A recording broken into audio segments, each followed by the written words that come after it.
scroll, search, compare, click, and buy online. The real question is, when your customer is ready to take action, will they find your brand or someone else's? That is exactly why digital marketing is no longer just a nice skill to have. It has become one of the most important skills for businesses, creators, job seekers, and even entrepreneurs. Welcome to this Digital Marketing Foundation course by Simplilearn. In this course, we are not just going to talk about marketing in theory, we are going to understand how modern marketing actually works in the real world, how customer behavior has changed, how brands get noticed online, and how smart marketers use the right channels, the right message, and the right strategy to grow. So, whether you want to build a career in marketing, grow a business, or simply understand how brands win online, this course will give you the foundation you need to know. So, in this video, we are going to cover everything step by step. First, we will understand what digital marketing really is and why it has become such an important part of today's business world. Second, we will talk about how the internet, the web, and the social media change the way brands and customers connect. Third, we'll look at how modern marketing works today through AI, personalization, PPC, and mobile marketing.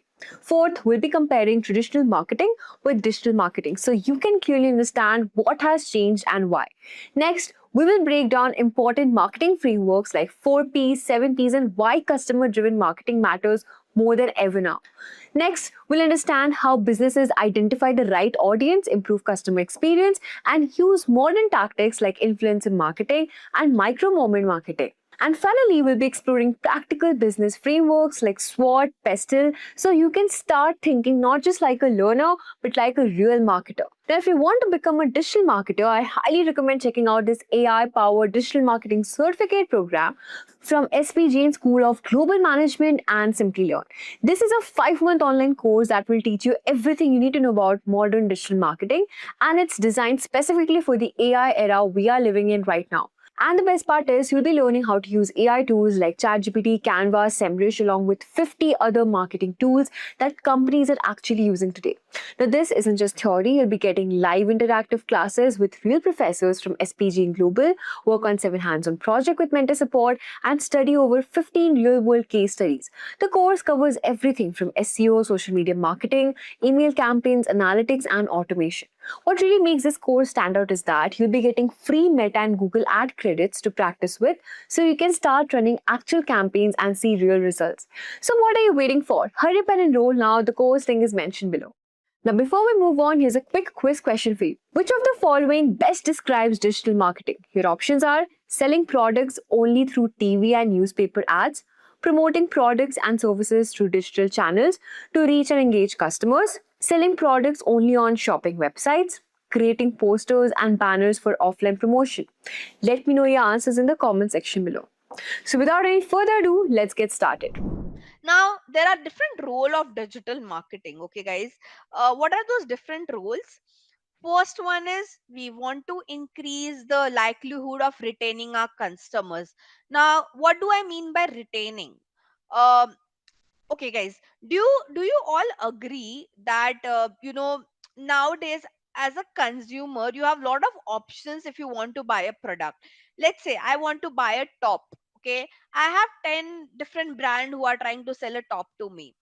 Now, because a consumer has so many option as a brand, it is very important for you to retain your customer. Retain matlab you want the customer to be hooked with you. Okay, and that's what digital marketing would help you into. First thing, digital marketing will help you to retain your customer. When I say retain, you want the customer to be with you, with your brand. Okay, though there's a lot of competition in the market, there are a lot of different ways through which you can retain your customer. Okay, you want to create some personal connection with your customers, you can do it with digital marketing. Hence you have social media. Okay, with social media where a brand put across so many reels, stories. Why are they trying to do that? Because they want to create a connection with the customers out there. You want your brand to be presence online, that is can be done with digital marketing. You want to adjust to the current marketing trends, you can do it with the help of digital marketing. You want to ensure your brand is growing economically as well, right? You are getting that kind of ROI, can be done through digital marketing. And very important, you can choose what kind of result you want from digital marketing. Okay, we will go more in depth about all this, but these are some basic role of digital marketing that one should know about. Now, uh, the structure of digital marketing, guys, it is called something as rise. Again, I mean, there are full form of this. So first one is reach. I stand for interact, C stands for convert, and your E stands for engage. Okay, now I'll again, we'll just understand this in a very layman term. Okay, let's say, um okay, I have launched a electronic brand who tend to sell, let's say, speakers. Okay, now as I'm a new brand in the market, what is the first thing that I would want to do? I would want to reach out to as many consumer as possible. Hence the first stage of digital marketing structure is reach, where you want to reach out to the mass audience. Why? Because you want those people to let them know about your brand.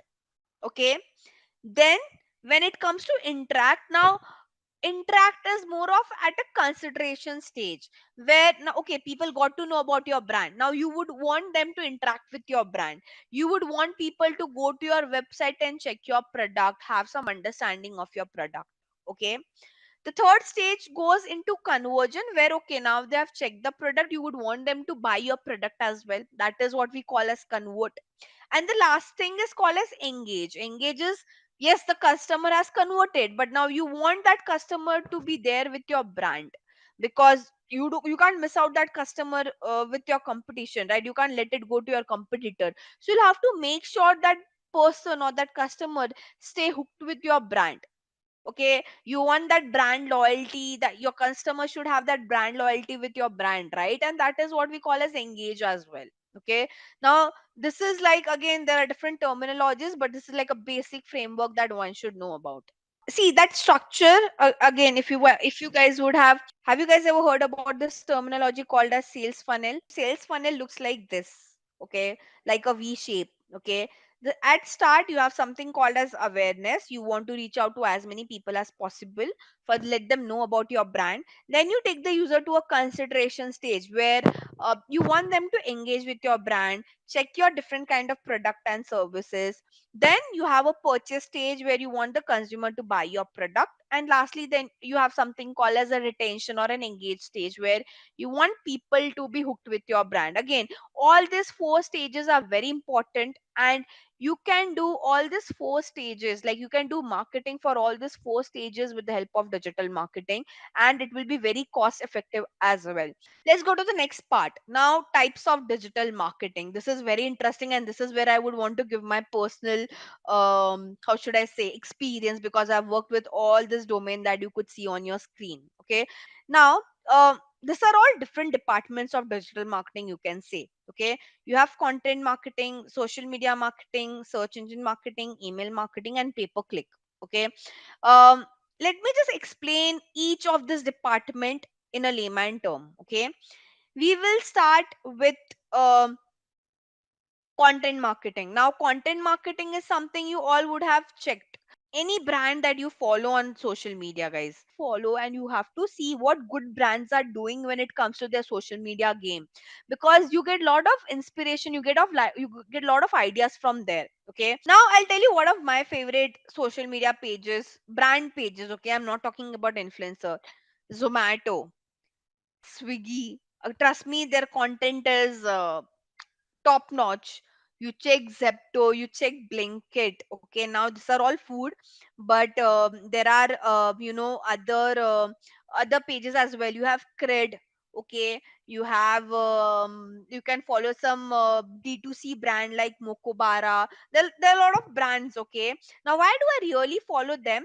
Because try to understand. I want to know, me as a digital marketer, I should really know what all these top brands are trying to do in the market, what kind of content they are posting, what kind of ideas they are generating. Okay, and as a digital marketer, you should be on your toes when it comes to stalking your competitor, even if they are not your competitor. Okay, you should at least know what they are doing.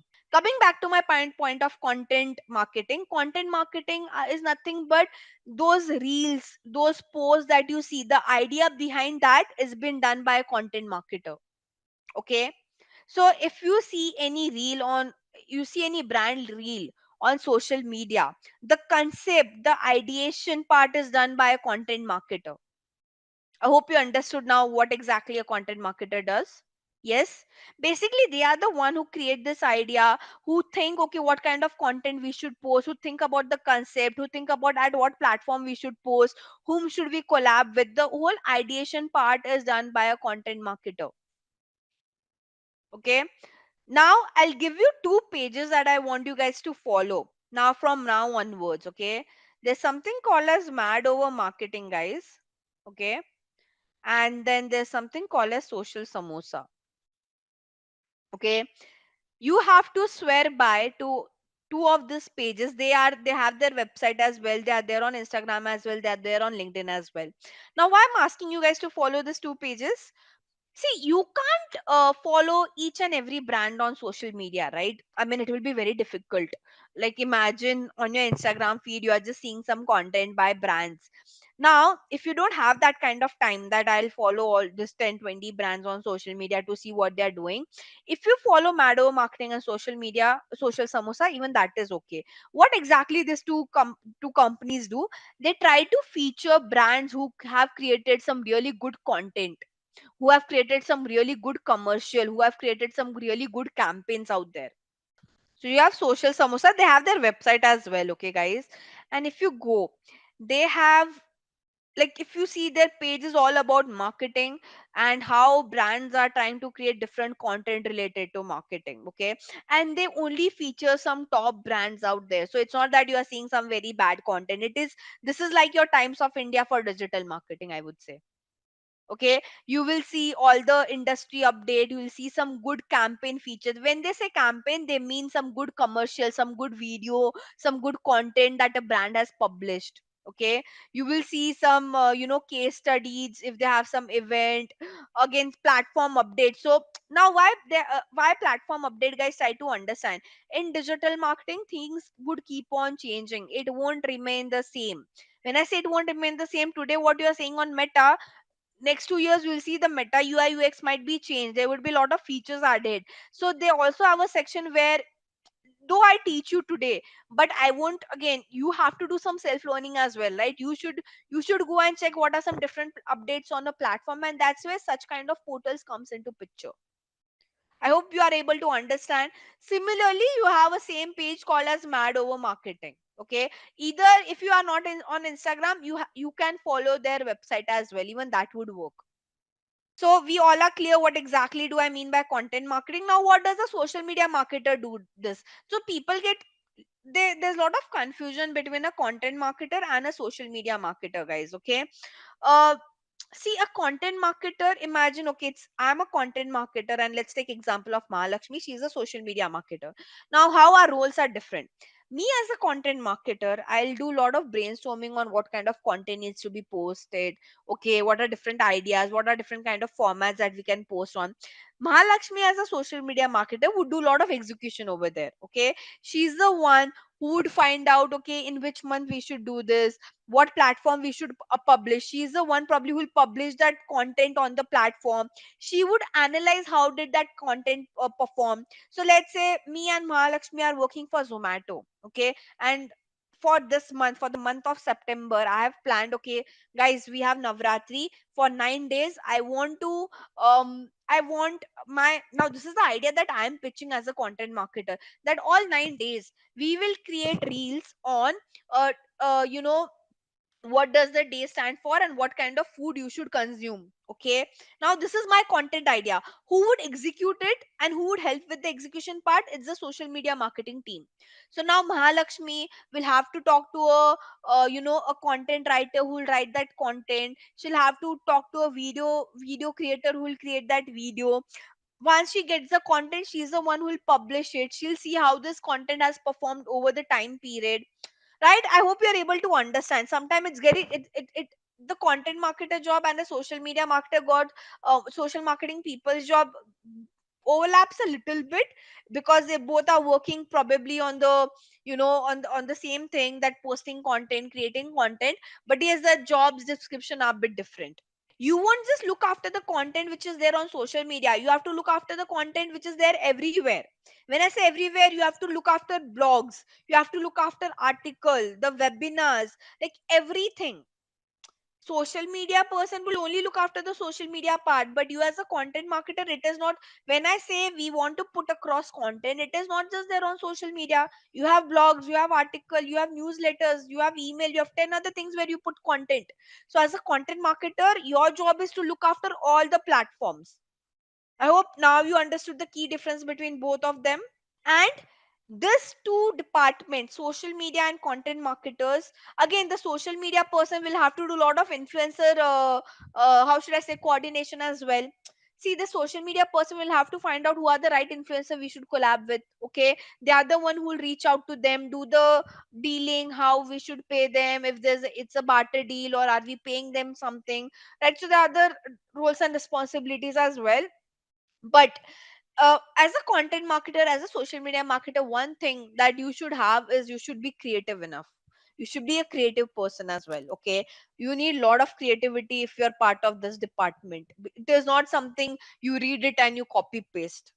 If you have to be successful, okay, you want to just become, you want to do an average job, you can do an average job in any department. But when I say you should have this skill, I mean you want to go to that level as well. You want to become the director of a brand in future. You should have that creativity within you. Now how do you get that creativity? When you see what other brands are doing, creativity there's one that it comes instinct, you have that instinct, you have that knowledge. But you when how do you get that knowledge? When you see what other brands are doing, when you're doing a lot of research, right? I was never a creative person. Creativity didn't came to me as say, like I used to do a lot of research. I used to see what other brands are doing, I used to follow them, I used to understand the concept. So we are clear with content and social. Now you have search engine marketing. Now search engine marketing is, okay, I'll just show you what do I mean by SCM. Okay, now SCM has ideally two part. One is your SEO section. Now what exactly is SEO? See this. Right now I'll search for a query. Okay, imagine guys, I want to buy a health insurance. You go to Google. Whenever you want to do a research, you go to Google or any other search engine, right? What are search engine, like unlike Google is the most popular search engine that we all are aware about. But you have other search engine as well, like you have Yahoo, you have Microsoft Bing. If you're in China, you might be using Baidu. Okay, these are some of the popular search engines that we have, but the most popular one, Google over here, hence I'm referring to Google. Now whenever I search for any query on my Google, okay, you would see two kind of results. Can you see the sponsored results? These are nothing but your ads. Okay, all this HDFC Ergo, ICICI Lombard, Care Health Insurance, and Policy Bazaar. All this website are being shown by running some ads. These are not appearing organically. Okay, and if you see below that Policy Bazaar, now below your hide sponsored result section, which is this one, these are all your organic ranking of a website, which we call as SEO. Okay, so basically on a search engine, now please, kind of you'll have to mug up some terminologies.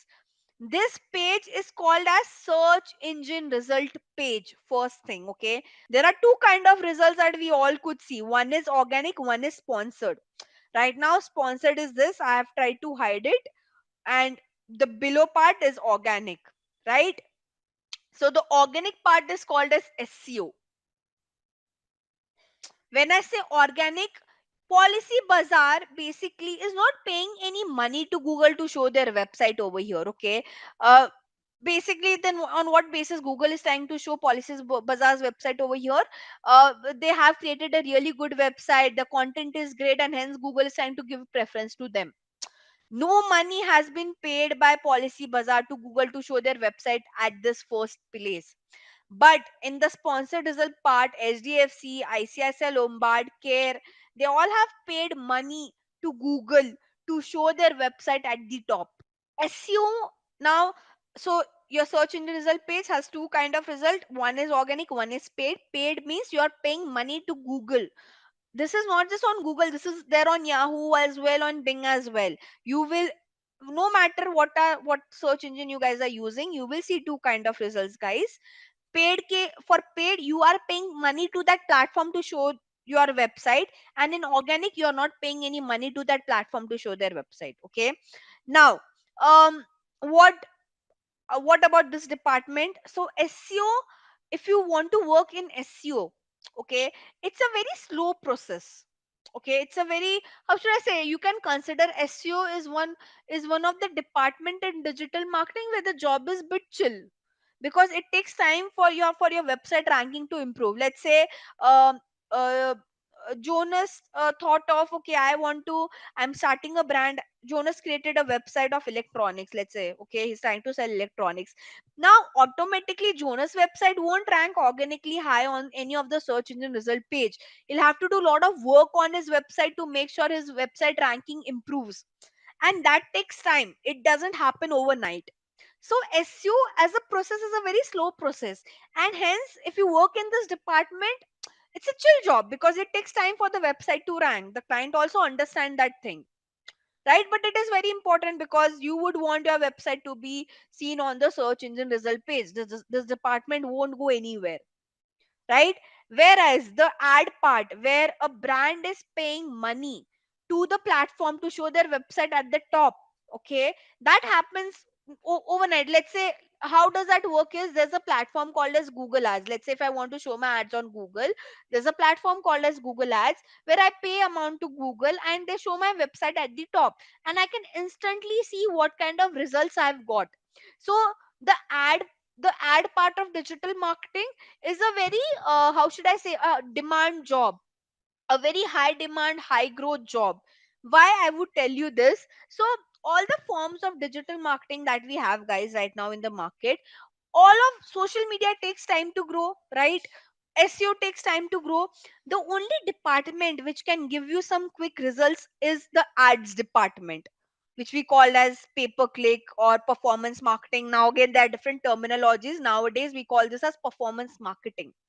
If you ever heard this term called as performance marketing, basically in performance marketing you run ads on different platform. You might have seen so many ads on YouTube, right? When you see a video, you see an ad to skip or not skip. That is done by a performance marketer. When you are scrolling on your Instagram, you see so many ads coming up. That is done by a performance marketer. Right now, when I searched on Google about health insurance, the starting ads that I could see, that is also run by a performance marketer, right? I hope you are able to understand this, guys. So as a performance marketing, one of the department, the most high growing department in digital marketing right now is performance marketing, because every brand really want to quickly grow their business, and the only way for them to do it quickly is with the help of performance marketing. SEO will take time, social media organically will take time, right? What are you left with? You're left with the ads part. Basically you're paying money to Google Ads, Meta Ad, whatever platform you want to run ads on. You have to pay money to that platform, show your ad and get quick results. But now when it comes to performance marketing, one thing that you should be good with is numbers. You should, why numbers? Because daily you will see numbers only. You're running ads, you will see how it's performing. It's all about a number game. When it comes to performance marketing, guys, you should have that business mindsets within you. Okay, you should know what product will do well, what product we should push. It's all number game.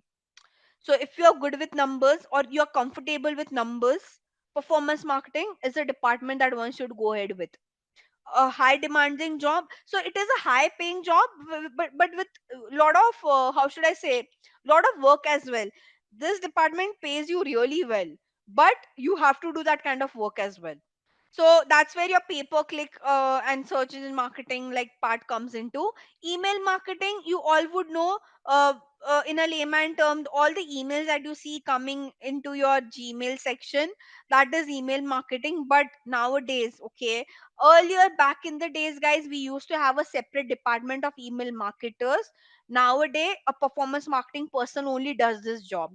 you will rarely find any organization who would just ask you to do email marketing, because there's a lot of automation that came into picture into email marketing. Few years back, yes, there was a specific department for this, but because of automation, because of lot of tool integration, email marketing is something that a performance marketer also does that work. Okay, so I'll just try to summarize to all of you guys. Let me open my Excel and I can put it over there. So you can use both. See the major departments, okay? You have your social media marketing. When I say social media marketing, guys, this is all organic, okay? Because on social media also you see some organic content and you see ads. Organic, for organic there's a different department, they don't look after the ads part. So all the content that you see posted on any page, that is a part of social media marketing, organic. But when you're scrolling and you see some ads coming between that, there's a separate department for that. Okay, then you have a performance marketing department, guys, who look after the ads part. Now when I say ads, they look after ads of every platform. So that includes your search engine, that includes your social platform. I'll give an example over here. So when I say search engine, I mean Google, Bing, etc. When I say social media, I'm trying to say you have Meta, Snapchat, Pinterest, right? Apart from that, you also see ads on the e-commerce platform, right? Have I hope you guys would have seen some ads on Amazon, Flipkart, Mintra. Let's say I want to search for I don't know. Yeah, let's say I want to buy a backpack.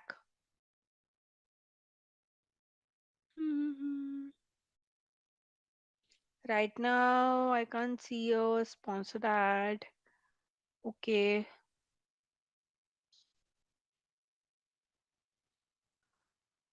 There are times when I can't see the ads, but in like when you're scrolling to the product, somewhere in the middle you might see sponsored mentioned. Okay. Right now, again, I'll have to scroll. This one. Can you see this one? Now, can you see how difficult it is to understand which is a sponsored and which is an organic ad? But this is your sponsored. It will mention wherever you see words like sponsored, promoted ad, that means it's an ad. They are paying money to the platform to show their product or service. Okay, so you have your Amazon, Flipkart. Again, guys, not just this, you run ads on Paytm. Again, there are many, like you have Google Pay. I can keep on taking the platform name, OTTs, guys. All those ads that you can see running on your Hotstar, Z5, this are also been handled by a performance marketer only. Now in performance marketing, sometime, okay, you can call, like there is a different department of this, but we also have something called as programmatic advertising. Okay, now what is programmatic advertising? Basically, you run ads. Okay, you in this as well, sometime you as a performance marketer would also do some programmatic advertising, or sometime you'll have a different department. Here you run ads, but through, I could call them as a premium platform, but there are a lot of now why do I call them as a premium platform? I'll talk about it. I don't know, TTD. There are many. Let's take an example of Google Ads.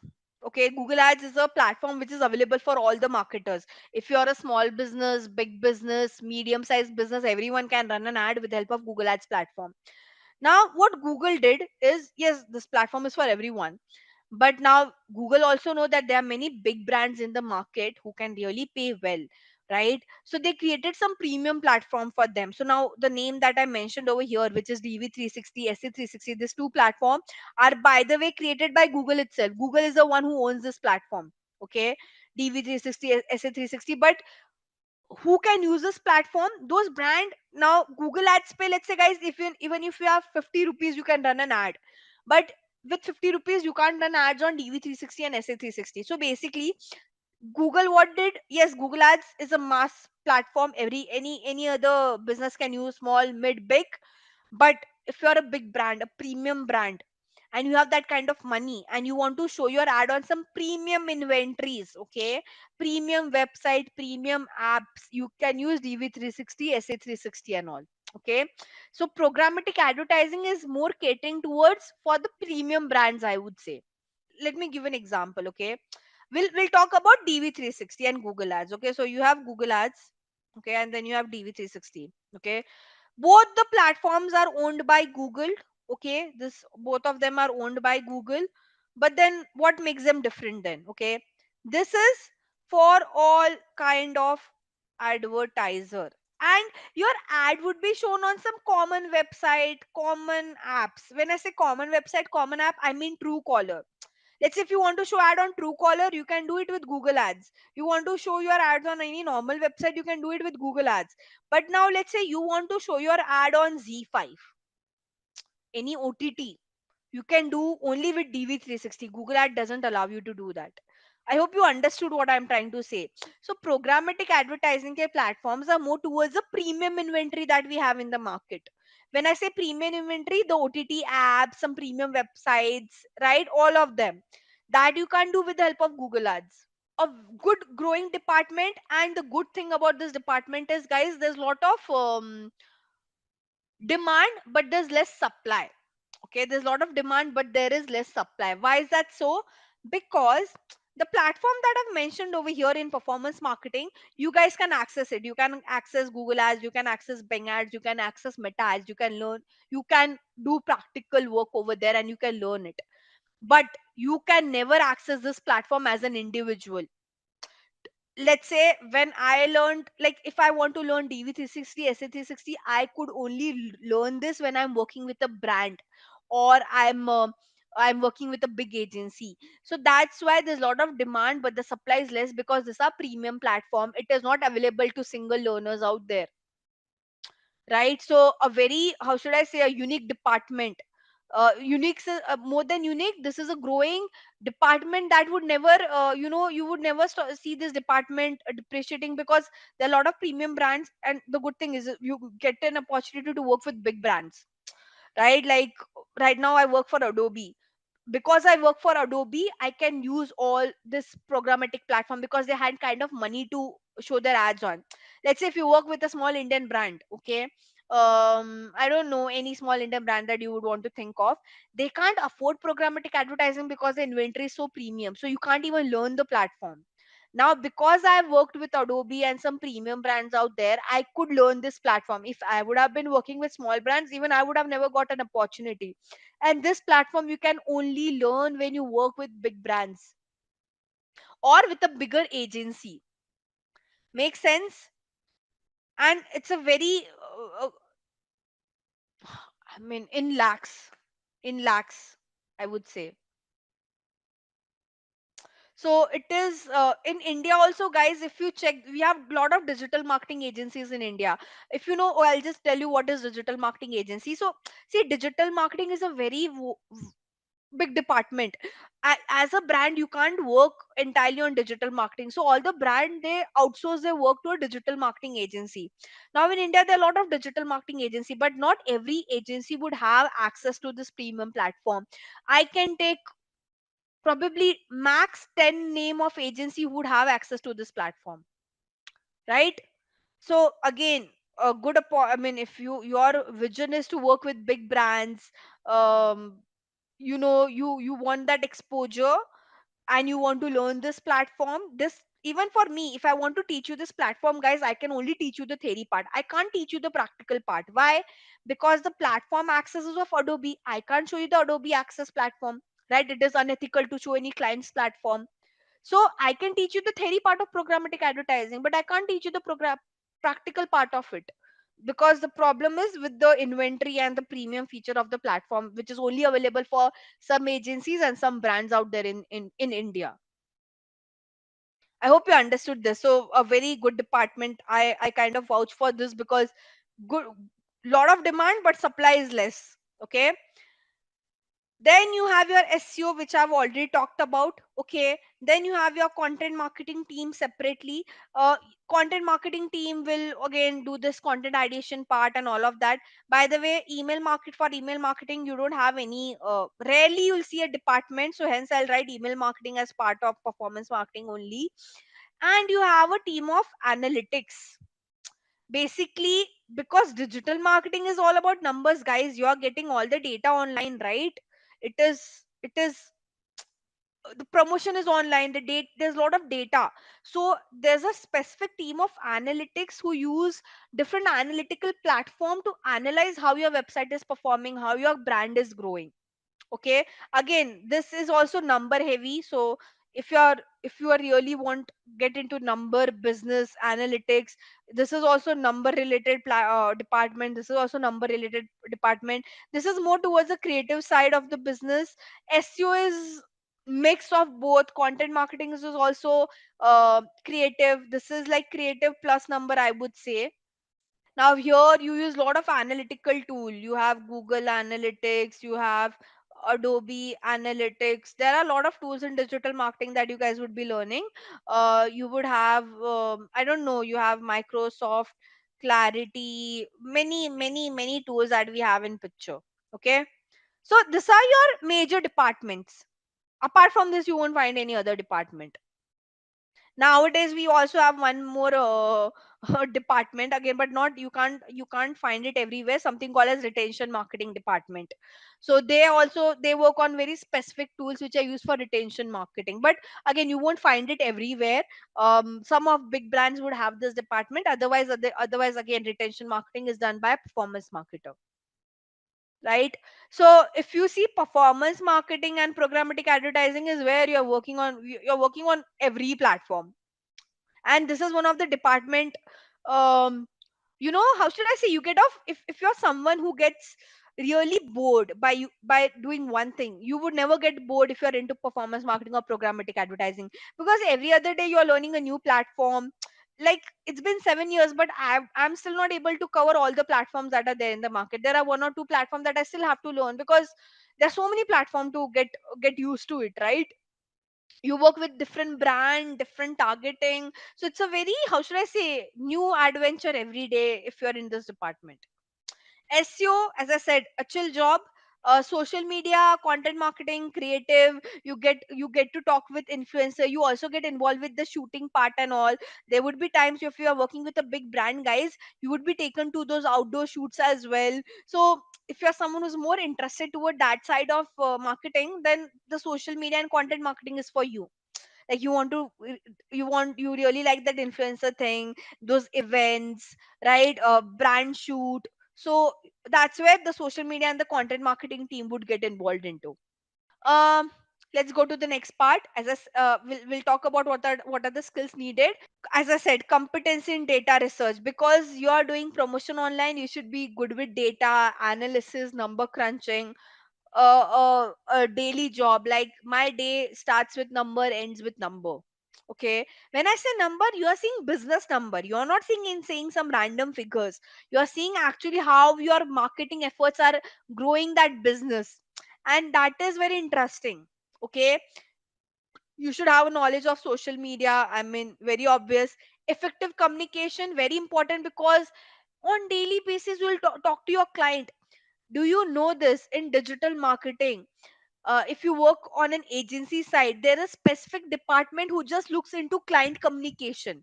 Their work is only to talk with so this is only not on the brand side but on an agency side. Okay, try to understand. I'm a performance marketer, I'm so much busy with my dashboard work and all. I really don't have that kind of time to go and talk to my brand, the brand that I'm looking after, every time to talk to my client on daily basis. So in agencies, we have a department who only looks into, if you go and work with bigger agencies, they will have a specific department just for the communication people who would talk on your behalf to the client. Because daily basis your client would ask you for update. it will there will be a lot of client communication, I mean, and not just client communication, you have to talk from one department to another department as well. For example, let's say one of you is working for a social media marketing department. Now you'll have to talk to a video editor to edit that video. You'll have to talk to a shooting person to shoot that video. You'll have to talk to a content writer who will write that script for you.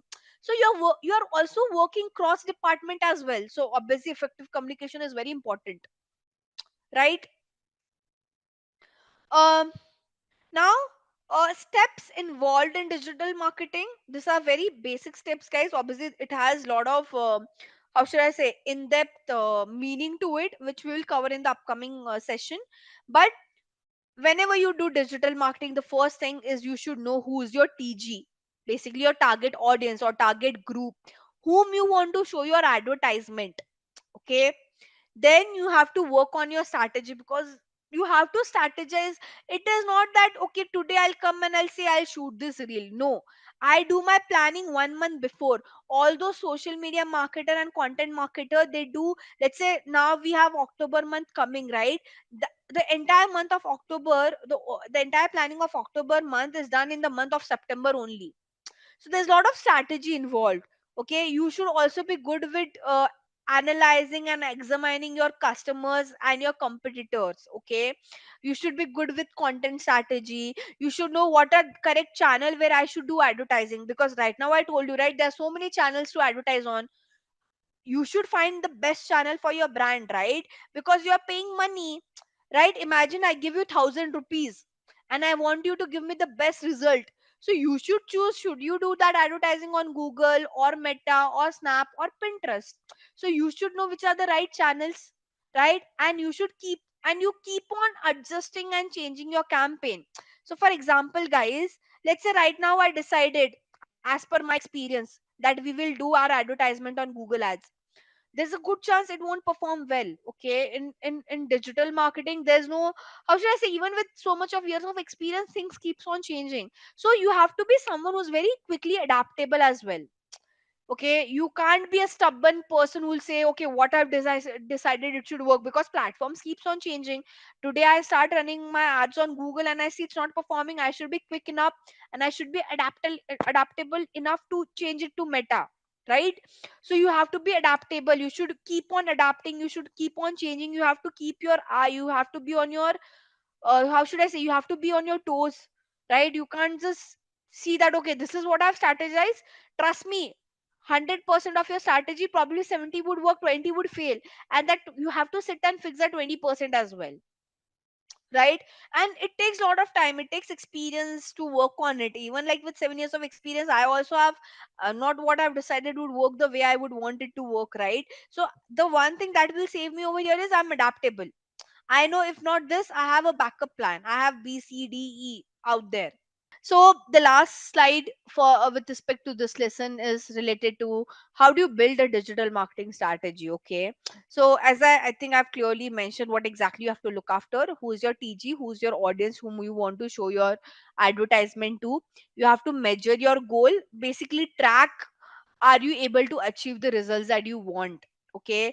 For example, I'll just take an example. Let's say Mamta owns a e-commerce brand.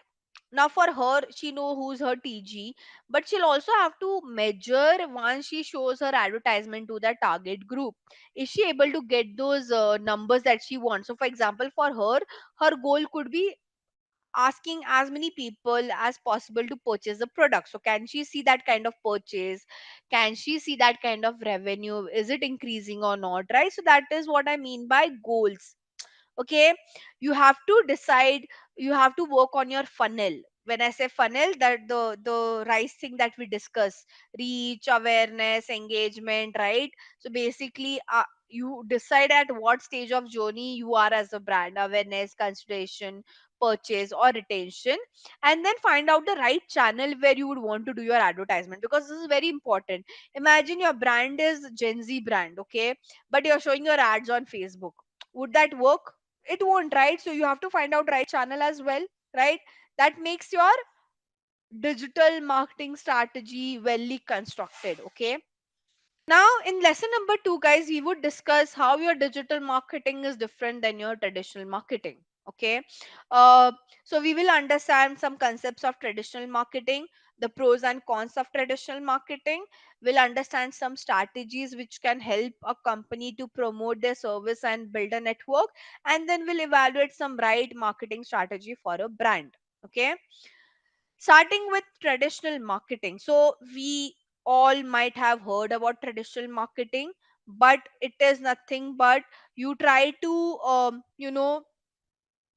it's more of like the offline marketing thing that you do. Okay, it is a strategy which has a lot of different kind of approaches, but it is nothing but you are trying to offer some personalized service to your customer, where you want to transform the consumers into a marketer. But again, here, the how should I say, the marketing that you are trying to do is offline, it is not online. What do I mean by offline, right? It is nothing but your television commercial, the ads that you see, okay, in your TV, the cold calling that you do, the celebrity endorsement that you try to do, the word of mouth that you try to do, is all the billboard that you see, the advertising on newspaper that you try to see, radio. All of these are part of your traditional marketing. Okay, back in the days, traditional marketing used to be very that was the only marketing way. But now, if you see any brand and the amount of money that they spend in marketing, 70%, and this is the minimum that I'm trying to say, 70 to 60% of their budget is into traditional, and they might give 20, 10, 30, depends on how much budget they have, to the traditional marketing part. So nowadays, when we talk marketing, it is your digital only. Okay, I mean, traditional would be rarely be done, and if it would be done, it would be done by a bigger brand, because the costing differs a lot. Okay, so let's try to discuss what are some advantages and disadvantages of your traditional marketing, guys. Advantages: you reach out to a wider audience. Yes, you do, because let's say if I put a billboard on the most I reside in Pune, so the most busy area in Pune, if I put a billboard, there'll be a lot of people who might see that billboard. If I put my advertisement on newspaper, yes, it will reach out to a lot of audience. Traditional marketing, great way to do some brand awareness activity. You can only focus on brand awareness, because ideally you can't track how many people have purchased after doing your traditional marketing, ideally. So that's why I just mentioned brand awareness. It gives you some credibility. Okay, credibility is more of like, vouching for your brand.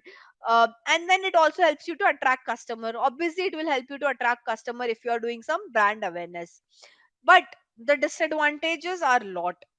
Now again, whatever disadvantage that you listen about traditional marketing, those are the advantages of digital marketing, ideally. Okay, first one, high investment cost. It is like, if I have to put a billboard, God knows it will be in lakhs, probably in crores, depends on which area I want to put my billboard.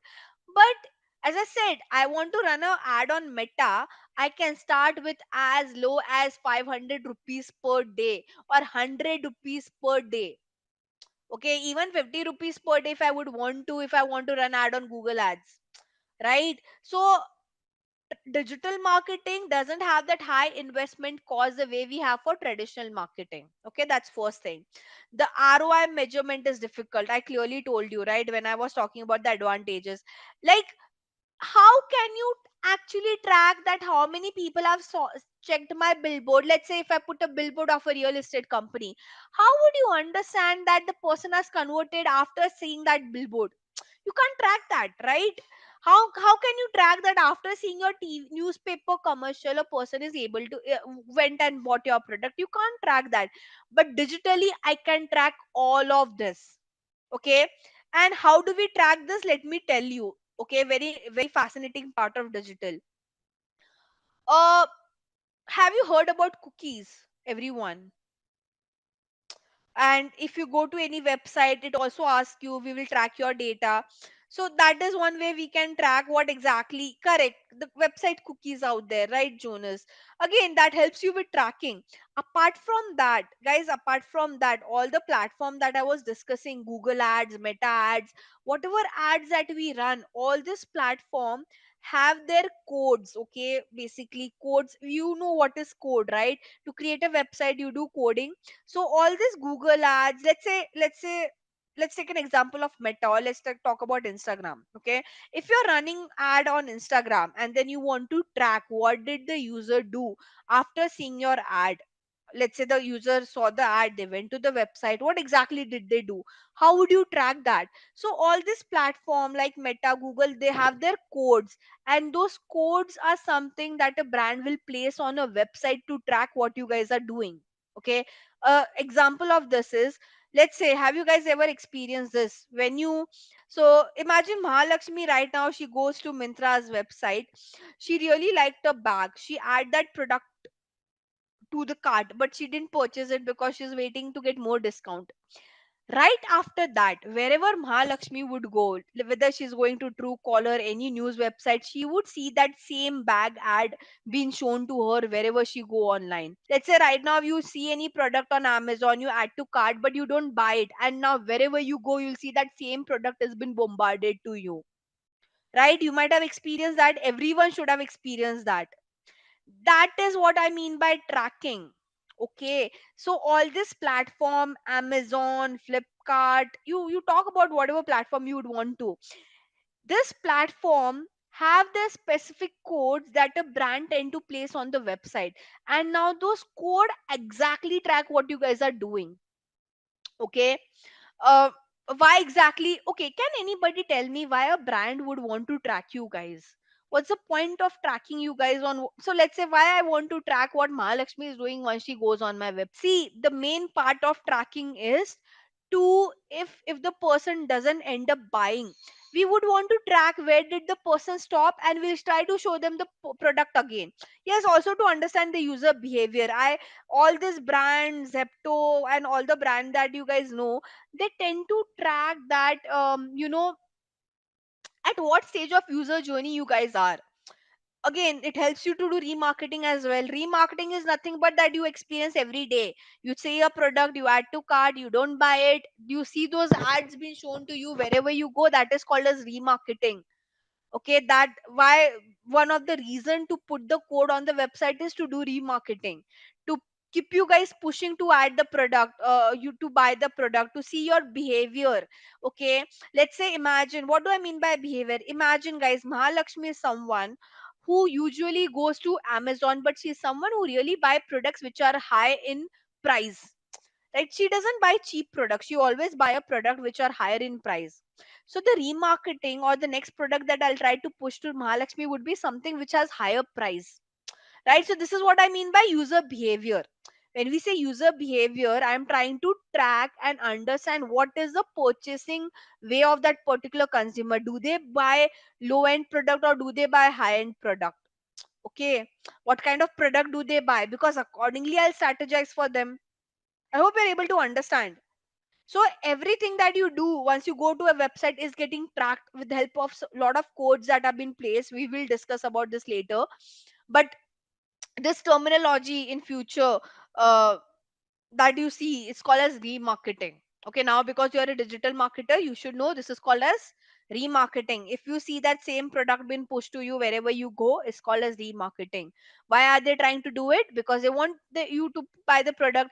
And they'll do one more thing over there. Have you ever seen, whenever you see that same product being shown to you, it will show some discount, 10% discount, 5% discount, the price has decreased a little bit. Have you ever even observed this? Like next time when you see that ad, you won't see the same price, there'll be some difference with the pricing as well. Why? Because again, they want you to buy the product, so they'll do whatever they could. So as I said, we were talking about ROI measurement difficulty. Now that's not the case with digital, you can track everything. Try to understand guys, I can also track. So let's say when you hover on a website, okay, you do hover on a website, right? I can exactly track where Rahul is spending his time on the website, I can track that as well. So let's say I observe that Rahul, when he's scrolling, he usually spend a lot of time in the middle section. I can track that as well. Don't you think it is fascinating that you can track at that deeper level? Correct. So I mean, don't you think it's very interesting that I can really find out where you're spending, and accordingly I'll make changes to my website. That is what our thinking process is. right? Why I want to track where Mahalakshmi, it's a page, right? How does it matter where Mahalakshmi is spending his time? Because accordingly I'll understand her pattern, right? Not just on what page she's visiting, on one page also, if she's spending her time in on one banner, I can understand her behavior over there, right? So that's the minute level of tracking that we do. We go as minute as possible. Great. So that is not possible in traditional. How would I understand in traditional that okay, on the billboard, what is that one part where I'm paying attention to? You can't do that, right? So hence I've mentioned that ROI measurement difficulties, limited interaction. Again, it is not a two-way interaction as well in most of the cases. The way we have two-way interaction in digital marketing, right? Lack of timely update again. It is a standard way of doing advertising. And god knows who nowadays read a newspaper or listen to audio advertisement out there, or not audio but the radio advertisement out there, right? And again, difficulty in targeting specific audience. This is very important, okay? In digital marketing, guys, okay, imagine if I just want to show ad to people who are residing in my pin code, I can do that. Leave city, we can do country, city, state targeting as well, but I'm talking about the area. Let's say I just want to show ad to those people who are residing in my area, my pin code, I can do that with digital marketing. So when I run ad, and I've done this, okay, I'm just not just saying this verbally, I'll give you one of the example.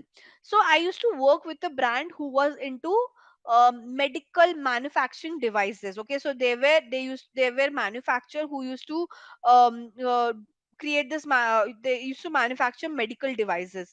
Now medical devices, do you guys agree, who are the buyers of medical devices? The hospital. Do you guys agree with me on this? Now I can't show ad to the entire city, right? I can do. Is it does it make sense if I show ad to the entire city? No. What I did on Meta was, so in India, all the tier one cities that we have. So the brand just wanted to target the tier one cities like Bangalore, Mumbai, Pune. You know what we did was, we we find out the cities, we found out what are the prime hospitals in those cities, and we found out the pin code of those prime hospitals, and we just targeted those pin codes. That's it. I'll tell you one more thing that we did over there. Now again, okay, I targeted the pin code of that area where that hospital reside, but again, in that pin code as well, there'll be some general audience also who would see my ad, right? Not everyone is a doctor, not everyone is the owner of that hospital. So we did one more filter where I just targeted people who are doctors, surgeons, MDs and all. That is the level of targeting that we can do in digital. I can target people based on their profession as well. I can target people based on where they work as well. I hope you are able to understand. So my targeting was that niche because my product was that niche. It was not a mass product that I have to show it to everyone. Right? I hope you're able to understood. So my targeting was those pin code plus people who are there in that pin code with the designation of doctor, MDs, or the owner of that hospital, so on and so forth. Like whoever is a decision maker, ideally I don't want to show ad to someone who can't take that decision, because someone, if someone has to buy a medical device, I should show up my ad to a decision maker, right guys? Would I show it to every other person who's there in that hospital? I hope you're able to understand from what concept I'm coming from. Do you guys agree when I say this, that I don't want to show my advertisement to everyone who's there in that hospital? They are patient as well. What would they do by seeing that ad? So I just want to show my ad to a decision maker. Hence I had added a filter people based on their job titles. Yeah, so that's how niche that you guys can go.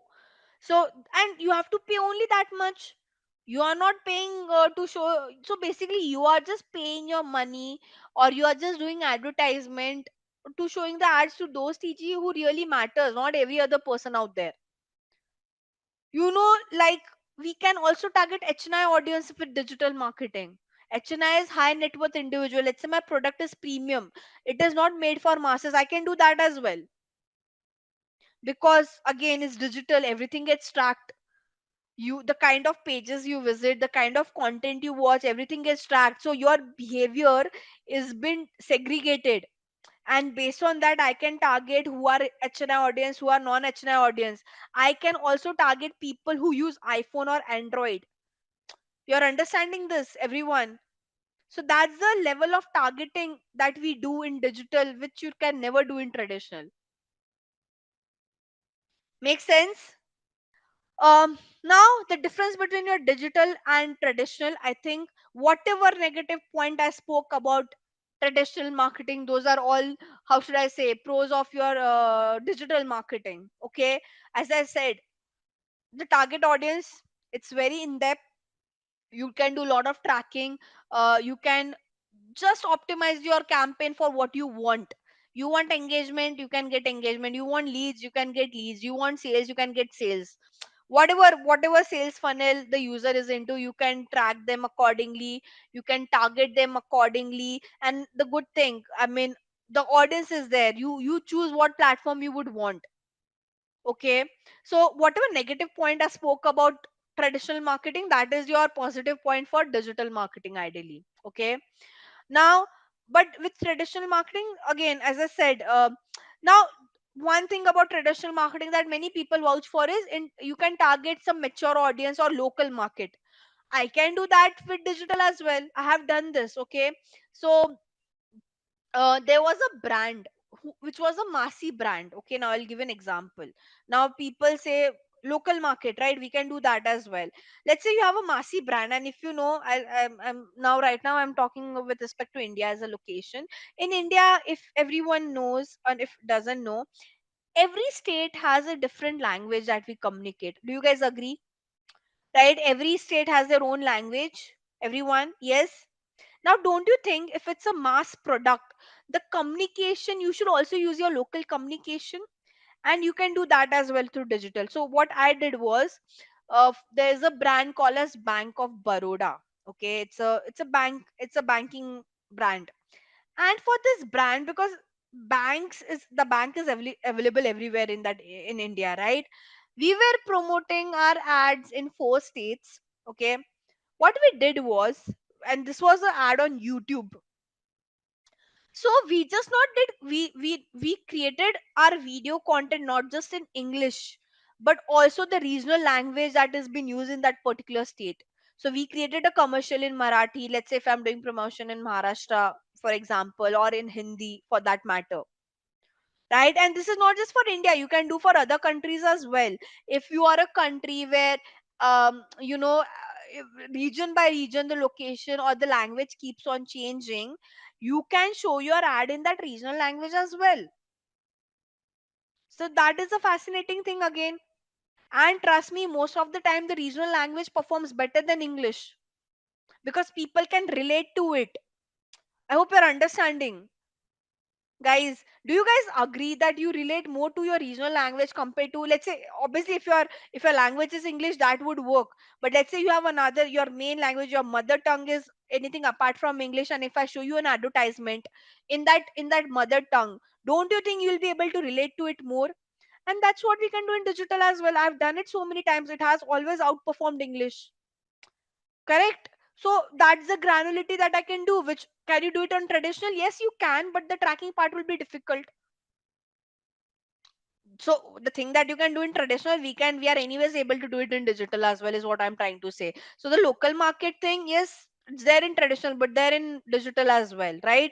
You rely again on local magazine, TV, radio ads, right? You try to influence some certain segments of society, but that can be done now in digital as well.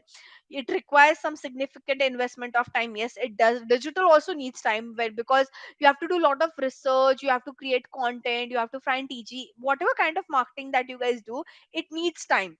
Okay, but when I say time to launch that particular advertisement, or to launch that particular marketing, you'll have to do a research. It won't happen overnight. Okay, so digital also needs a preparation, but I would say traditional needs more preparation than digital out there. Okay, and one thing that in traditional the two-way communication is very difficult, which is possible in our digital way. Okay, so whatever I've just discussed right now, it's the same thing used in the slide. I don't think there's point of me repeating that same line again and again and again. But did you understood the difference between both? As I said, digital is cost effective, but traditional is expensive. Digital, you have a large number of audience. In traditional, there's a limited audience. Digital, you can measure your result. In traditional, you can't. Digital, you can create some immediate communication. In traditional, you can't do that. Makes sense, everyone? So I hope you understood the pros and cons between the both, right? And this is the fact. If you work with a bigger brand, guys, 70 to 80% of their marketing spend is digital now. 20 to 30 might be into traditional.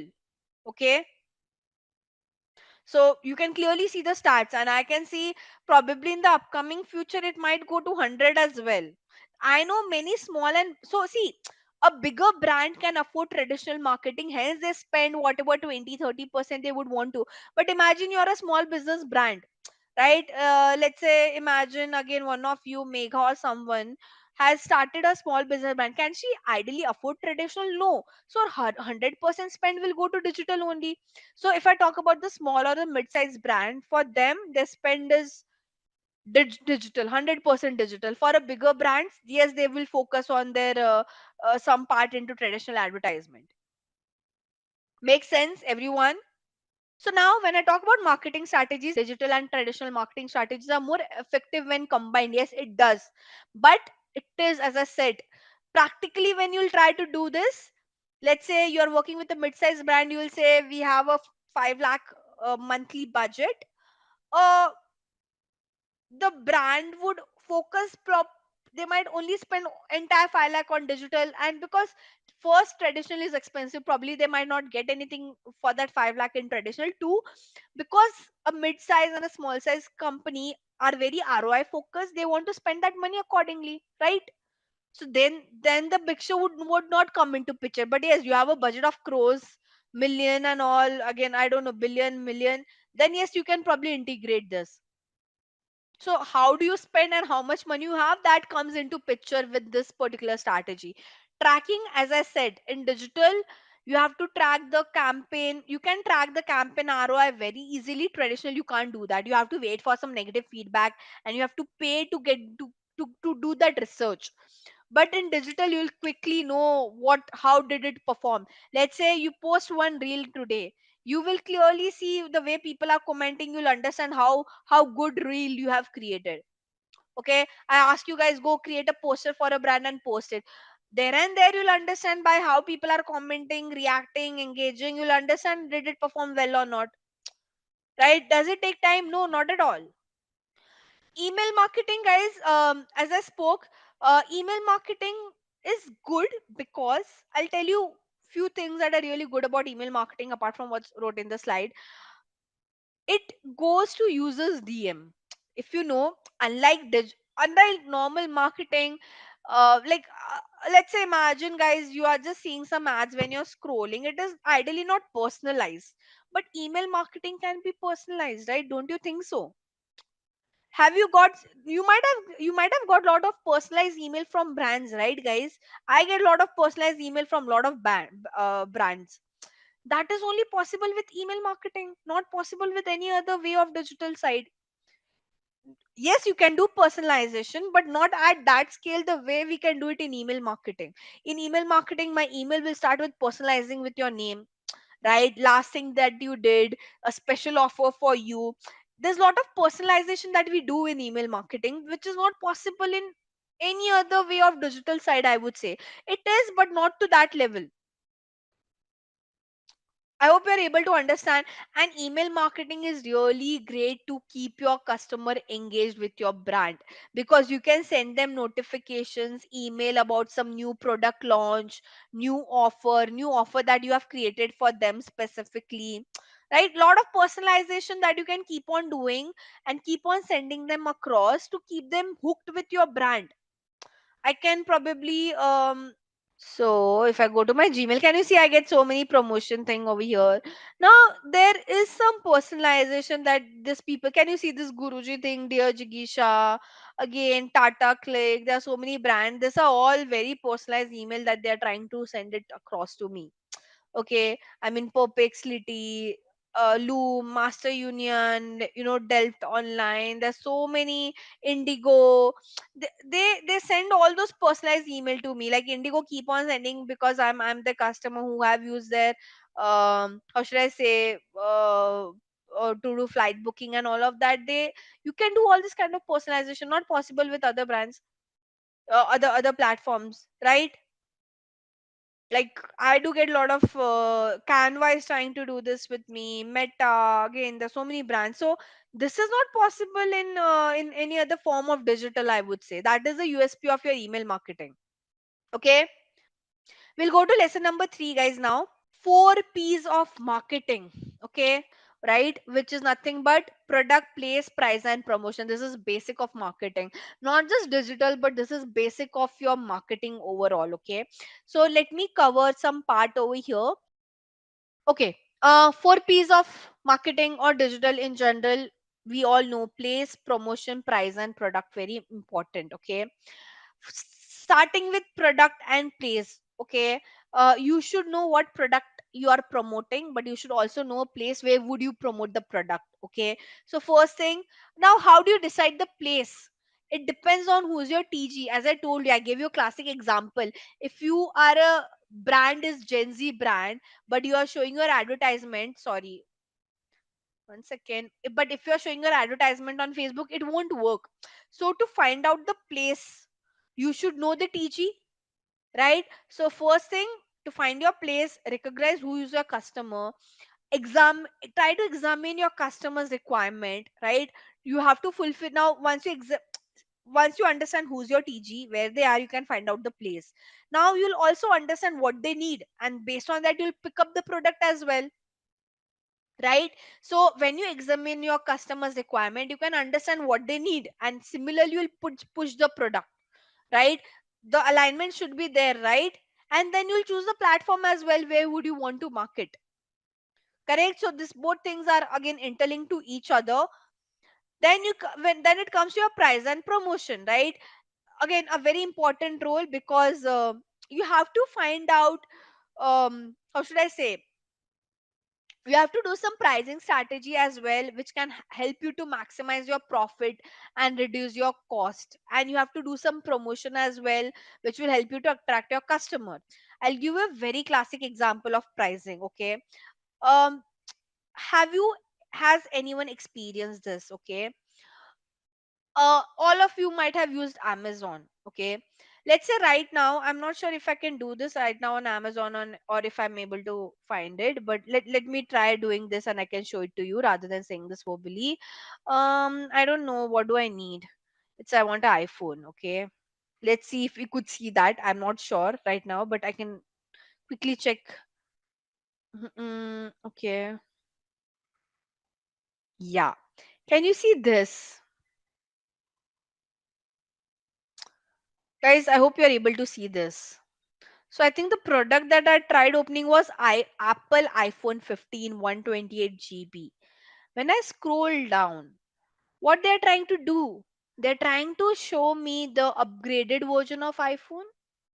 Yes, everyone. You might have seen this everywhere, whether what e-commerce website you are on, right? You buy, you see one product, but when you scroll down, they will show you plus plus plus additional product. This is what a pricing strategy, I mean. This is what we call as cross selling and upselling.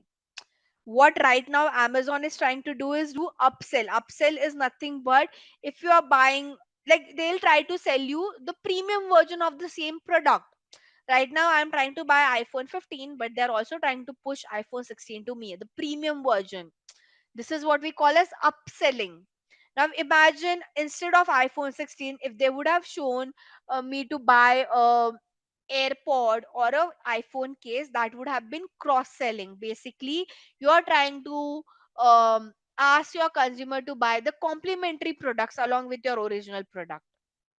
Make sense? Now this is a pricing strategy, don't you think so? Make sense? Again, promotion, every brand does that with promotion. You don't buy the product, you go further for remarketing, 5% off, 10% off. um and when I say promotion, guys, promotion is not only about price, okay? Mind you guys, this promotion also means the freebies that they give you. Have you ever got a freebie? Whenever you buy a product, you might have seen a brand giving you some free minis and all. Nowadays there are many skincare brand who does that. Anyone who has experienced that? So let's say if I'm trying to buy a face wash of, let's say, a big brand, I don't know, any, it could be anything. They'll try to give me some freebies with it. Okay, have you ever experienced that, everyone? So when I say promotion, I don't only mean that pricing would be less, they'll give you 500 off or 50% off. I also mean in promotion, it's also giving freebies, also promotion that they're trying to do, right? Now, how that would help? Why they give you freebies, guys? Correct, Mamath also give you, okay, AliExpress. I've never used AliExpress, Jonas, but as if you're saying, I'll agree with what you're saying. Now, why do they do that? Can anybody tell me why a brand give you freebies? What's the point of giving you freebies? So you have to now start noticing. If you know this is what you notice, you get all these insights when you notice all this. And I want you guys to notice each and every nitty gritty from today onwards, at least. Okay, whatever brand you are using, see how do they do it, what do they do it to make you keep on buying that product. Okay. Now, again, the use of this 4P is: first one, you are trying to produce your product and service to be sold on any platform. It helps you to determine the correct price of a product or the service, and which will obviously impact your consumer. And you can showcase and promote the product or service on online or the offline platform. Now, these 4Ps have evolved now. Now that 4Ps has become 7Ps. Okay. This is more of like an extended marketing mix which will help the marketer design some good strategies. Okay. Now, what are those new P's that we have? So you have people, you have process, you have physical evidence. Okay. But we will, at least you should know now that apart from 4 P's, now we have 7 P's. Okay. And what are the remaining 3 P's? People, process, and physical evidence. Okay. um, because again, user human behavior will impact your campaign, right? Hence these 3 P's are been involved. This will help you to understand the human behavior. Okay. Now let's just quickly go to some significance and significance of your 4 P's of marketing, guys. um Try to understand. Your 4 P's of marketing will really help you to create some good effective marketing strategies. As I told you, all the strategies that I told you was because of the 4 P's that I knew, right? Whether you are trying to identify a product or a service, this 4 P's, if you think, you brainstorm, you can clearly create a good unique marketing strategy that no one would have ever thought of. Okay. Again, this 4 P's will help you to find out who's your TG, where are they, basically where are they located, and how do you segment them, how do you divide your users? Because user to user, your promotion would also differ, right? The communication that you will use for an HNI audience might not be used for a mass audience out there. Okay. Now we have the new 4 P's in marketing that we were discussing. So in this particular lesson, we'll just go to what are those new 4 P's and what exactly do they mean. Okay. Now the new 4 P's of digital marketings, again, it is more about some fresh approach to address, to kind of address what your customer would need, and you're trying to just personalize your messaging to your audience. So what are those 4 P's, new 4 P's? It is nothing but your process, the platform, the people, and the performance. Okay, now again the terminologies have changed, guys. Honestly, this is more towards a theory, but when you practically apply it, the theory would also help you out. Okay. Now, it is this 4 P's are more of like a component of your traditional and the new marketing mix, which will interact with one another and will go one by one. Okay. So your four P's, the new four P's that we spoke right now, they kind of focus more on, the product aspect that you have, some specification rather than just focusing on some differentiators and the value you are trying to deliver. Okay. Now, what exactly do we mean by that? Okay. Again, your framework, the new four fee, the no, the new four P's framework that we have, or the new four P's that we have, it is more advanced and it is very customer centric. Why customer centric? Because as I told you, there's a lot of competition in the market. Whatever marketing approach that you create has to be customer centric. You can't create now, you can't follow what was following back in the days, right? So this new four P's will help you to attract some prospects, convert your prospects into your customer. When I say prospect, they are the people who are at the stage to buy your product or service, not necessarily they have bought it. Okay. So it it will really help you to produce some valuable and some shareable content which is more aligned with the customer journey. Okay. Now this particular framework that we have, okay, it is clearly related to the current marketing environment, and the full form of save goes to, you ideally you don't have to mug up this. No one, I don't think no one would ask you save full form and all of that, but basic you should know. Okay. So save stand for solution, access, value and education. Okay. When I say solution, you are trying to solve your customer's problem. Access is nothing but where your product is available. Value, and so value and education are very related to each other, because see nowadays, um, if you would have seen a social media page of any brand, now this is where I'll give you an example. They they create a lot of content which is more towards educating you guys. Have you ever observed this? For example, okay, imagine guys, there's a skincare brand. Okay, I'll go back to a skincare, a men's specific skincare brand. Um, Now let's say if you're launching a a new age skincare brand, don't you think, because nowadays the market there are so many options, it is very important for you to educate your customer? Do you guys agree with me on this when I say this? You have range of products, right? I'll give you a classic example when I say educate your customer. Okay, see this. I'll So there is this, I'm not sure if Amazon is writing any blogs, but again there's this brand called as um Nika. Okay. So Nika is like your Sephora and all who sell beauty products, skincare. They have ideally everything now. Now they have a section of blog, and in this blog they educate customer all about skincare, makeup, clothing, and 10 other things. Why do they do that? What's the point of doing this?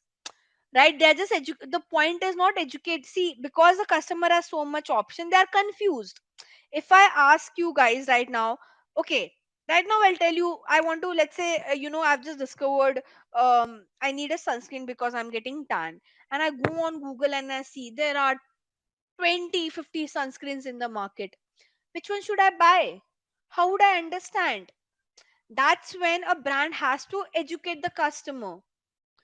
Right? I hope you're able to understand. And if you would see this happening, you go and check the social media pages of brands out there. They create so much content just related to educate their customer, right? Because now there's so many options. Back in the days where you just had two or three brands in the market to use a sunscreen, I didn't have to worry so much. I could have just picked any one, but now I have 20 options. Which one should I use? 50 plus, 40 plus, I don't know, 10 other ingredients. How would we know? Do you guys agree with me when I say this?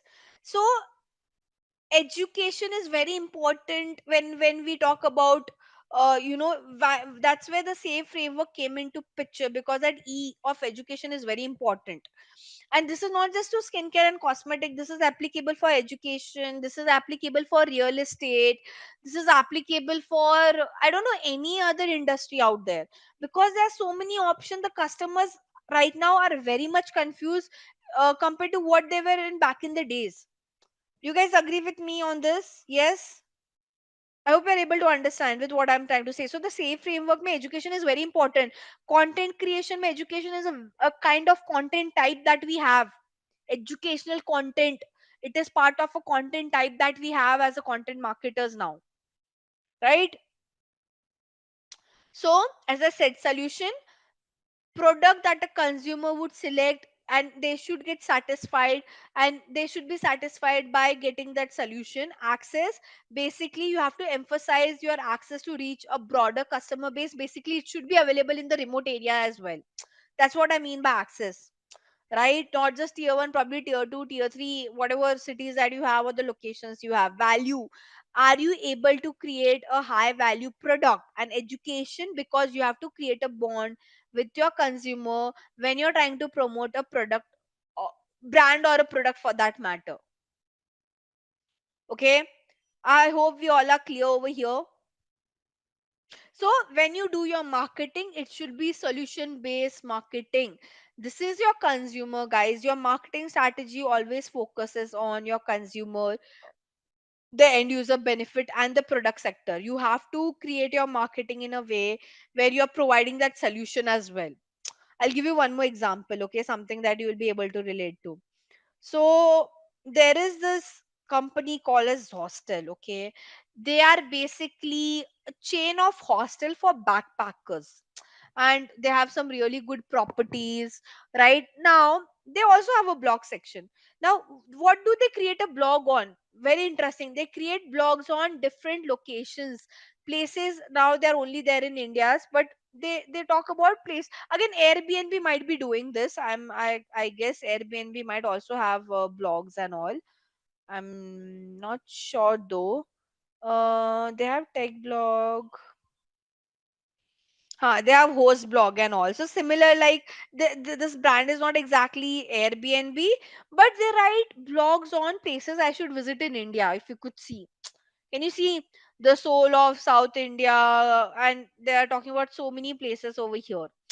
Now, why? What is the catch over here? There's very big catch what they're trying to do, and it is very difficult for a normal person to understand this.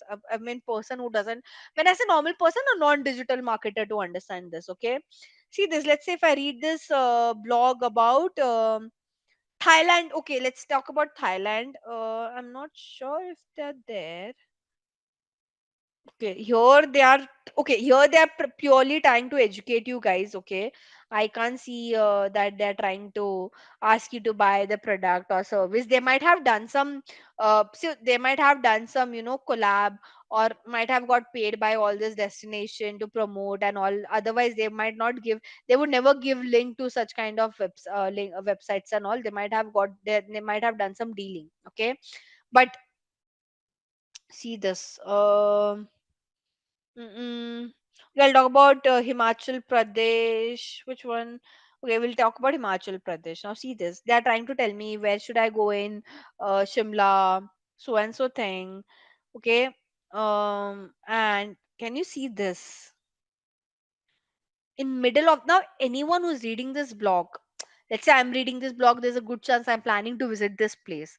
When I'm planning to visit this place, stay is a very important thing. Whenever you travel, stay plays a very important role. That's where these people are trying to promote their properties in middle of that. See this, can you see? So they're trying to say, if you're visiting this place called as Mashada Ground and Lake, around 4 kilometer, there's a place of this particular company's property where you guys can go and stay. You understood this? So that's where your solution based marketing. I just gave you an example right now of a blog, right? Similarly, you can do it with the help of brochures, some white papers, put some social media channels and all. Okay, in social media also channel they would do it. There are many brand, all this traveling brand, they create a video places to visit in US. Let's say the it could be Airbnb, could be Airbnb. Let's say I'll talk about Airbnb. I'm not sure if they're doing that, but they'll create a video places to visit in Europe, and then they'll promote the property within that. Right, a person might see it in a way that, oh, they're trying to just talk about the places I should visit in Europe, but the residing place that they're trying to promote could be an Airbnb property. So they're putting the product within that educational content as well. They're not just blindly educating you. No brand would blindly educate you. There will be some promotion within that. Now what should you focus on? So as per your 4 P's, and now we are replacing it. Now instead of place, guys, you should always focus on access. Okay, now I'll quickly again, I'll make you understand what exactly do I mean by this, right? So when I say focus on access instead of place, what I'm trying to say is many business would depend on some uninterrupted fast internet connectivity. Okay, it is very important for your brand to be accessible, so you have to make sure you are doing cross channel integration in nowadays. What do I mean by cross channel integration is what I'm trying to say, you as a brand needs to be there everywhere. Okay, you have to be accessible when, where, and how the consumer would prefer, rather than focusing on one specific channel. You can't say I'm there on WhatsApp, that's enough. No, you have to be everywhere, or at least you have to be there. You have to be in those platforms where your consumers are there, right? So that's where your cross channel integration comes into picture. Cross channel integration is you are there on search engine, you are there on social media, you are there on OTTs, you are there on e-commerce platform, you are there on all the payment platforms out there, because that's where your consumers are. So hence you have to be there everywhere nowadays, right? You can't just say I'm there on one platform and that's it. No, won't work. It will, but not to that extent that you have thought of. So as I said, you have to be accessible when, where, and how the consumer would prefer, rather than you choosing it. Okay, so you have to do a lot of reorientation of your delivery system.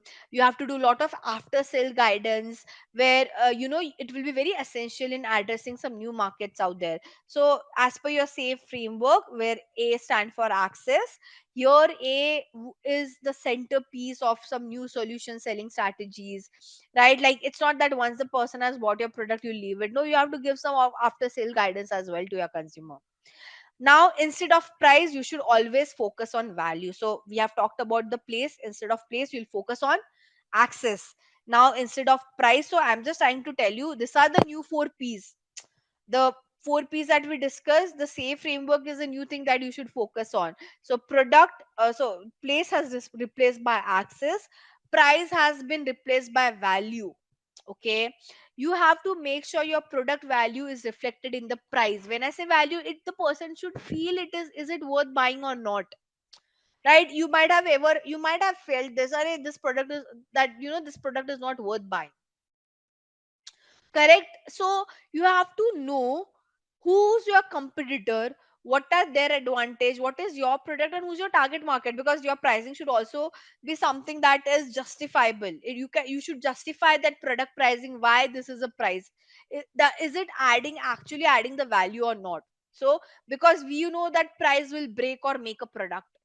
Price will define the value of the brand and the product. So it is very difficult, uh, you know um like, if you would see that, okay, I'll put the pricing so high, I'll see if they buy or not, there's a good chance later on, if you even depreciate the pricing, the customer might judge your brand.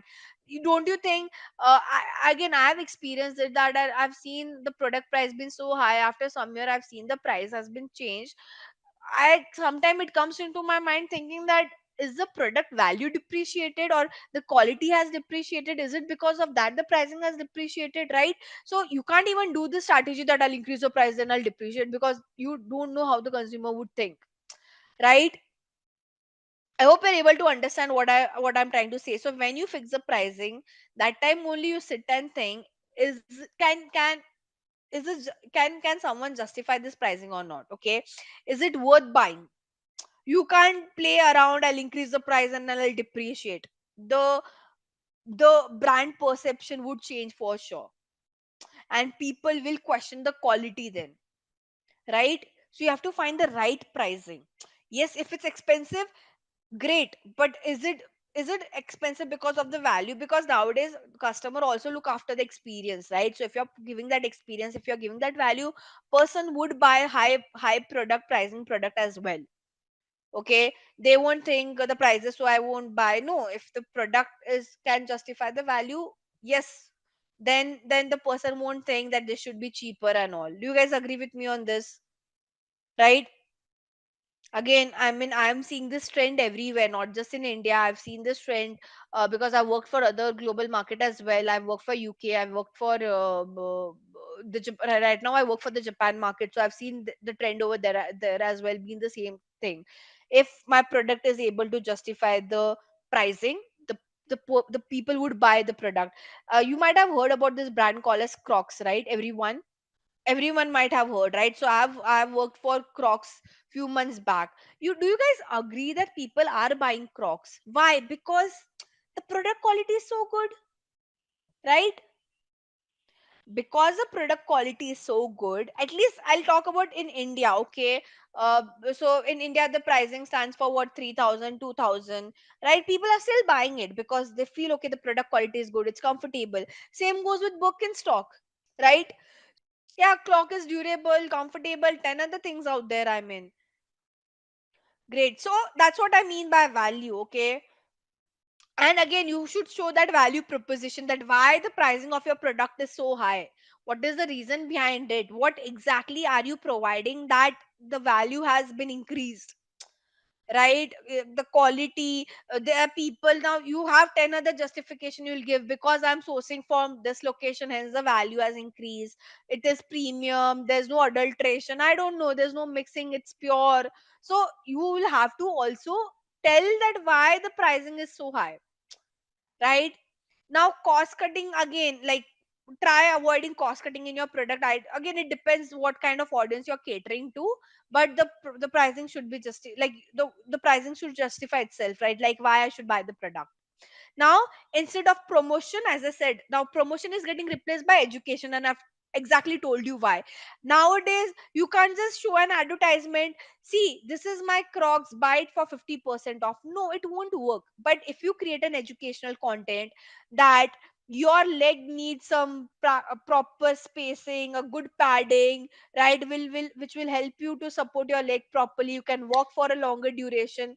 See, I create two commercial would be what, 50% off on your Crocs. It's a promotional thing, right? But imagine I create a video where I say why one should buy a Croc, or I create a video what things you should look after whenever you're buying a footwear. What do you think? What will work more? The later one, right? Because now education is very important. So hence, your promotion is getting replaced by education. Makes sense, right? So you have to focus on learning. Your customer would respond to content that will teach them something new. Understand this. So your focus should be on idea of education, not of idea of promotion. Your organization all should always prioritize it over the promotion, because education will help you to build some trust and loyalty and give you some better result for sure. Right? So hence promotion is getting replaced by education. In promotion, you are just trying to succeed when people are interested. But in education, you are trying to provide knowledge, you are giving demonstration, webinar, right? You are creating that state of mind as well. Because when you educate, you are trying to convince them, right? You are trying to demonstrate them, you are trying to give them a right that okay, this is how your experience would be. Education, so promotion got replaced by education, right? Your price got replaced by value, and your place got replaced by access. Now we can't replace a product, for sure we can't replace a product, but even if you're creating a product, create a solution oriented product. Okay, clear? How your 4 P's are different now. Now your 4 P's are more of like a same framework. So it has replaced because the user have replaced, the channels have replaced, the options have replaced. So some real life example of your same framework, guys. You have Red Bull. So if you all know, Red Bull is a consumer, it's a very energy widely used energy drink, which started in 1987, right? So they have very popular energy drink. They have might have sold 100 billion cans, right? They held almost 43% of the market share. Now what is their strategy? So they use their product as solution, right? So they have a product which says sugar free, zero, right? So they have a different kind of energizing beverages. So their product is more of like a solution. Their place is access. How? Because it is easily accessible to customer in so many countries, in so many demographic, in so many geographic. So it's accessible. Place is replaced by accessible now, right? Price is replaced by value because they have quality. I mean, that's what they cater. They say they have quality, they have dominant market share, hence 43% is that they have, right? And they also call them sometimes a premium pricing strategy, right? And promotion wise, yes, they educate. They have a tagline which says Red Bull gives you wing. Now again, this will educate the customer about how do they use it. It has high risk or energy activities which will make you feel more young mind, thinking it like from a young mind, you got that energy. So that the tagline also says in that way, right? Red Bull gives you wing, correct? Similarly, you have Airbnb. Now again, we all know what is Airbnb. It will help the travelers find some lodging. We all know the valuation of Airbnb, which is again around 100 billion dollars. Now for them, what is the solution? The product is their solution. They are giving you private and shared rooms, entire place, or probably a house as well. They are accessible everywhere in India, other countries out there, right? Because they host around 4 million hosts, right? No one would have ever thought that how hosting would work. Like, had anyone have thought in their wildest dream, we have thought, okay, hotels would be there, but Airbnb was something different altogether, right? So they have made themselves accessible everywhere. They are across more than 1 lakh cities, and you can, with an internet connection, can get a Airbnb listing, right? So you can be available from both the side, as a customer, as a seller as well, right? Again, they show value, because if you're a homeowner, you can establish your prices based on seasonality, what are the lead, the local, how popular that location is. And they do promote, they do lot of education. At least Airbnb does that a lot. They are there on social media, TV commercial. They get some hosts. They give some uh, incentives for travelers who are looking out for accommodation. If you're a travel vlogger, they do a lot of influencer marketing connect as well. So ideally, that's where, now if you could understand how your 4 P's got replaced by the same framework. Clear?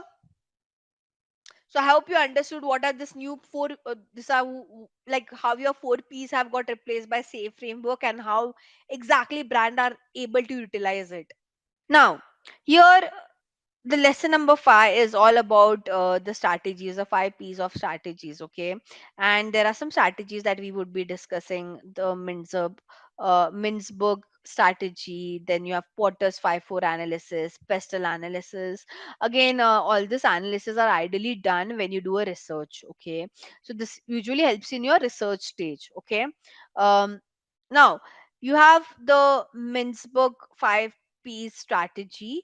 um, now this stands for ploy, pattern, position, perspective, and plan. Okay, this is more of like a perspective and a method based approach. Again, this will help you to understand some vulnerabilities and strength of your brand. So you have something called as a pestle analysis. Now again, all this analysis or all the strategies that I'm talking are more towards the research stage. This is where you do your research. Okay. Now in this strategy or in this framework, you understand what are some environmental factor, macro environmental factor, which which will help you understand what are your company's strength, weakness, and forces which will affect your business in general. Okay, these are more towards the environmental, macro environmental factors, okay? To understand where does your business stands and what are the factors that can ideally affect your brand. So P stands for political, E stands for economical, L stands for legal, S stands for social, E stands for environmental, and T stands for technological. Okay, now ideally, see, you have to find out, okay, what are the factors, are there any political factor that will impact my business. When I say political factor, let's say that could be, again, I'm giving a random idea, your product might not work well for a specific location because of they might have boycotted it, they don't use that product. So, you know, understand what is the political factor. Economical is more about the pricing side of your product. Would you face is does your business or does your product will face some legal problems in future, right? Social is more towards your people out there to, or the TGs out there. Environmental is how does your brand impact the environment, like the packaging, right? You know, let's say your brand packaging is something which is not eco friendly. So if again, I'm just giving you one example, there could be other environmental factors as well. And technologically, you know, where does your brand stands, or what is this a strength of your company or is it a weakness? So again, as I said, all this analysis are usually done when you are at a research stage. So in marketing you have a topic, not digital marketing, but in general in marketing you have a topic called as market research. That's where you do all this analysis. This is where you apply this analysis to find out where, what are your strength, what are your weakness of your company. Okay. And what are some things that can affect your business. Okay. So I'm not saying this is something that you'll apply directly when you are doing into digital marketing. This is basic for all the marketing efforts out there. Okay. And usually used for the research stage. So pestle analysis is, as I said, it's more about the macro environmental factors that makes you understand how it impacts your brand or a business. SWOT analysis is something that you all would have heard of, right? I'm pretty sure SWOT analysis is something we all would have heard of. Now, SWOT, strength, weakness, strength, and opportunity. Have you ever, have you guys ever heard about SWOT analysis? Have you heard this word for the very first time, SWOT analysis? So basically, you find out what are the strength, you list down what are the strength of your brand, what are the weakness of your brand, what could be a threat, and what are the opportunity. For example, I'll take an example of, I don't know, Coca-Cola. Okay, let's say Coca-Cola strength is they have wide distribution. It's available everywhere. Their weakness could be that because nowadays consumers are getting so health conscious and they don't have that kind of healthy beverages to provide, so could be their weakness, right? Threat could be now there are so many new entrant who call themselves healthy, right, who are trying to add some different variants, so they could be their threat, basically their competition. And opportunities where they could grow, so they can grow with their packaging, they can grow with their healthier alternatives. So that is what we mean by SWOT analysis. You just try to put where what are the strength, weakness, threat, and opportunities of your brand. Okay. So let me, and there's one more analysis, so I'll just take you through that analysis.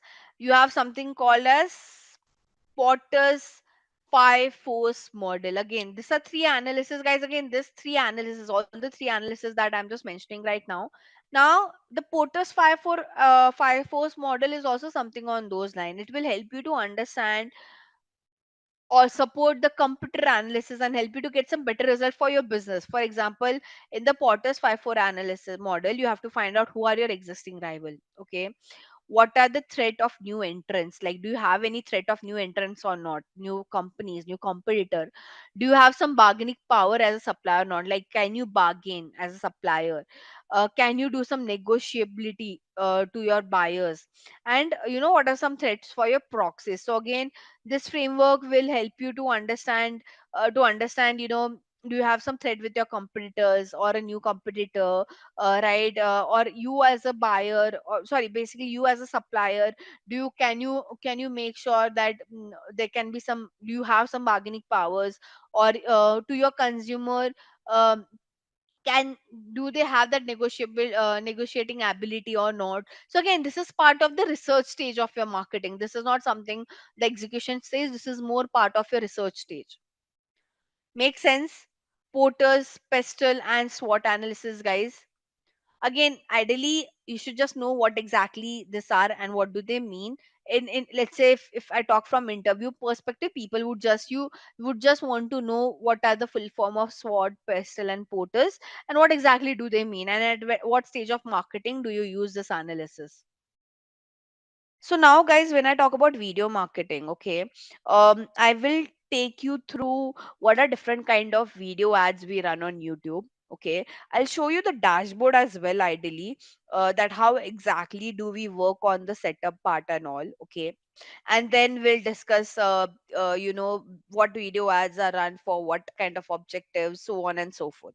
Okay, so now starting with video marketing, again we know that when I talk about video marketing, I'm not only talking about ads, guys. It also has some organic relation to it. When I say organic, basically you have a YouTube channel where you post your video, or you have an Instagram channel where you post your video. So when I say video marketing, I'm talking about the organic plus the ad part of it. Okay, now before going, I mean, rather than going to the PPT, we'll directly go to YouTube to understand this. Okay, let me just quickly open my YouTube where we all can go through it together. Okay, so this is my YouTube. Now, try to understand, guys, on YouTube. Okay, we have different kind of ads that keep that that you will see. Okay, so what exactly does this talk about? So this will help you out to understand what are different kind of video ads that we have, which are run on YouTube. Because when I talk about video marketing, the one of the most popular platform is YouTube. Okay, now let's try to understand each of those ad format one by one, and let's try to see them. Okay, so in total, guys, you have all this 6 ad formats. Okay, something that you might have to mug up for your future interviews and all. But you have skippable in-stream ad, you have non-skippable in-stream ad, you have in-feed ad, you have bumper, masthead, and you have YouTube short ad. Okay, apart from that, we also have one more thing called as outstream ad. Okay, I'll talk about outstream later. Now, how do this ad look like? We'll go one by one. Skippable instrument ad is the most common ad that you might all have. Have you ever seen a ad that comes when you're playing a video, and within that you can skip that ad in 5 seconds? Have you ever experienced that? So right now, I'm not sure if I play a video, I'll see any skippable ad or not. But let me see right now if there's any. Just one. So this is, yeah. I could skip it in 5 seconds, right? Could you see it was like it hardly lasts for 5 seconds, and I have an option to skip. So this is my skippable ad. Okay, the first one that I talked about, this one, skippable instrument. You all have seen such kind of ad. Now, this is one of the most used ad format, and one of the reason behind it is the cost per view. Okay, basically, do you agree that whenever you watch a video, you will watch a if you let's say you have 10 videos to watch, you will probably watch that video which has a good amount of views on it. Okay, so now what many brands tend to do is, and I have done this personally. So there was a company who was into mutual fund. Okay, and they had lot of YouTube, they have created lot of playlists about how to invest in different mutual fund. But the problem with their video was the video was very boring. Okay, like hardly they were able to get those organic views. Now what did the client do was, the client came to us and they gave us 1 lakh INR, okay, for each video. So they asked us to spend 1 lakh INR on each video and increase that view count. Now, when we run a skippable ad, so that's where skippable ads have been used. Skippable ads are usually used to increase the views on your organic video. Let's say Ramya is planning, she has a YouTube channel and she has posted a lot of videos, but she's not getting that kind of views. She can take that video and run that as a skippable ad, and that will help her to increase her views. Now, in India, the cost per view, okay, ranges from 0.50 paisa to 1 rupee. So don't you think it's dirt cheap? Like imagine if I spend 1 lakh INR, I can get 1 lakh, or if the cost per view is around 50 paisa, then I'll get 2 lakh views. I hope you are able to understand this. Yes, so this is damn cheap, and this is one of the most favorite, how should I say, ad amongst the advertiser out there. Like there was one news in between. Okay, I believe last to last year. Um, there's this one very popular singer in India called as Badshah. Okay, now it was told that this person has bought subscribers on YouTube. He has bought those views on YouTube. But ideally, what this guy did was he ran a skippable ad, and which helped him to increase his view count and subscriber and all of that. I hope you understood. Right, so it is damn cheap. You can increase your view count, and whatever view count that you see below the video, it is not just organic, it has the paid promotion view count as well within it. So it is very difficult for any normal consumer to differentiate, okay, was it an organic view or was it a paid view. I hope I'm clear. Then you have something called as a non-skippable in-stream and bumper. Okay, now try to understand. By the way, the skippable in stream, the non-skippable in stream, and the bumper. All these three ads are played within the video. If you could see the screenshot as well, the screenshot says that this is played within the video, right? This one, like when you're seeing a video, between that this ad would appear. Now the non-skippable and non-skippable in stream and bumper ad, both of this ad you can't skip. So you might have come across a lot of video ads that you can't skip at all, right? Like you have to watch the entire ad. You won't get that option to skip. That is what these two ad are. But then how do you differentiate that which is non-skippable and which is bumper? That is based on the duration of that ad. So your non-skippable ad will last for somewhere around 15 seconds. Okay. And the bumper ad will only last for 6 seconds. So let's say if you see a ad which is very short in duration and you can't skip, that is your bumper ad. But if you see a longer ad which you can't skip, that is your non-skippable in-stream ad. I hope I'm clear.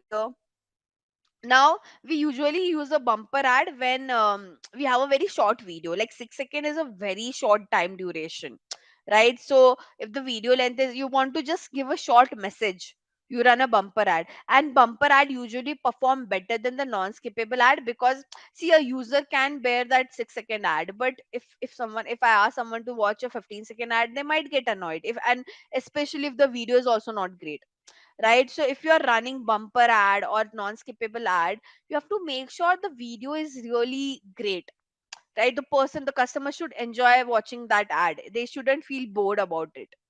I hope I'm clear. Now the bumper and non-skippable ad will also help you to increase the view count, but the view count, the way skippable ad can increase, you can't see that kind of growth with non-skippable and bumper, because the you have simple answer in front of you, right? In skippable, the person gets an option to skip the ad in 5 seconds. Quickly you can garner the view, but in non-skippable and bumper, the person has to watch the video, right? So there's a good chance a person might go back again, right? They won't play the video, they might go back if they're annoyed, and so forth, right? So no, the first, the best ad is skippable ad, then the bumper, and then the non-skippable one. I hope I'm clear.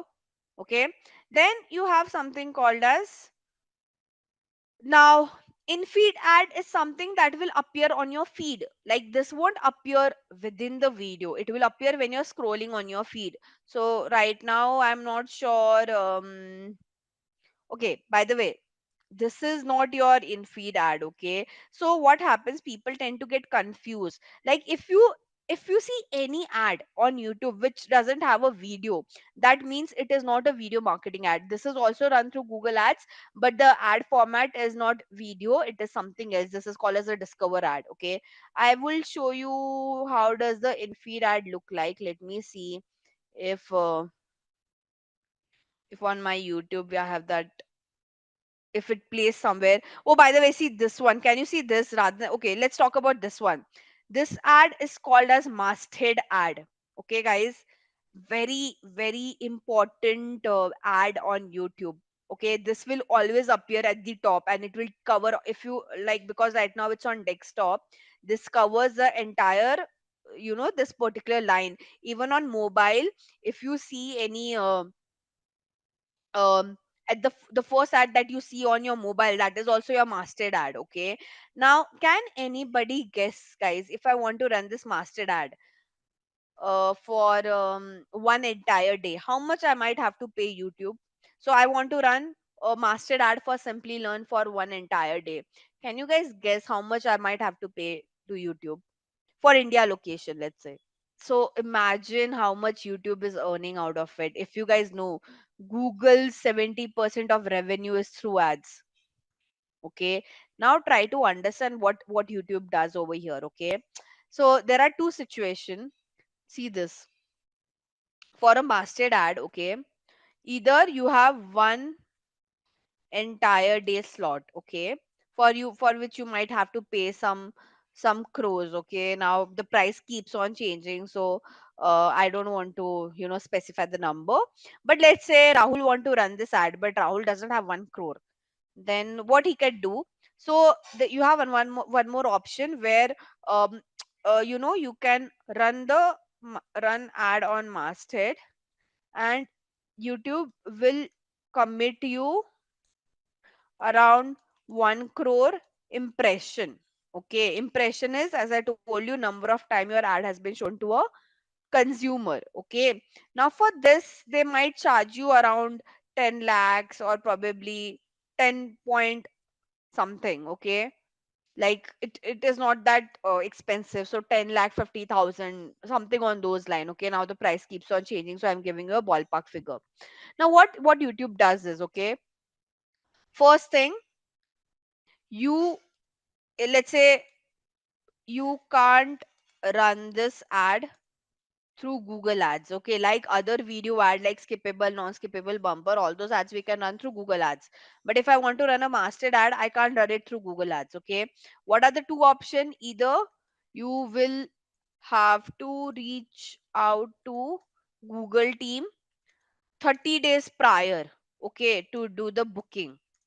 It is not something that I'll go to Google team right now and I'll tell them that tomorrow I want to run a master ad. No, I have to do the 30 days prior booking because there are many brands who are in line to run this particular ad. Okay. Or you can run it through DV360. I told you, right? DV360 is the programmatic platform, premium platform to show ads on premium inventory. So mastered is ideally a premium inventory ad. I hope you're able to understand now. So this is where Google Ads and DV360 are different. Both of these platforms are owned by Google only. Google owns Google Ads, Google owns DV360. But in DV360, as I told you, premium inventory, premium ad. So master ad is a premium ad. Hence, a user can run it through DV360 or they have to reach out to Google directly. They can't run it through Google Ads. I hope you're able to understand what I'm trying to say over here, right? So now let's say if I go and do a 30 days prior booking, what Google does is, and Google is very smart on those lines. uh let's say, okay, so we have Mahalakshmi. So I'll write Lakshmi. Ignore the spelling error, guys. And she's working for, let's say, Amazon. Okay, Amazon is a brand, and she want one entire day slot. Okay, so obviously YouTube will give her one entire day slot. But now we have Rahul, it's me, we have Jonas. But imagine, and 10 plus six more people. Okay, so six more brands over here who can only afford that 10 lakh slot. So what YouTube does is, YouTube is very smart. YouTube will give one day slot to all of them. So basically in one day, YouTube will run ad of all these 10 brands together. And again, YouTube will end up earning 1 crore. So people like me, Rahul, Jonas, Ramya, who don't have 1 crore to spend, and we have taken that 10 lakh package or whatever it is, what YouTube will do, YouTube will give one entire day to all, for all this brands like me and Rahul, like who only can spend 10 lakhs. And probably in a day they will allot such kind of brands, like in a day 10 brands would be allocated. And again, YouTube would end up earning 1 crore or probably more than 1 crore. And the only commitment, so what will happen, at start Rahul brand's ad would be shown, then later on my brand's ad would be shown. It's not that continuously my brand's ad would be shown. Like in the entire day, sometime like after every 1 or 2 hours the brand would keep on changing. And YouTube is just committing you impression that in like if you're spending around 10 lakh or something, will give you like around 1 crore of impression. They are not even committing you that they'll give you sales, or they're not even committing you that they will help you to increase the view count. It is just for impression, just to show the ad. So it's a very expensive ad, not every other brand can afford. And ideally, if you ask me, is it a good ad to run? Like if you have a lesser budget, no, not at all. It's better you run that skippable ad and garner the views rather than just showing the ad to someone, right? So when I say impression, I've saw the ad, right? This is impression. But when I play it, they are not even committing that the person will tap on it and will increase the view count. I hope I'm clear now. Now when I, like if I refresh, probably the, okay, now still it's Royal Enfield. So after some time it might be another brand whose ad would be shown. Now one more thing of skippable ad, okay? So if you have a video length, let's say you have a video of till 10 minutes, you will be able to garner the views quickly. As your video length increase, it is very difficult to increase the view count. So YouTube usually gives you a recommendation that if you want to run a skippable ad, right, like if you could see, it says no max length, but 3 minutes is recommended. Because as the length of the video increases, yes, you will get views, but it will take some time to garner that views then. For example, I have a video of 10 minutes, I have a video of 20 minutes. The 10 minutes video will quickly garner the views compared to the 20-minute one. The 20-minute one will also garner views, but it will take some time for it to happen. Make sense? So that is also one catch with the skippable one. Like I have run a skippable ad for a video length which was of 20 minutes as well, 10 minutes as well. The 10 minute, the shorter one below 10 minutes one quickly garnered the views, but the one which were more than 10 minutes, it took some time.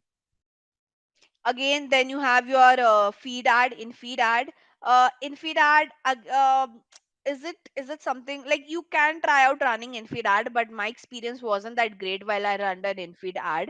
But again, you can try out, see, brand to brand, the experience might change. Okay, this ad will appear on your feed, so right now I'll have to scroll a lot to see if I can see an in feed ad. But this is my feed, right? On phone it would look one below other. This is not a in-feed ad, okay, by the way. Because it's not a video, it is not an in-feed ad, so people usually get confused. There are people who will call this as an in-feed ad, but no, it is not an in-feed ad because it is not a video, it is a banner. Okay, this is a different ad format and I don't want to get into it right now. I'm just trying to see if I have any. Again, this is not the in-feed ad.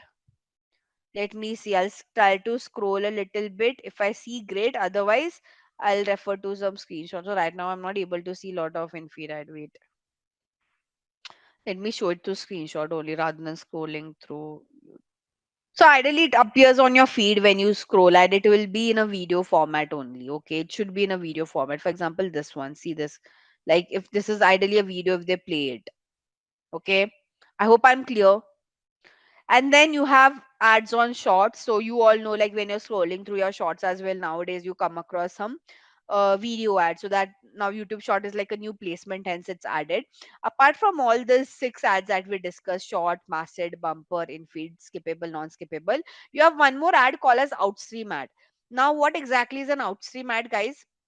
So imagine you think that, okay, I have covered everyone on YouTube. I've been like, probably I have a good reach on YouTube. People know my videos on YouTube. I want to reach people outside YouTube. That's when we run an outstream ad. Okay, so outstream ad is more of like, okay, have you guys ever heard about this platform called as Google AdSense? Anyone? Okay, basically where you can monetize your website and apps, right? I hope you might have heard about this. So now, if I so see those web, so okay, what is Google AdSense? Basically, imagine I own a website or an app and I get good amount of traffic, and now I want to earn some money out of this. What I'll do, I'll register myself on Google AdSense, where basically I'm trying to tell Google that, hey Google, I have a website and an app which gets good amount of traffic, and I have some free slots available, and I would want brands to show their ad on those slots, right? So what Google will do, Google will show some brands ad on those free slots that are there on my websites and app. And if someone clicks on that ad, some part of the revenue would be shared by me and some of the revenue would be taken by Google, right? So this outstream ad is nothing but this. Your ad would be shown on those third party websites and app, and again, like, you are reaching out to a user outside YouTube. Okay, but I have a question to everyone, guys. Okay, like, try to understand. Let's talk about Zara. Okay, so like, do you agree Zara website will have good amount of traffic, right? So if I go to Zara's website, not just India, the global one, okay, we do you all agree that they have a good amount of traffic on their pages, right? So that, why Zara, like, you people, I'm not sure how many of you do shop from Zara, but do you guys agree Zara website and app has good amount of traffic? So why Zara doesn't allow register their website on Google AdSense and allow some advertiser to run ad on their website or an app and earn some money out of it? Like, we all agree Zara has good amount of traffic on the website or an app. Let's say not Zara, H&M as well. Any all of this popular e-commerce brand, they have a good amount of traffic coming up. Okay, it will, see, for Zara, H&M brand like this, they don't want to uh, disturb the user experience by showing ads between that. See, yes, they can earn some money from Google AdSense, but that money that they'll earn will, it doesn't even contribute that much to the revenue. Like, imagine if I have a good website, I have good customer who come to my website, buy the product, and I disturb their user experience. Yes, I might earn some money from Google AdSense, but the people who were coming to my website to buy the product, some of them might not, might leave my brand because the user experience is getting hampered by it. So for Zara and H&M, they can't, just to earn some penny amount of money, they can't disturb the user experience, right?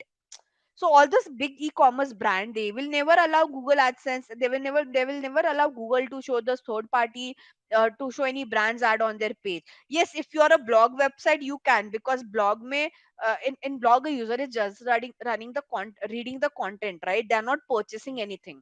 But in e-commerce, the user experience really matters a lot. I hope you understood what I was trying to say right now. Like for them, it's like earning money from Google AdSense and earning money from what the customers are purchasing. The second one is better. Yes, they all are betting apps and sites. They allow brands to show their ads on Google Ads, because for them, like for them, yes, the user now, the bigger betting apps and all, again, yes, they are earning a lot of money through Google Ads.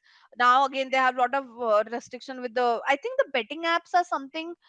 You can't you they have been stopped by the government, at least in India, as far as I know. The last news that I read, Dream 11 and all of them, they are closed right now, right?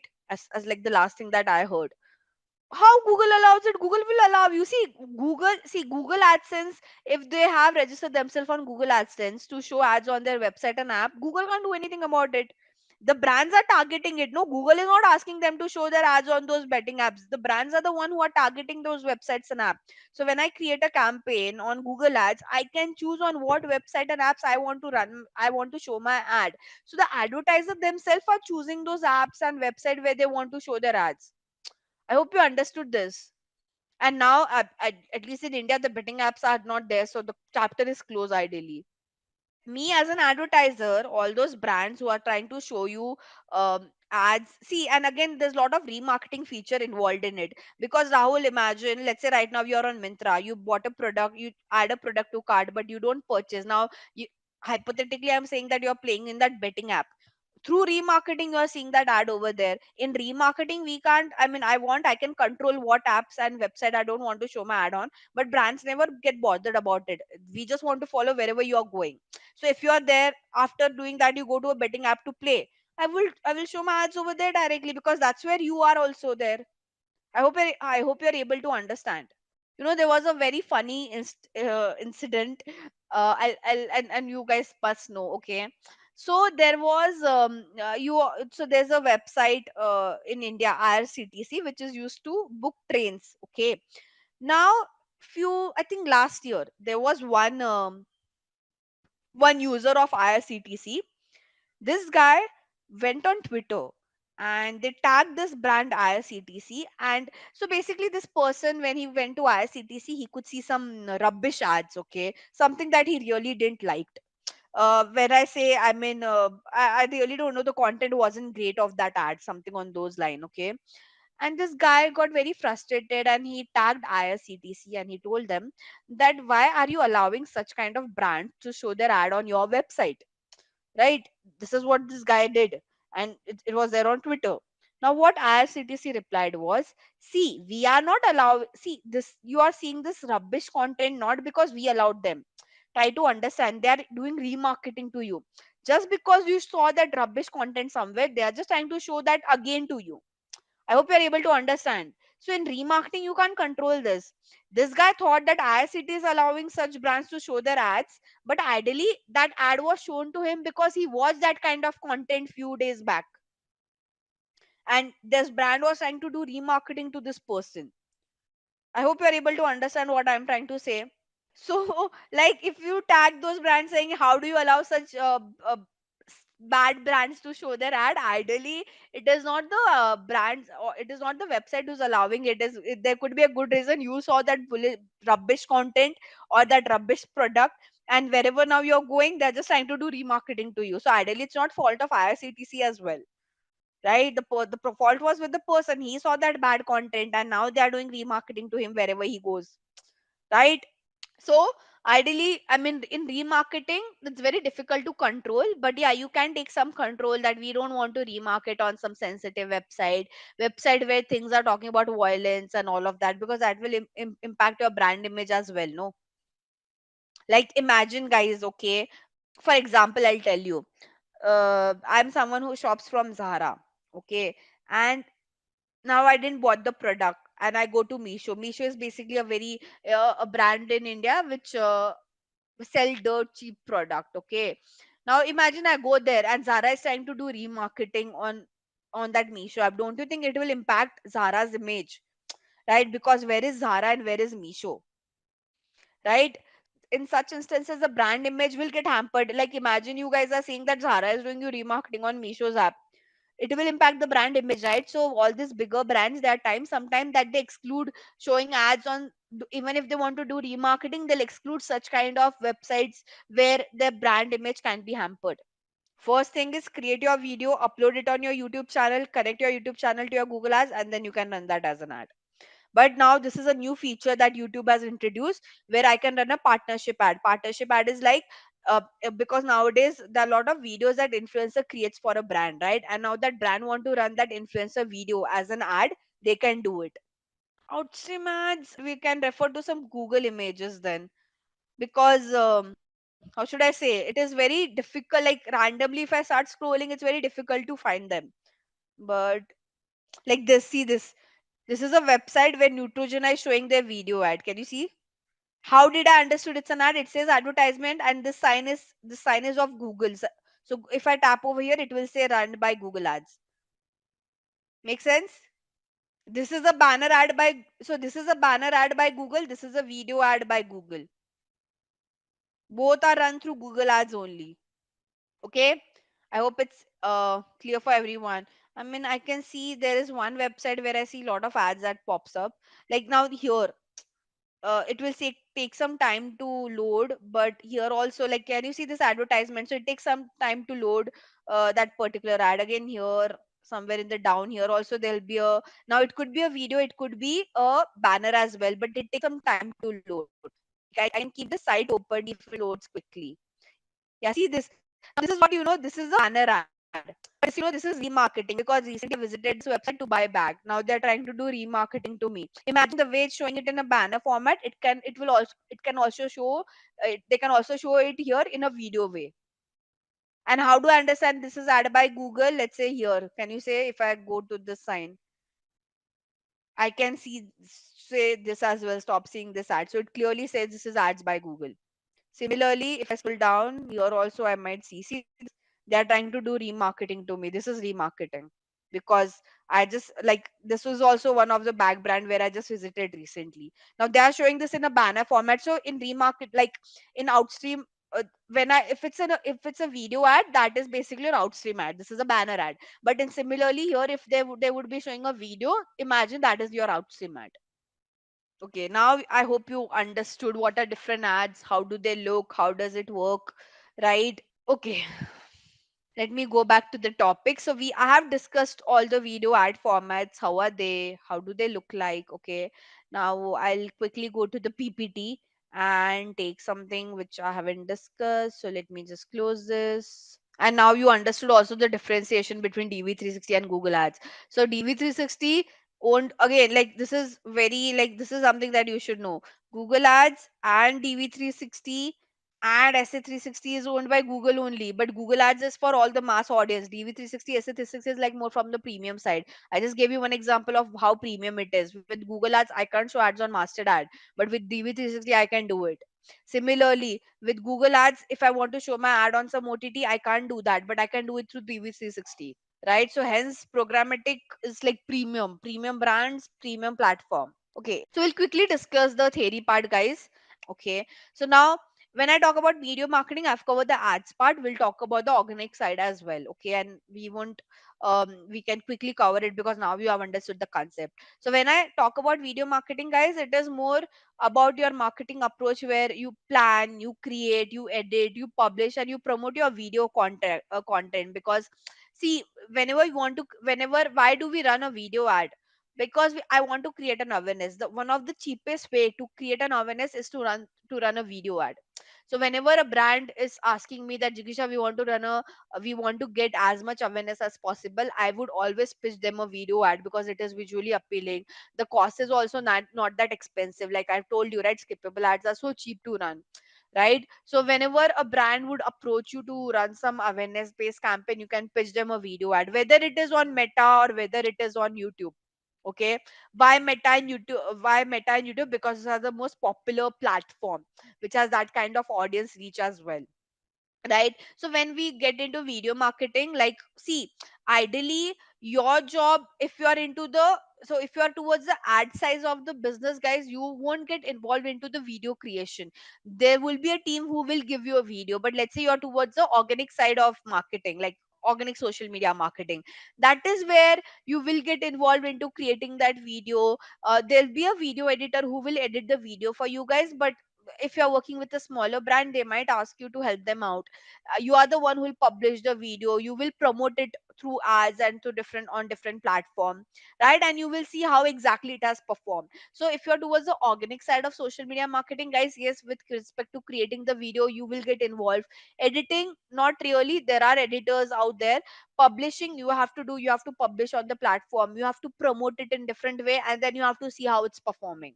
Okay, and I told you, YouTube is one of the best platform for your video marketing, because there are around 1 billion hours of YouTube videos daily. People tend to watch that, right? A average user is trying to spend around 40 minutes per day watching videos on YouTube, right? The other one, as I told you, the most popular is Meta. And Meta, it's Instagram, where people upload around 95 million photos daily. So you are trying to do video marketing on two most popular platform, YouTube and like Instagram, which is part of Meta, correct?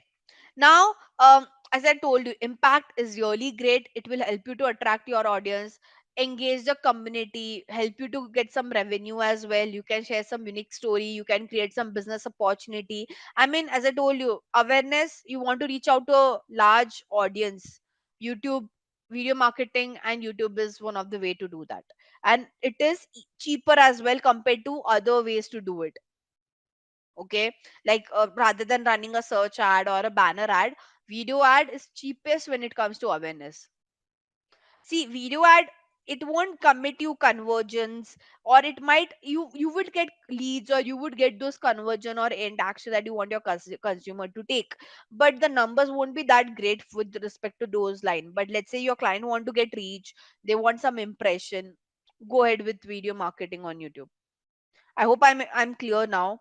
So keep this in your mind. When I talk about awareness, one of the first thing that should come in your mind, whether it's organic or whether it's ad, video, and that too on YouTube and Instagram, right? Now again, the marketing funnel, I have already said, we all know what is a marketing funnel. We want awareness, we want people to convert, and we want them to retain. So now what people do is, at they use they I'm not saying they don't use video marketing at all the three stages. Yes, they do it, but the kind of video they create is different. Okay, for example, in a awareness, so when I talk about awareness, let me write it over here. You can use video marketing, but the content would be different. For example, for awareness, I can create some education content, because first I'll have to educate the consumer on my product or service. Okay, in conversion base, like I want them to convert them, so what I'll do, I'll show them some testimonials, right? Some case studies kind of videos, right? Or yeah, that should work. And when it comes to retention, I'll create some offers, special offer kind of videos, so the communication would be different now, right? So the videos also that we create at each stage will differ. And hence, if you would see, there are a lot of videos on YouTube which are related to education side. They focus more on awareness and testimonials, or then or showing them some specific offer related video. If you see, like any brand, for example, I mean, again, I'll have to go back to YouTube to show you that, but they use YouTube. Now see, can you see right now there's another master ad, this is by Cadbury. So that means that Royal Enfield has not taken one entire day slot, they have taken a slot to get just as many impression as possible. I hope you understood it. How does it work now? If I could see just one brand's ad the entire day, that means they have taken the 1 day slot. But now they haven't taken the 1 day slot. Clear? Now I hope you are able to map it to what I was telling you theoretically. Okay, I was trying to show you something. So let's say, I don't know. So there is this brand called as Grow. Now, see, there's this company called as Grow. Okay, now they are into investing. They have a app where person can buy equity, mutual fund, and other things. What they do, they use YouTube to get people aware about how to do financial planning. If you see all their video, it is all about educating them about financial planning. So they are using YouTube as a channel to create awareness about investing. Nowhere you would see them saying that go, go and invest through Grow. No, directly they would never say that. You see all their video, they are all in education purpose. I hope I'm clear. So you would see YouTube or Instagrams are usually used for awareness, the video part, okay, and the content is very much focused towards the educational side of it. They won't directly educate you, so in like they will, in middle of that they might promote their product, but the content is very clear. They want to educate the consumer on the whatever product and service that they are trying to sell. Okay, I hope I'm clear. Now, there are a lot of metrics that we track whenever we run a video ads or we are doing some video marketing. Okay. First, we see how much traffic we are able to get, organic traffic. Okay. Then we would want to see what is the engagement. Engagement is nothing but how many people have liked my video, disliked my video, tried to share that video, or who have commented on it. That is what we call as engagement, whether it is on YouTube or Instagram. Then you would want to see how many people have subscribed to my channel, or who are how many people have followed my page. That, because video marketing will impact those subscriber count as well, right? Now we would also want to see audience retention, like how many people are keep getting, they are watching my video for multiple time, they're coming back to my channel. By the way, all these numbers, at least on YouTube, you can check under your, there's an option of analytics where you can check all these numbers. Okay. Then you would want to check the watch time, which is what is your total viewing time for your video. Then you would want to see a conversion rate as well, that after watching the video, did the person went to the website to buy any product or service. Okay. And then bounce rate is nothing but the person came to the video but they just went back in like 1 or 2 seconds. That is bounce rate, like they didn't stay for a longer duration. Okay. So people who visited your video or your website but they leave the website or the video in like few seconds, and they didn't do performed any action. So because you're doing video marketing, you will have to also track how it is performing. You create a separate video that would work, but imagine in one video you're trying to do awareness, conversion, retention. No. Clear? Okay, so guys, these are some metrics that one should check. I'll come to, so I have talked about what are different kind of video ads. I've covered it without the slide only. Okay. But now you would want, so on your Google search engine, okay, see, apart from YouTube, your video, so let's say I want to say, right, can you see there are some short videos that have been shown? Sometime you'll see some videos as well, like not just short but some big length videos as well. Now if you want to really improve the ranking, you want your videos to appear at the top. You, that is what we mean by SEO, right? Without running ad, you want your video to appear on the top of your website or on the search engine result page, or even for that matter on YouTube. There are some things, there are some, how should I say, um optimization that you can do with your video. Okay. So first thing is, you can add your video under your sitemap. Now what exactly is a sitemap? Let me okay, let me try to explain this to you. I'll talk about sitemap later on because it's a very long explanation. But one thing, within your video, please add the timestamps. Stamps are nothing but where the user can see at what minute what kind of topic has been discussed. So you are just trying to break down your video and create some good description. You have a description part in your YouTube, right? So give a good description, add some important keywords within that video, so your ranking would be better. Now, when it comes to the sitemap, guys, what exactly is a sitemap? Let me make you understand that. Okay. Um, please try to listen carefully what I'm trying to say over here. Okay. So, okay, imagine I'm a brand, I have a website, I have a YouTube channel, and I want to improve its SEO ranking. Okay, SEO is like I want my website or my YouTube video to be shown whenever person search for any query related to my brand. I want my website, my video to be appeared somewhere towards the top, right? That is what our goal is. Now, what happens is whenever you create a website, try to understand this. Uh, let's say let's talk about only Google right now. Google, what Google will do is, let's you create a website. For Google to rank your website, Google will first have to scan your website. Okay, like I can't just vouch about Mahalakshmi. See, let's say it is like you are asking me to vouch about how good Mahalakshmi is with respect to digital marketing, but I couldn't do that without me not knowing how well she is into it, right? So I'll have to do some test with Mahalakshmi to vouch for her, right? Similarly, it's the same thing. For Google to rank your website higher, Google will first have to scan your website. What exactly do I mean by scan your website? They'll check how well you have created your website. Have you done all the SEO checks or not? Again, it's a very lengthy topic of SEO check. But one of the thing that Google, so what Google does is whenever you create your website, Google has some bots and crawlers who come to your website to scan it. Okay, they'll scan each and every page of your website, and when they scan your each and every page of your website, one of the part that they check is called a sitemap. Now what exactly is sitemap? Try to understand. Okay, right now imagine I am that Google's bot or crawler. Okay, and I want to scan, let's say it's Amazon. Okay, it does not any other random brand, but it is Amazon. Now let's say, hypothetically imagine that Amazon has created their website, they are new in the market. Now Google bot, which is me, who have come to crawl this website, don't you think it will be very confusing for me to know where should I start crawling, how should I proceed, what is the last page, what is the first page? Do you think crawling would be also difficult? Like how should I proceed, because there are so many pages on the website, right? There's a good chance if I scroll it by myself, I might miss out some pages. Do you guys agree with me when I say this? Do you guys agree with me if I ask you that you go crawl, check each and every page of Amazon? Are you do you Can you guarantee that you won't miss out on any pages? No, you can't.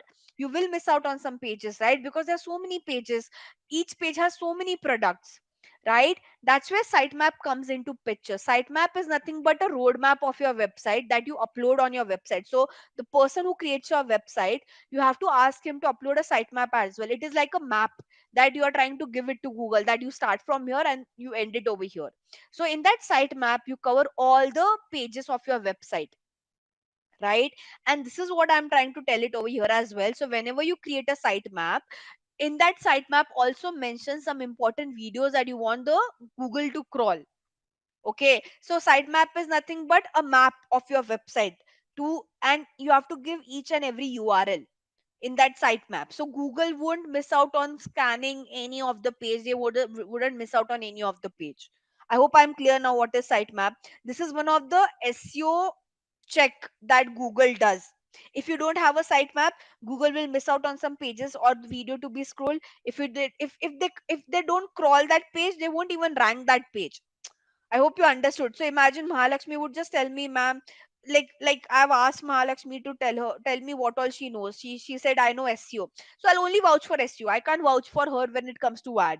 It's the same thing. The pages that Google will crawl, Google will only help with ranking those page. The pages that they're miscrawling, they can't show that page anywhere on the search engine.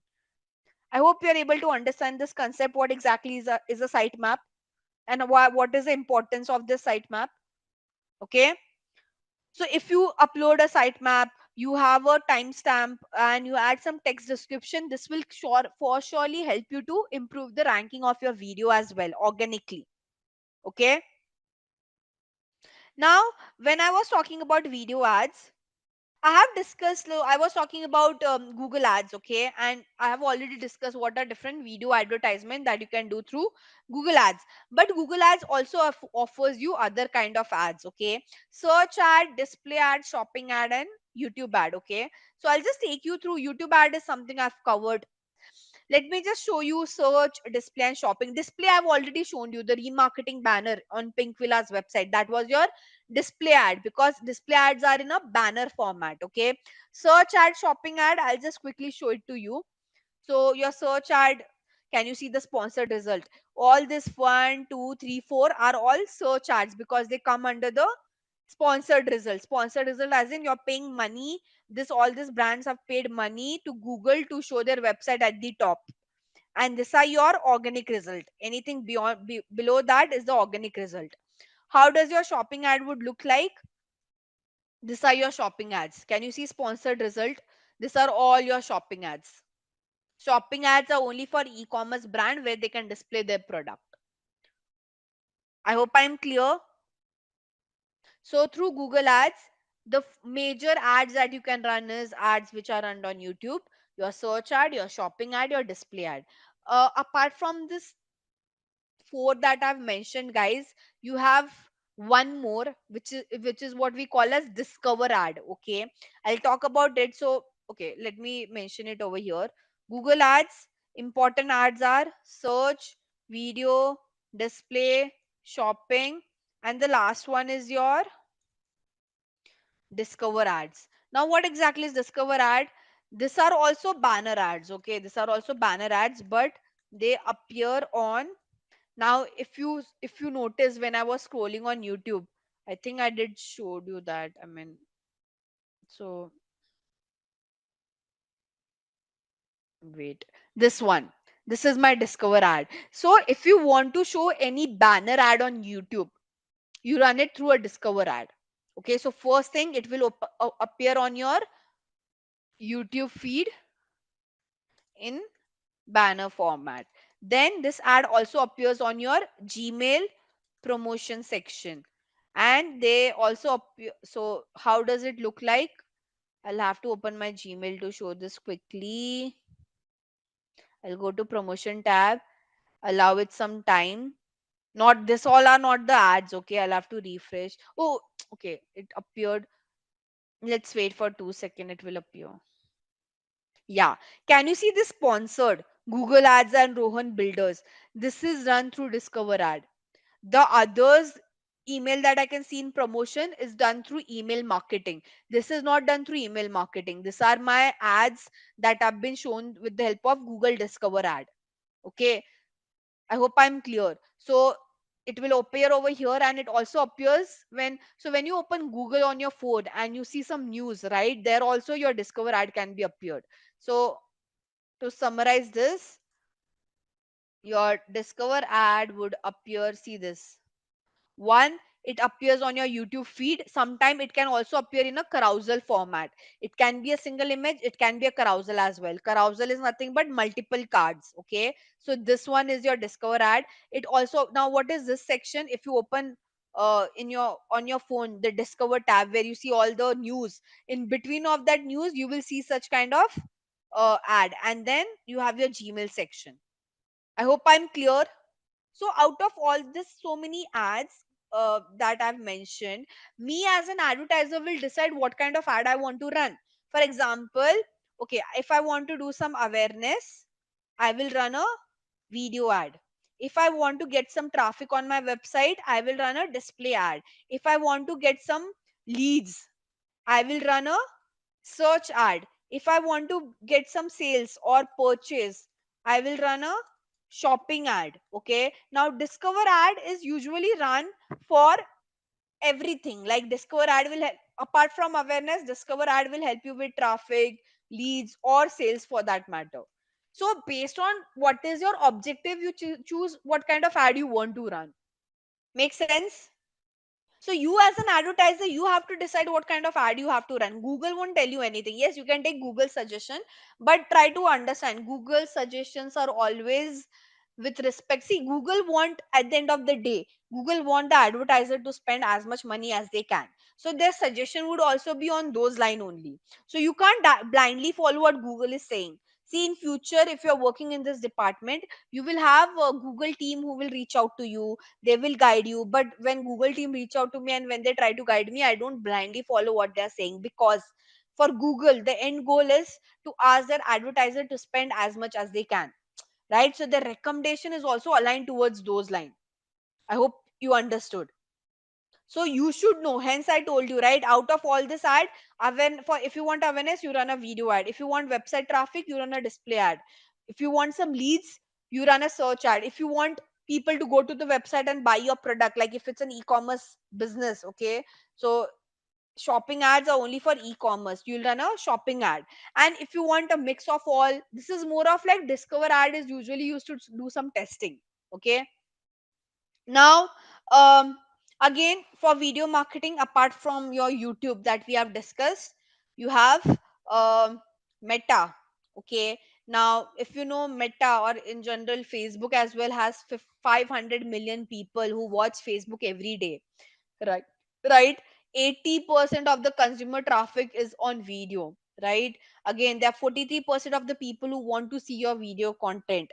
1200% there are more shares than images. So, if I talk about what kind of videos, compared to image, videos do get shared a lot. So these are some of the stats which is trying to tell you that why you should choose video marketing. Okay. I think I've already told you what are the benefits of doing video marketing. I won't repeat the same thing again and again. Okay. Now, how do we exactly create a video marketing? Let me just quickly give you.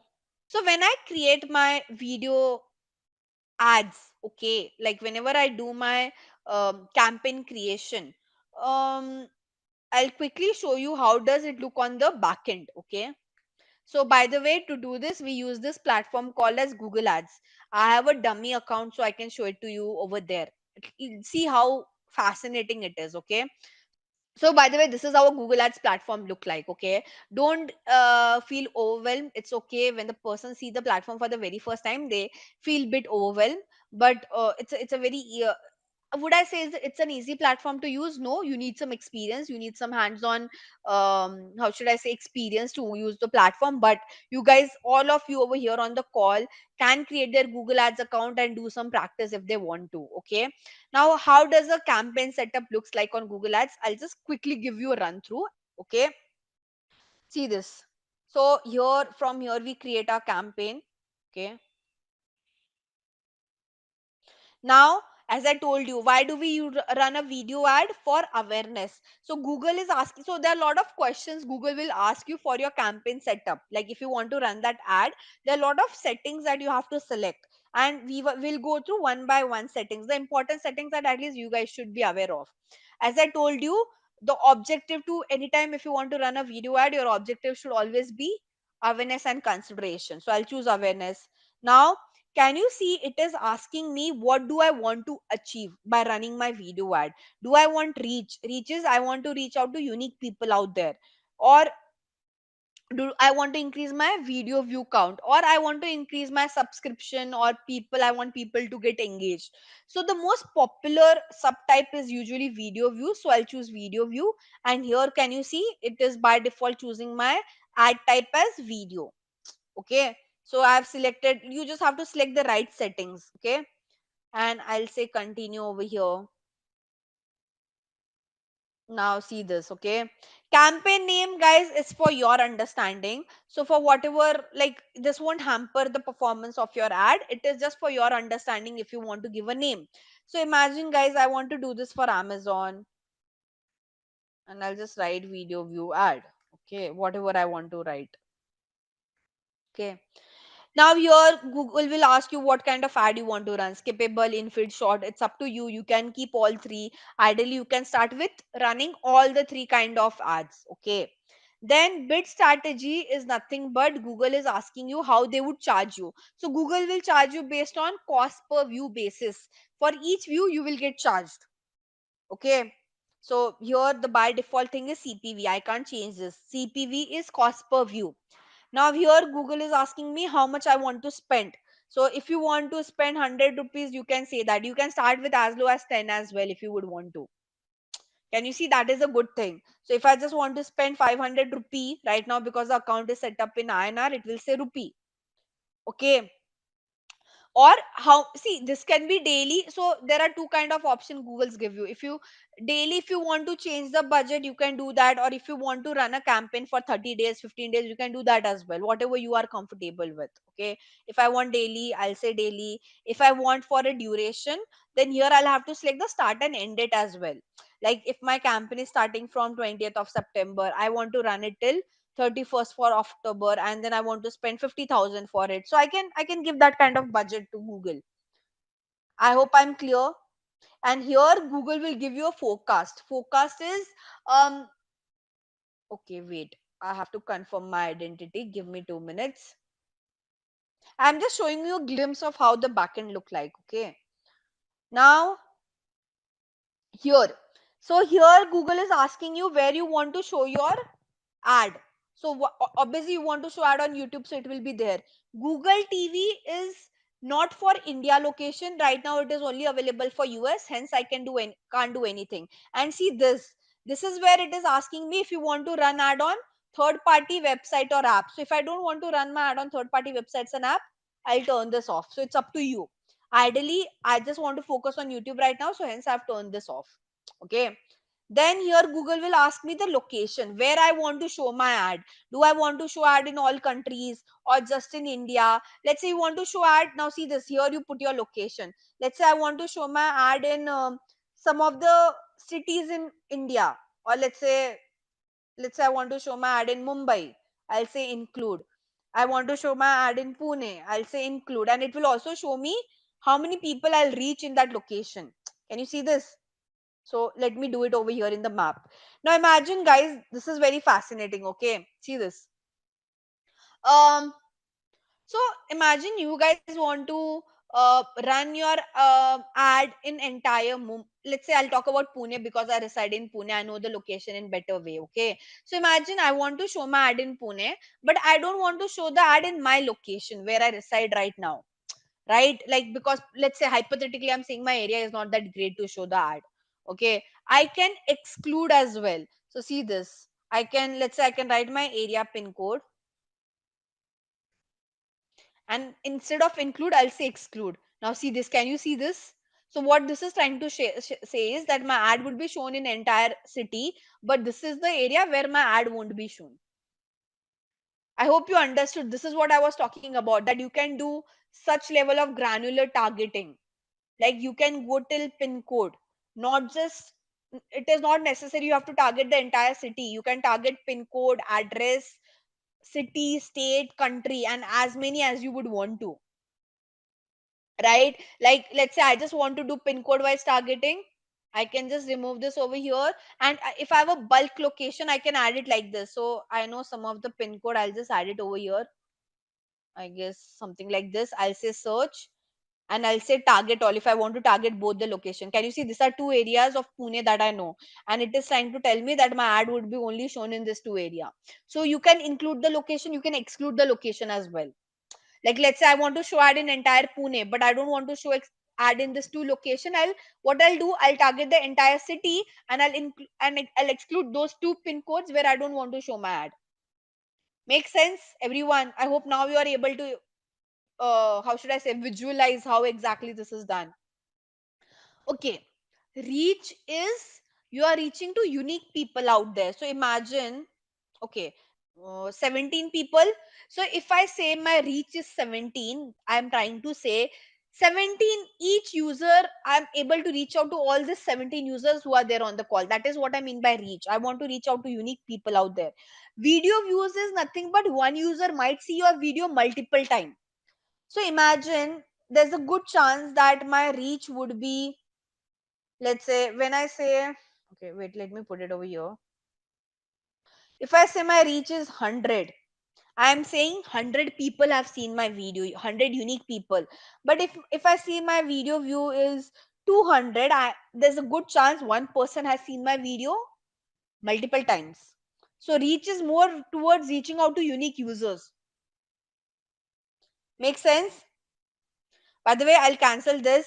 I just wanted to show you how exactly does this look like, so you can keep on adding location. Now, language is also very important. Let's say Amazon has created a video in Hindi. I'll have to choose my language as Hindi. So what language video you're promoting, that language you're supposed to select over here.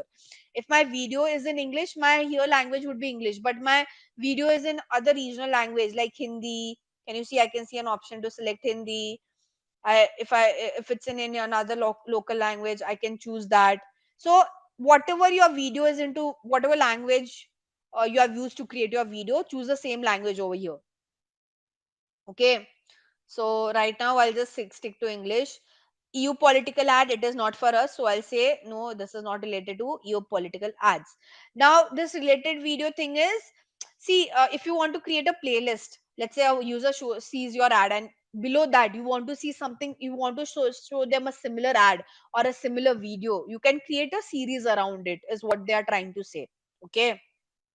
Now this is where you do your targeting. Okay. Before going to targeting, guys, I'll quickly show you how does the ad is created. Now see this over here. What I'll have to do is, to create my ad, I'll quickly go to YouTube, and I'll have to go to Amazon's channel, because I have to select, right, what video I want to promote. I hope Amazon has a YouTube channel. Okay, here it is. Sell. This is sell. This is more toward the seller side, but let's say right now, for now, I want to use this only. Okay. And let's say I want to promote any of the one video of Amazon. uh Let me choose one great one. This one, let's say we'll talk this one, because they have created, there's an Amazon Great Indian Festival 3 weeks ago, they have created the video. I'll choose URL, take this URL, put it over here. See this. Can you see? This is how your ad would look like. So it will come in a skippable format. Okay. I mean, there are different format in InStream. This is how it will look. See how it would look in your feed. In your feed, this ad would look something like this. Like this is how your feed looks like, right? So they are giving you a preview. And in shorts, it would look like this. I hope you understood. This is the mobile view. You have a desktop view as well. So see, in desktop, it would look something like this. And this is your TV. In TV, how this would look, right? I hope you understood how this works. So whatever ad you want to run, you have to first upload it on your YouTube channel. From there you have to take the URL and you have to paste the URL over here. And then again, there are other details that we fill up here. So what did I do is, I just put this detail, like I give the URL where I want to take the user to once they see my ad. I wrote a call to action like shop now. I gave a headline, I gave a description, and this is what it looks like in your ad. So you just have to fill the details basically. Okay. And this is where you do the targeting. Now targeting is nothing but like to whom and where you want to show your ad. Okay. So see this, I'll quickly take you through one by one. Placement targeting is, guys, you can choose on which YouTube channel and on which YouTube video you want your ad to appear. Okay. So for example, I'll quickly open YouTube. I want to show ad on competitors. So let's say I want to show my ad on Flipkart. Amazon ad I want to show on Flipkart. Let's say, okay. So I'll have to search first for Flipkart channel if they have one. Yeah, this one. So let's say if I want to show my ad on Flipkart's channel, I'll take the URL, put it over here. If I go to channel, see this. So what I'm trying to tell over here is, show my ad on Flipkart's channel. So similarly, you can choose what channel you want to show your ad. You can choose what video you would want to show your ad on. Let's say I want to show my ad on Amazon. Let's say Amazon versus Flipkart. There's a video of Amazon versus Flipkart. Let's say hypothetically, this one I want to show my ad on this video. I can just put it over here. Again, same thing. So you can add as many channel, you can add as many videos. I've just add one for to show it to you, but you can target any channel, any video of your choice. Did you understood what is placement targeting, guys? Okay, I'll just proceed. So that's how you do placement targeting. In topic targeting, you can choose what kind of topic you would want to show your ads on. For example, Amazon is all about shopping. So I'll go to beauty fitness and I'll see like whatever which has been sold on Amazon. I just have to select it. Now here I don't have to create anything. Google has created different topics. So any, like if there's a YouTube channel where there's any discussion related to face and body care, there your ad would appear. So you are just choosing the topic over here. And in keyword, you have to give the keywords. For example, here if I put my Amazon's website, so if I just take this URL, put it over here, okay, It will suggest me some keywords. Can you see? So basically anyone who's searching related to any this kind of keywords on YouTube, or they're seeing any video which has this keyword, your ad would appear over there. So this is what I mean by targeting. You choose where you want to show your ad. Okay. Apart from that, guys, you can do some demographic setting as well. For example, see this. Can you see? So unknown is something that Google is not able to identify them, because they might be doing their searches on incognito mode, or they might be using VPN. So it's very difficult to identify this kind of user. Hence, they are into unknown. So I usually prefer to turn off the unknown, because if Google is not able to identify, I don't want to take that risk by showing ad to such audience. Now, like, you can choose which gender you want to show your ad, what age group you would want to show your ad to, like whatever range you want. Do you want to show ad to parent or not a parent? You can target people based on their household income as well. So let's say if you're promoting products which are very expensive, then you only show top 10 to 20 30% of income group, right? I mean, so and so forth. Cool. So that's all we had under the video advertising, which was very lengthy because I went towards the practical side of it. Let me go to the next one, which is our, where is, now, email marketing. Basically, these are the emails that you guys send when your customer would leave their item in shopping cart, because you first send an email to give them a like a reminder, then you do some follow up, right? You can also send them an email after 2 day or later, send them some email for some discounts. And also, basically, you're just trying to nudge your customer if they don't do any action, or in case even if they are your existing customer, you will still send them an email, because you want them to keep on buying from you. You do some personalization for them, right? Google Ads, a platform through which you can run ads on different Google property. Like, you, if you want to show your ad on YouTube, you want to show your ad when person searches on Google, you want to show ad on some third party websites and app, you want to show your ad in the Gmail section. So any placement which is created by Google and you want to show your ads over there, we use Google Ads.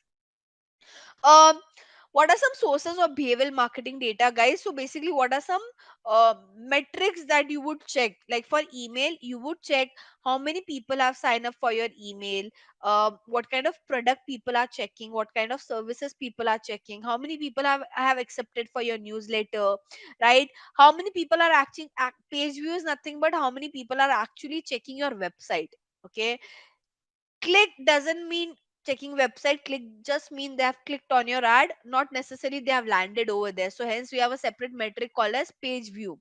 What kind of content they are consuming and what is their purchase history in general. Okay, so these are some of the basic metrics that you guys tend to check. Okay, significance of your overall behavioral marketing operation is, guys, reiterating this again, you tend to understand your consumers behavior, which will help you to create better ads. I did show you, right? Whatever data I'll get, I'll put it on Meta accordingly, right?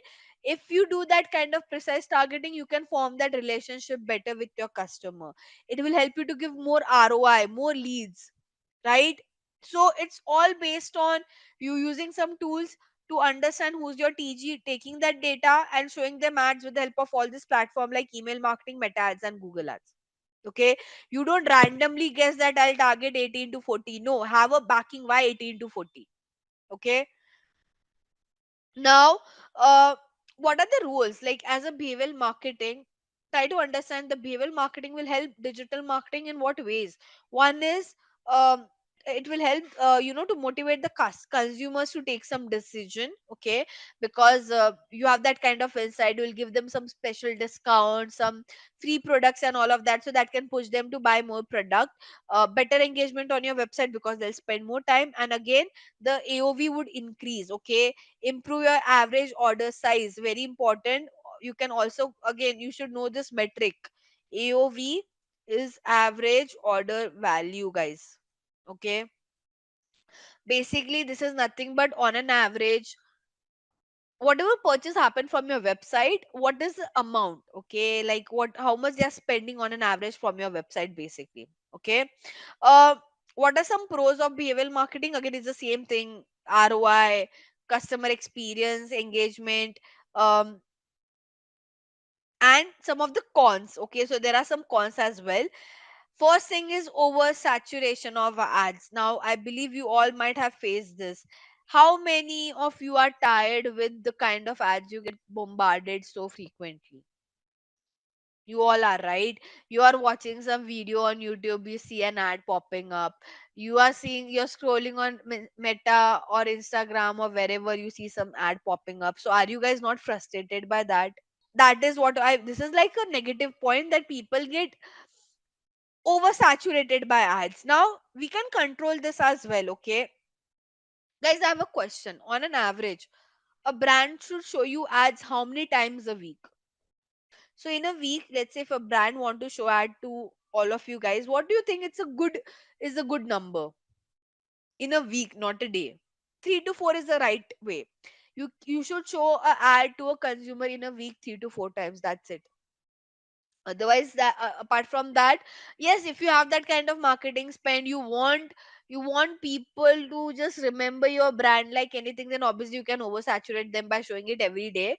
But a good frequency, this is what we call as frequency is nothing but on an average how many times I should show my ad in a week. So 3 to 4 is a good number. Again, it requires some complete knowledge of the audience. So ideally, yes, you get data from computer analyst tool and all, but there will be some nitty gritty. See, you can't get the entire insight. There will be few things that you will miss out, so hence could be one of the cause. And um, again, you are juggling with so many different algorithm, because behavioral marketing mein you're using all these tools. You have to understand how Google algorithm works, how Meta algorithm would work, or any other social media's algorithm would work. The algorithm, the way LinkedIn works, it doesn't way it Meta doesn't function in the same way, right? So it is a complicated process as well. You are using so many different tools. Imagine, is apart from Google ads, Meta ads, and your email marketing tool like MailChimp, you're using 10 other computer analysis tool, your chat GPT for something, your reporting for something. So many tools, more the tools, more the confusion. Okay, and more the algorithm you should get used to. Like, you should know how the algorithm work as well. Okay, so that's all we had under your behavioral marketing types and needs. Let's go to the next part, guys, quickly, which is your strategy for growth. Now, so when I said strategy, guys, see, the basic part of a digital marketing strategy is to find out what platform, what ad format, what digital marketing type or channel, content type performs well. Okay, because guys, in digital marketing we have so many things to do. As a brand, you can't do everything. Okay, like obviously if you're a bigger brand, you can spend time, money, everything. But still, why do you need a strategy? Because you have so many options, and you need to find out where should I spend my money, where should I spend my time on.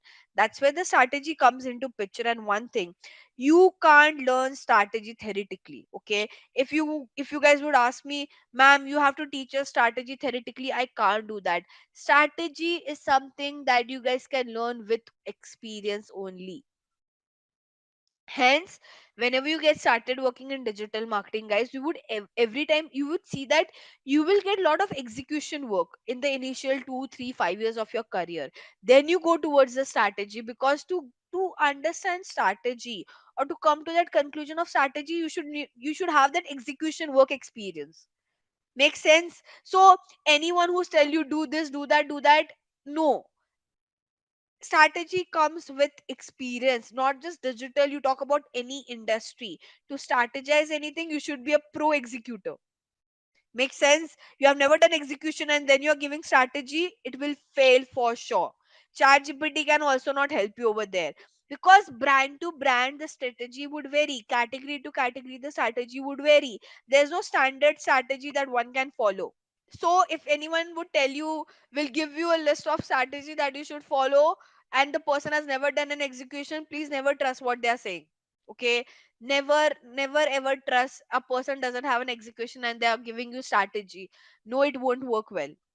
Okay, like, and let's say someone tells you that I worked on this industry 10 years back, don't even follow what they are saying, because their experience is 10-year old, right? Like, if you would, again, this is not my personal like this, I'm not trying to, how should I say, judge anyone on this, but if you know, there are a lot of college professors and all out there who might have worked on the practical side of digital marketing 5 years back, but now if you ask them anything with strategy and all, they can't give it. Why? Because 5 years they have just taught. Okay, they didn't had that practical exposure, and in a 5-year time span things would change, right? So when it comes to strategy, follow and take opinion or take suggestion from those people who are working on it right now. And when I say right now, at least for the last 5 years they are doing that execution work. Okay, when we talk about strategy, guys, see, uh as I said, strategy is more about you focus on creating a plan. When I say plan, it would be on PPT, it would be on Excel, on an Excel sheet. But campaign is something where you execute that plan. Okay, so strategy is more about your deck. Like, you create all those strategy presentations, strategy Excel, and in a campaign you execute it. I'll show you an example. How does it look like? Wait, it might look very overwhelming, but I would want to show it to you. I'll just open one of my email example. Wait. So this is how a plan or a strategy looks like. See this, where you give all the stats, you give some targeting option. Can you see? Like, it in a PPT format, it would look something like this. Okay, where I've given them all the targeting options that they can do. This is a strategy. Like, in a digital marketing strategy, you don't do execution, you create a PPT or an Excel where you show or you give them some suggestions. Can you see? I've given all those suggestions over here, right? This PPT only is for targeting. Okay, these are all my targeting. Can you see how should you allocate the budget? I've given a deep idea of how should they allocate their budget on different platform, right? Some recommendation on creatives and ad copy. Can you see this? How can they optimize their campaign, right? This is a PPT way. Now, for numbers, the PPT is more theory, but for numbers you use Excel. So in an Excel thing, it would look something like this is a strategy. Okay, let's say again, this is an INR. Let's say I have a budget of 50 lakh or 49 lakh 30,000. I'm giving a strategy on which category they should spend, what kind of budget allocation they should do, how much revenue they can generate, how much ROAS they can generate. Now, guys, this is something that no one can teach you. This comes with an experience only. Okay, like, practically no one can teach you. Theoretically people can tell you 10 other lines, but when you tell me that, ma'am, teach me how to create this plan, it comes with an experience only. Okay, see this, like, this is what a strategy looks like. I'm giving them figures on where should they spend. Like, see, on Meta only, I'm giving them so much options. Where they should spend, what is their allocation, what kind of numbers, ROAS, average order value, revenue, what is their transaction, like 10 other things. So there's a lot of numbers involved. And you see, now this is not something that I learned. Like, I didn't how should I say, this is not something I learned in theory. This came with an experience. So actual strategy looks like this. And once this get approved, you do the campaign setup and all. That's the way to learn strategy. No theory can teach you strategy in detail. Okay, but when you create a strategy, few things that you have to keep a check on. Again, what is your goal, who's your consumer, analyze and decide the platform where you would want to advertise on, right? What kind of content you would want to push, what are different channel where you would want to show the advertisement, right? You have to monitor it, you have to maintain and do a lot of reporting as well for it. But before doing all of that, the first thing that you guys do is create a bias persona. Basically, what does my what how does my ideal audience looks like? Okay, so how do you create a bias persona? Again, you do research, you do survey, you interview, you find out, or you can see how your existing customer look like or how your prospecting customer would look like. Okay, then you find out your goals, like why you want to run the campaign, what is your goal. Engagement, awareness, lead, sales is the same thing. So find out what is your goal behind running a campaign. Then one very important thing, where would you want to advertise? Okay, so you have something called as own media, earn media, paid media. Guys, this is something that you guys will have to mug up, because this is the most common question which is asked in an interview. Okay, own media is, guys, something that the brand or an organization owns. Let's say website is something that you guys can own, you own. Your social media handle is something that you guys own. So that is what I mean by own media. Okay, earn media is something that you have generated because lot of word of mouth marketing. Okay, and paid media is something where you are spending money on the platform to show your advertisement. Okay, so this is a basic interview question, hence I have just explained this in detail. Own, earn, paid. Own is something that you guys can own, like website and social media channels. Earn is like word of marketing, word of mouth marketing. And then paid media, all those Google ads, Meta ads, where you pay money to show your ads. Okay, uh when you create your strategy, as I said, what you have to do, you have to evaluate which channel will perform better. For example, guys, I'll tell you how does this come with an experience. If one of you told me that, ma'am, I want quality leads, where I should spend my money, because I have an experience, I will tell you, guys, run a ad on Google Ads, which is only search ad, the text based ad, because that gives you better lead quality. Now this comes with an experience, no one can teach you that, right? If you guys would tell me, ma'am, I want leads, but I want a cheaper, like I don't want to spend that much on the cost per lead. Okay, where should I spend my money on? I'll tell you Meta, because Meta has a cheaper cost per lead. Now this comes with an experience. Okay, and there are a lot of pointers that comes with an experience, which is difficult to list down. Okay, so um when you evaluate, you have to understand which channel you're proceeding with based on what is your requirement. Okay, then once you figure out your channel, you should also find out what kind of content you will use in that channel, what where would you take the user to, and again some other nitty gritties like your DG and all. Okay, one more thing, whenever you create your strategy, digital marketing strategy, always audit your own media. When I say audit your own media, try to see how the performance has been for your brand on the own media, like the one that you own. For example, see how much time a person spends on your website in the about us section. See how much time people are spending on reading blogs that you have posted, right? See what kind of engagement you're getting on your social media posts. See how many people are actually listening for your to your brand podcast, right? So when you do auditing on your own media channels, you get a lot of insights as well, which can be used as a strategy. Okay, so check your existing content, and based on that analysis you create a new content. For example, for own media, guys, let's say I posted something, I created an entertainment reel on social media, and I saw that people are hardly engaging to it, right?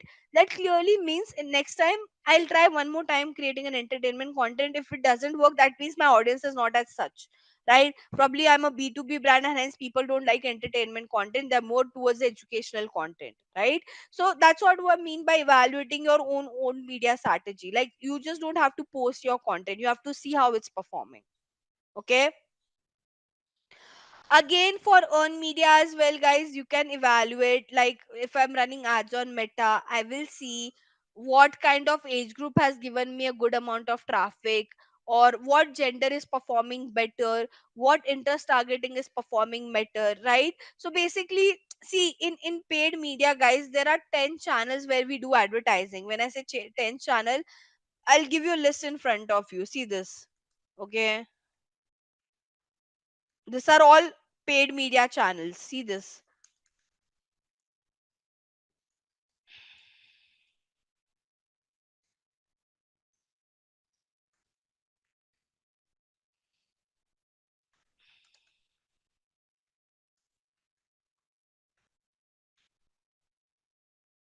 uh, you have OTTs like your Netflix, Amazon Prime,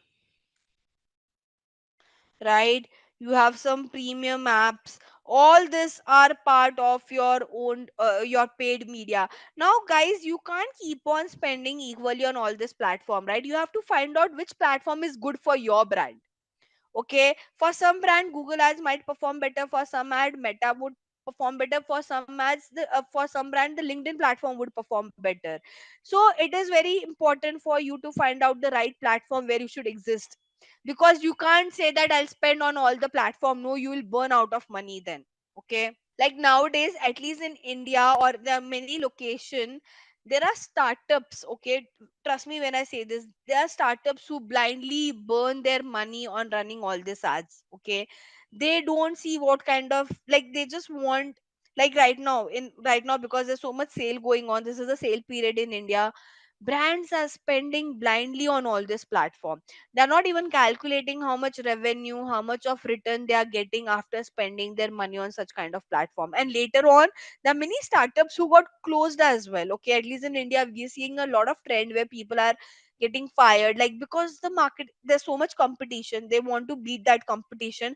And one of the way to beat that competition is do heavy marketing. And one of the heavy marketing that a brand can ever do is performance marketing or running ads on all this platform. But the problem is, it's okay, you should run ads on all this platform, but evaluate as well, right? Find out which is your um hero platform, right? Makes sense.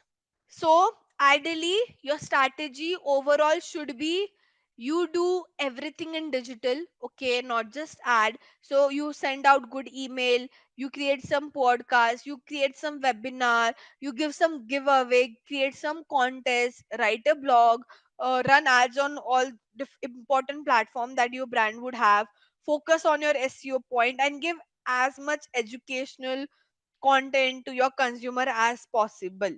What exactly is a race framework? Okay, the full form of race is reach, act, convert, and engage. Okay, this is like, again, see, try to understand, guys. In digital marketing, there are a lot of theory which might sound similar. Okay, this is nothing but, if I have to tell you in a layman term what is a race framework, you do awareness, then you take a person to consultation stage, and then you ask them to convert, and then you retain. It's just the terminology has changed, trust me when I say that. Okay, and ideally, no one would ask you in interview, tell me what is race framework. Okay, just because it's there in your theory part, you have to go through it. But if you ask me, does this, is it get asked in the interview? No. In interview you'll get questions more from the practical side of it. Okay, for example, in interview, people, the person might ask you, okay, tell me, what are the different kind of platform I can target with help of Meta Ads Manager, right? So that are the actual question that anyone would ask you. But because you are still towards the foundation of your digital marketing, you should know this theory part as well. Okay, so full form of phrases: reach, act, convert, and engage, guys. Okay, what exactly is the prerequisite of this is, you find out your goal, you find out your communication, and then you find out your 3G. First thing, first phase of your race framework is reach, where you want to reach out to as many people as possible. Okay, so you want to get heavy traffic on different channel and your social media platform. Okay, then the second phase is act phase, where you want to generate and acquire some leads.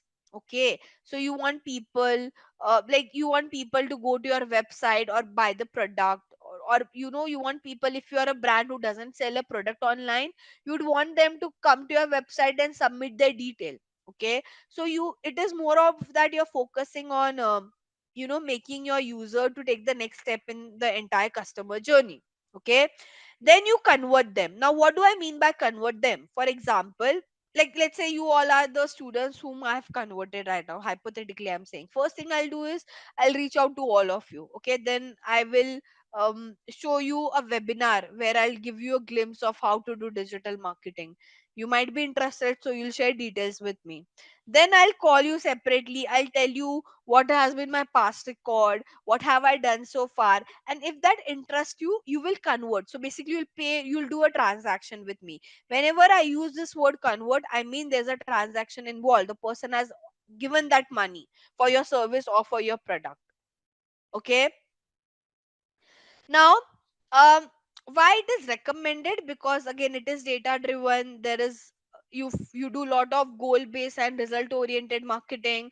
It use lot of social media, and overall digital marketing gets involved in your race framework. Okay, there's one more part under your race framework which we call as customer life cycle management. Okay, what exactly it is, what is customer life cycle management here? With this you can determine the performance, okay, or you can analyze the data of your customer. What are the marketing system trends, right? What are some processes and functional data that you can involve within it? Basically, um, this involves some decision making which will make sure your customers are getting acquired, they are getting retained, and you are doing some cross selling and upselling to them. Customer life cycle is like the entire cycle. You acquire a customer, okay, so you reach out to a customer, you acquire them, you want them to retain. So if you want to retain them, you have to sell your other product, like you have to do either cross selling or upselling, and this cycles keeps on going and going. Ideally, the stages of a customer lifecycle management is, I've just explained this right now with the cycle phase. You do awareness, brand advocacy is like you are educating them, right? You give them a demo, which is what I mentioned, a webinar event, something on those lines. Then they will engage, then they will evaluate this brand or that brand, and finally they'll purchase, right? So it's the same thing, but the terminologies are different ideally. Okay, and lastly, how you can create a successful customer lifestyle management, guys. Map the entire journey of your customer. Okay, reduce your customer churn rate. What do I mean by churn rate? Basically, we don't want, once you acquire a customer, we you don't want them to leave your brand, right? Because see, you have already spent so much to acquire one customer, you would want them to retain with you, right? And lastly, use your analytics, like use your numbers, use your analytics for better sales. Simple. Okay, now what do I mean by marketing in post pandemic area? We all know after pandemic things have changed. Okay, see, before pandemic as well digital was there. I won't say digital one wasn't there, but especially during pandemic, when the offline thing was closed, the only way for a business to survive, especially the mid size or even the small size or even the big size, the way was through online. I mean, trust me, during COVID time, I have seen so many small business brand who have arisen in India itself. Not just India, but in other countries as well. Because they got that exposure. They knew that even if we have a lesser money, I can start a brand. I can sell it online.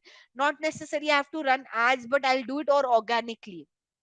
Like when I talk about the post-pandemic marketing, basically, um you know because of pandemic, people realize that they, like, they people have actually started looking after more profitability. I remember before COVID there were so many startups, people were spending money blindly like anything, but after post COVID I've seen that trend, that brand wanted to successfully run their campaign by improving their efficiency and increasing their ROI. Before COVID they still had that leeway because startup had that kind of money in their pocket, they have that kind of investors, where they were not looking after efficiency and ROI, they were just blindly spending money on digital marketing in general. But after post COVID, one of the transition that I've also personally seen is ROI. Now brands are, if you know, at least in a lot of markets, brands are moving towards profitability more. Okay, now, again, some of the parameter after post pandemic, that marketing parameter that brand started focusing on was, look after their existing customer, because they know that acquiring new customer needs a lot of money. So while you acquire new customer, please make sure your existing customers are getting retained. You have a strong online presence, very important, because offline was shut. I mean, the only way of doing was marketing was online, and people were a bit skeptical that again if we get something kind of pandemic, we will only rely on digital, right? So they invested heavily in digital ads. They are still investing heavily in digital ad, good kind of offers. They are changing their communication strategies a lot and focusing um, on a few paid advertising platform, because now they want profitability. Not, a brand can't just blindly sit only run ads. Okay, guys. Okay, a quick case study, a very small case study which we have of Intel's marketing strategy. Now, one of the challenge again during the pandemic time, not exactly pandemic time, but this was one of the challenge that Intel had faced, that they used to get persuade, their IT decision makers to choose Intel. And they wanted to observe their customers purchase pattern. Now, what I've been repeating for a while, how did they do that? They analyze their social media presence. Okay, they did something called as social listening. Basically, you see how is your brand emotion on social media. When I say social listening, you see how many negative comments you're getting, how many positive comment you're getting, right? That is what I mean by social listening. You listen to what people are writing in your comment. Are they writing good comment? Are they writing bad comment? If it is good, appreciate it. If it's bad, you have to address it. This is what we call as social listening. Yeah, and you have to do it very thoroughly. Okay, people think, how does that create an impact? It does. Imagine a person is complaining on your social media post that they didn't like your service or product. You have to respond to them, you can't ignore it, because that also impacts your brand image overall, whether it's a positive comment or a negative comment. It is very important for a brand to react to it, to engage to it, right? So that's what Intel used to do. They used to listen, analyze the social media presence, engage in the social issue and awareness. So they saw if people are commenting negatively, they used to go further and check what is the reason behind it. Okay, so ideally, they wanted to target a TAM to be around close to be around 300 billion dollars. And some of the approach they did was they use all the real time data to find out, create some good article, create some good ads, show the best content to their consumer and engage them, and improve their awareness. So when they did all this, they could see some really great numbers. For example, they could see that 40% of cost per acquisition has been reduced. For example, earlier if they were spending 100 rupee to acquire a customer, that got dropped to 48%. Okay, they got again 6 time higher engagement. They got again they created some lot of engaging content quiz where they can engage the customer and increase their the engagement on their overall channel as well. Okay, now, this tool will help you to stock what kind of ads your computers run on Meta. How do you do that? First, you select the country for which you want to see the ad. Then here you select all ads and search for the brand name. Let's say I want to see what kind of ad is been running by Zara's end. Can you see what exactly this is trying to show? This is trying to show me what kind of ad Zara is running for now in India location. Okay, and this is how we can stock. Now, how does this help, guys? You can understand, let's say you're H&M, you're competitor of Zara. Let's say I'm just saying randomly it's H&M. Okay, don't you think when you stock this, you can understand what, if you understand, okay, Zara is trying to push a lot of their winter collection now with what kind of offering, you can try not to copy but take some inspiration, take some insight from that. There could be some reason they are trying to promote this product category, right? More than that, you can also see on which platform they are running ads. So right now they're just focusing on Facebook and Instagram, right? Can you see? You can also see at what at on which date they have started running this ad. Correct. You can see their creatives as well, what kind of ads they are running. So I'll go back to Zara. See, I'll show you what are different kind of ads that we can run on Meta. This one is called as carousel ad, guys. Okay, carousel is you can swipe. Can you see? I can see multiple cards. This is what I call as carousel ad. This is called as single video ad. Basically, a single video is uploaded. Okay. This is called as an image ad. Okay. So, what are different kind of ad formats on Meta? Carousel, single image, single video. We also have something called as collection ad. Now I'll show you. This is my favorite ad format. Okay. See this, how this would look like. You might have seen this ad somewhere, I believe. Okay, let's see of only of Adidas, because we are discussing Adidas for a while, right? So this is how your collection ad would look like. Obviously, if it's an ad, below the name you should show as sponsored. Now, how this ad is different, okay? First thing, in this ad, you'll see a main banner like this. Either it could be a video or it could be an image as well. Okay. And there you will see a catalog. This is called as a catalog ad or a collection ad, where they'll show you some product pictures. Now, ideally, in a normal ad like carousel image or video, if you click on an ad, it takes you to the website directly. But this ad, okay, the good thing or the USP of this ad is, if you tap on this ad anywhere on the ad, it will cover your entire phone screen like this. This is not your website, it has just expanded on your entire phone screen. And we also call this as instant experience, okay? So this is called as instant experience, basically, where the ad covers your entire phone screen and it gives you a better UI, right? And then if you want to see more product, you can scroll. If you want to check out the product on the website, you can tap on it, then it will take to the website. So this is an additional step, okay? And this is only for the e-commerce brand out there, like educational, real estate, BFSI. They can't run such kind of ad because you need range of product that a person can buy online. Apart from this, what all you should know is carousel. In carousel ad, because you have multiple image, you will have to add minimum two image. Okay, so I'll note it down over here only. Minimum two image or video, and maximum can add only 10 image or video. Okay, now in a carousel you can create a combination of image plus image, as in all the cards can be image, or you can create a combination of video plus video, like instead of image you upload 10 different videos, and it, or it can be a combination of video plus image. Now there's one more ad, okay, which is very popular nowadays, and we call that as partnership ad or UGC ad. Okay, user generated content. Now what exactly is that? Let me show this to you. I just saw a partnership ad. um I'll take some, right now only I was just trying to check something. See this. So this is on the way. I mean, guys, you might not everyone would know Nika. So the way you guys have Sephora and all in India, there's this company called as Nika, okay, who sell their own cosmetic and skincare product, and they also promote other luxury brands in skincare and cosmetic. Okay.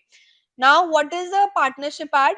This is a partnership ad. Okay. Basically, what is a partnership ad?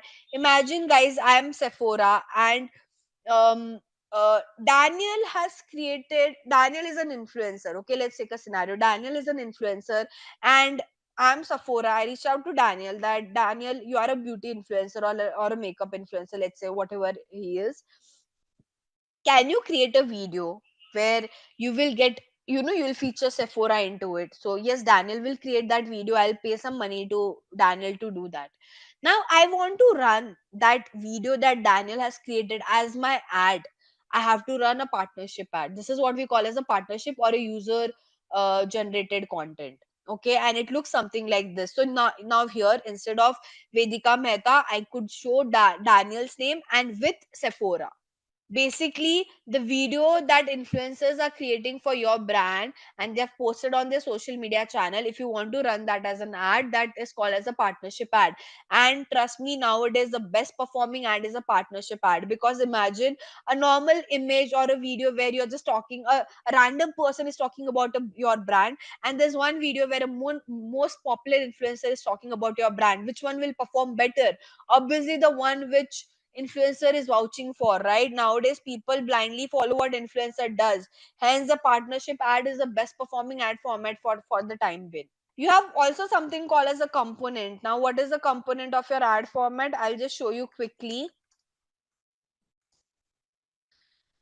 First one is your primary text, then you have headline, then you have description, then you have a CTA, and then you have a landing page. You also have one more thing which we call as Either you upload your image or a video, whatever it is. We know what is image and video, but what are this component, guys? You should know the technicalities of it. Okay, what is a primary text?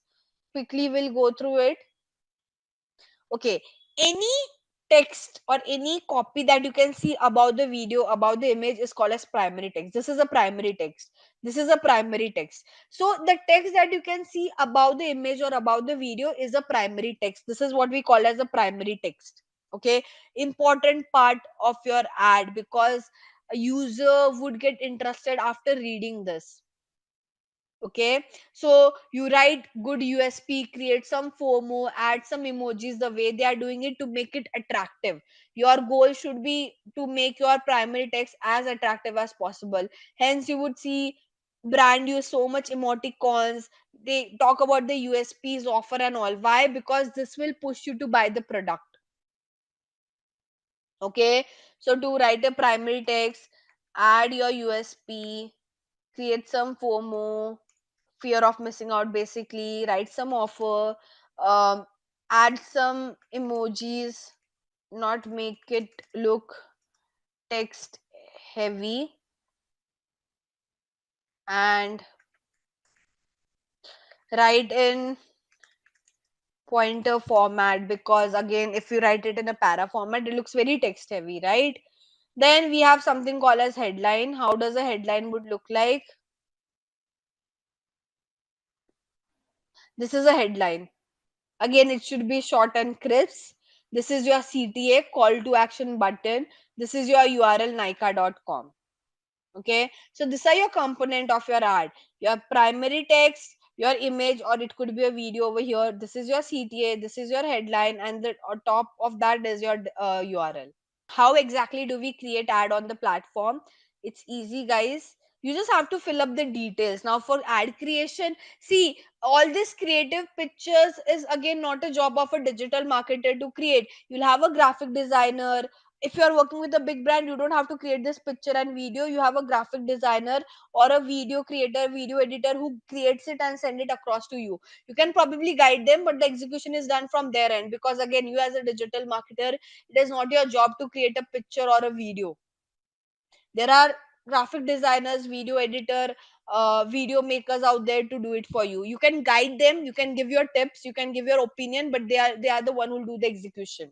Okay, now how do we create the ad? Quickly I'll just show it to you.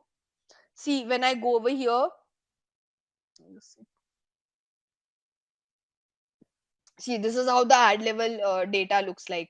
Now this is your partnership ad that I was talking about. What is partnership ad? As I said, Daniel has created a content for Sephora. I want to run that as an ad. I'll have to go over here. Now Daniel will share an ad code with me, or the post URL where he has posted. I just have to paste it over here, and the content that Daniel has created for me will automatically reflect over here. Okay, that is what we call as a partnership ad. If you don't want to run it, you turn off the toggle. Okay, if you want to run a normal ad like a single image video or a carousel, guys, it's easy. Here you have to upload your picture or video, whatever you want. Let's say I want to create a image ad. I'll just upload my picture.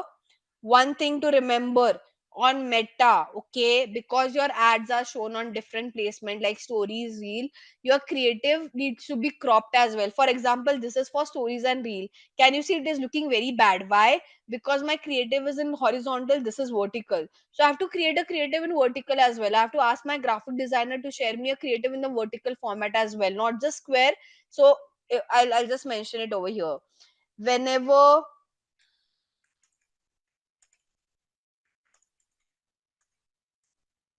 create video or creative or image in 9 is to 16 dimension and 1 cross 1 dimension. So your 1 cross 1 will be for your feed, your 9 cross 16 would be for your reels and stories. Same creative, just the dimension would change.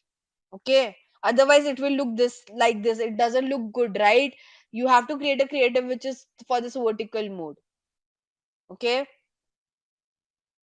now here you put your primary text, the one that I was mentioning. So I don't want to write a primary text now. I'll just copy what is there. but this is where you put your primary text, and this is where you choose your CTA, like what do you want people to do. So I want people to shop now, I'll say shop now. I'll go next. Now, these are the AI integration of Meta. Like, let's say you want to use some AI integration. Let's say you want to add some animation, text improvement. You want to add some music and all. If you want, you can do it. Otherwise, you can turn it off. This is the AI integration on the platform itself. You don't have to use any AI tool to do that. Okay. I'll say done and see. This is how my ad would look like. Can you see? So Google Analytics, guys. Okay, now when I talk about Google Analytics, try to understand it is a platform provided by Google. It's a free, not a platform, but it is a tool which is provided by Google. You don't have to pay any money to Google. That's first thing. But how exactly this platform works is that there are some, whenever you create your account on Google Analytics, basically the GA account will give you some code that you need to put it on your website to track how what exactly the user would do, once they land on your page. Okay. And no matter what department you guys are working with, let's say you're working with SEO department or SMM department or SCM department, this is one of the tool that you guys should know. Okay. So this is like the OG tool that every department should know. Okay. Now, when it comes to learning Google Analytics, guys, there is one challenge that most of the people usually face. That, see, Google Analytics, we have to analyze the data. Okay, to analyze the data, you should own a website which has the Google Analytic code placed on it, and you can go to the dashboard and find out the numbers and all. But in our case, let's say we all don't have a website, a current live website right now, then how should we learn Google Analytics, and especially practically, right? So what Google did was, um, try to imagine this, that Google, there's this website by Google called as Google Merchandise Store. Okay. Let me try to open this website.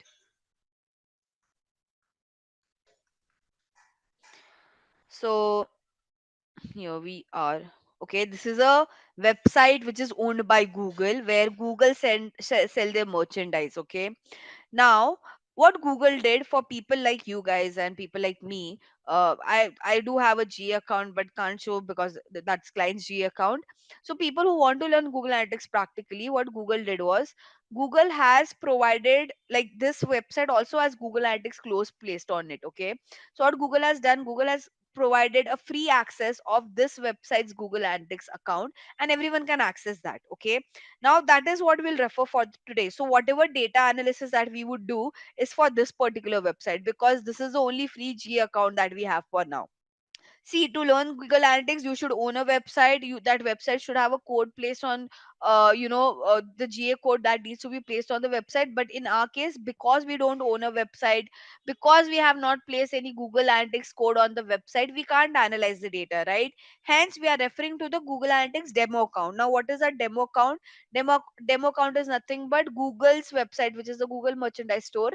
What Google has done, they have placed some code on that particular website, and they have created a G account for that website, and it is available for everyone. So everyone can go to that G account and figure out the data, do the analysis work. So how we would open this demo account is, you have to go on Google and search for something called as Google Analytics demo account. Okay.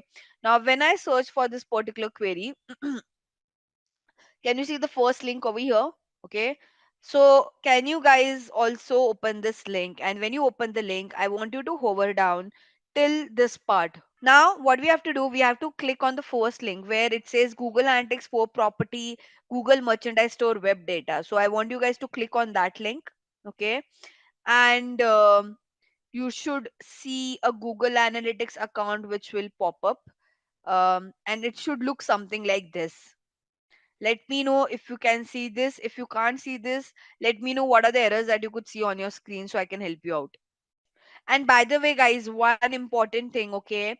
Your number and my number should match. So if I'm seeing 14K, 16K, 291K over here, you should see the same number, because we all are accessing the same demo account. Our numbers should match. If you see that my numbers are different and your numbers are different, that means you have landed to a wrong page. Okay. Now, this is how your GA dashboard looks like. But the important part of our Google Analytic, I'll first take you through. You remember I talked about the code that Google Analytics provide, and which needs to be placed on your website, right? Can you see this, guys? This is basically a Google Analytics code. Okay, this is the code that every advertiser, whenever you create a website, the first thing that you should do is, like, let's say your website is ready, guys, you have to make sure you create your Google Analytics account, okay, and give this code to your developer and ask them to place it on all the pages of the website. Okay, by the way, Google also gives you the instruction at the top that where exactly you need to place the code. You can copy the instruction as well and copy this code as well and give it to your developer. Okay, one thing, every Google Analytics account, let's say my Google Analytics account, Jonas Google Analytics account, even Daniel's Google Analytics account, each one of us, the code would look same, but what is different amongst the code is this particular part. Okay, this ID that you could see would be different for every Google Analytics account. Okay, are we clear? So if your website is a coded website, let's say Daniel has created a coded website, and the first thing he'll do is he will also give this Google Analytics code. Now this is not our Google Analytics code, this is the Google merchandise stores Google Analytics code. This is the demo accounts Google Analytics code. I'm just showing you this for the reference perspective. But whenever in future you create your own Google Analytics account, guys, you will get a code like this, which need to be placed on your website. I think I've discussed this. I'll close this part. Now we'll go to the main part, which is reports. Okay, how should I say? Report is the core of your Google Analytic. The reason people learn Google Analytic is to understand what are different kind of reports and what kind of data this report would present. Okay, we'll go one by one. What are different kind of reports? So, and you should know the meaning of each one of them. So, first one is your real time report. Then you have acquisition, engagement. Okay, uh, you have monetization, and then you have your audience. Okay, these are your core Google Analytics reports. Okay, and now the thing is, guys, you should first know that what each report would help you out with. Okay, so real time report, with the name suggests, it will show you real time performance of the website for last 5 minutes and 30 minutes. Okay, acquisition report will give you um, performance of different platforms and channel. Now what do I mean by this, guys? Do you agree, on a website a person might come to your website from different channel or a platform? Like, let's say Mahalakshmi owns a website, but how does people land to that website? Some might land through social media, some of them might land through the search engine, some of them might land through YouTube, right? So the acquisition report will exactly tell you, out of all the different platform and channel through which the user is coming on your page, which one is performing well for you, guys. Okay, makes sense. Then you have something called as the engagement report, which will help you with your website pages performance. Now, a website, a single website will have multiple pages, right? And it is very important for you to understand how each page is performing. That's when you understand. That's what your engagement report is all about. Monetization report, guys. This is all about your. Now, this report is only for the e-commerce brand, because this help you to understand product performance. Okay, so let's say you have 10, 20, or let's say 100 products that are getting sold out from your website. You want to know which products are performing well, which products are not performing well. You refer to the monetization report. Okay, and the last report, which is your audience report, or we also call this nowadays as user report. This will help you to get data like, you want some demographic and geographic performance. Okay, basically, let's say you want to understand the people who are landing to my website, they're coming from which city, or the people who are landing on my website, what is their age, what is their gender. right? That is what I mean by demographic and geographic performance. Apart from that, this report will also give you some tech details like I don't know, it could be browser, could be what kind of device people are using when they land on your page. So imagine this is the kind of in-depth data you get if you just put that Google Analytic code on your website. That code will track everything. Once a user lands on your page, everything gets tracked with the help of that code. Hence, it is important to set a Google Analytics account. We'll start with the first basic report, which is our real time report. Okay, this is your real time report where you see real time overview. This is your real time report. Okay, can you see this active user in last 30 minutes and active user in last 55 minutes? This is what I meant. This report will only show you the live performance of your website. Probably one is like of last 5 minutes and one is of last 30 minutes. Okay, I have a question. Can you tell me in which situation you would want to check this lifetime report, real time report? Like, see, one thing is the hint is on daily basis. I never check this real time report because ideally it is not that helpful. But there are some situation, there are some scenarios where checking this real time report would really save my life when it comes to my website performance. So, can you tell me on in which kind of situation you guys would want to check the real time report? So during sale, during festival, during offer time, you get a lot of traffic on your website, right? And you want to see how it's performing. People are coming from which location. So accordingly, you can do some inventory management with that, right? You can understand is let's say if your website get crashed, the first thing you should know is you have to go to GA report, check the real time report to find out, right? So this real time report is only when you have some big event, festival or some sale going on. Otherwise on daily basis you are barely check this report. Now over here, what is the first thing you guys could see is that in last 30 minutes and in last 5 minutes how many active users we have on the website. Active users are nothing but unique users. Okay, apart from that, can you see a map somewhere in the behind, right? So here it is basically trying to tell you that people are coming from which city. Okay, now can you see there's one person from India? It could be me only, I believe. Okay, now no, it's not me because I've closed the website. But let's just see. Sorry, I've zoomed in a lot. Let me go back to that page. Not sure where it went, but anyways, I hope I'm clear what exactly this map is all about. Now if you scroll down, guys, it will also give you data like, okay, people are coming from they are coming to your website from what source. Okay, when I say what source, basically, are they coming through Google or are they coming directly or are they coming through SEO or through ads, okay, or through any social media?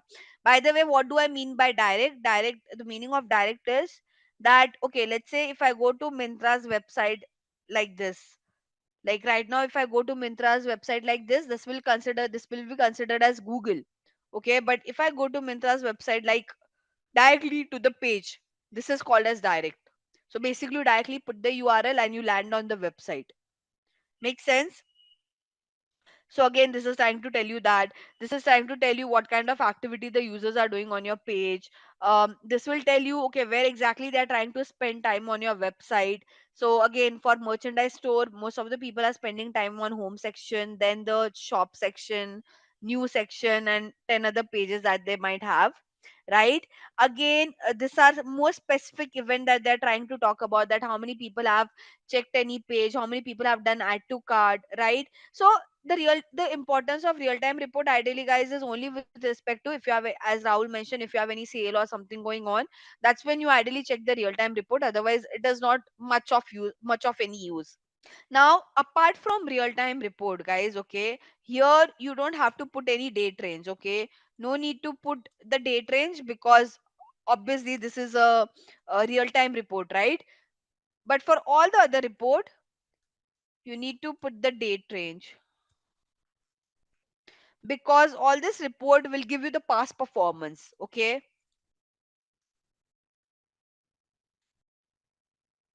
apart from real time report, whatever remaining four reports that we have, it is very important for you to put a date range because you are seeing the past performance or you'll see today's overall performance. You can't see performance of last 30 minutes or 5 minutes. You can see today's overall day performance, or you can see any performance of last 30 days, 60 days, 90 days, whatever, 1 year, 2 year, 3 year, depends on what kind of data you would want to check.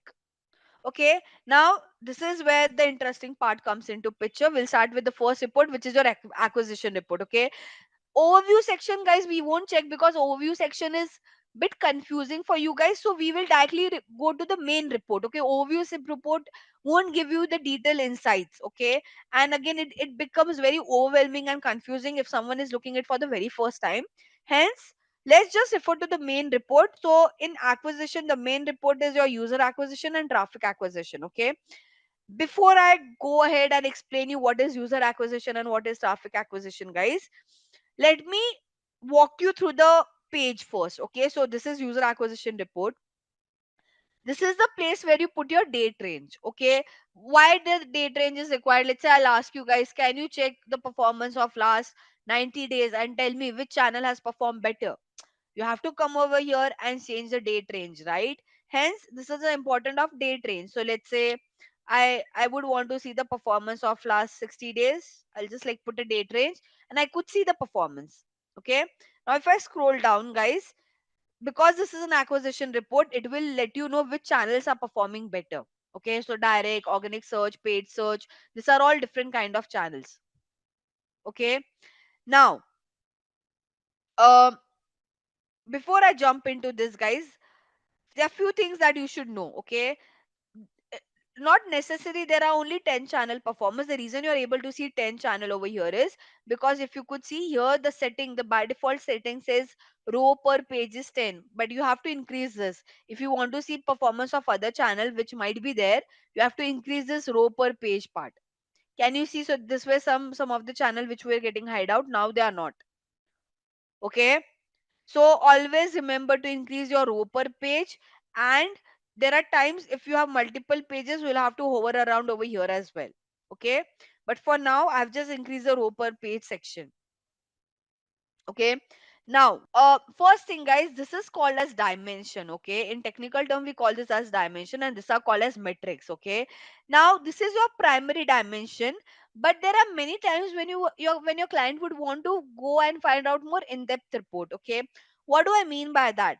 Now if I can see this normal data, guys, I could see that direct is one of the channel which is performing well. If you, because we could see this is the one which has given me the highest amount of users, right?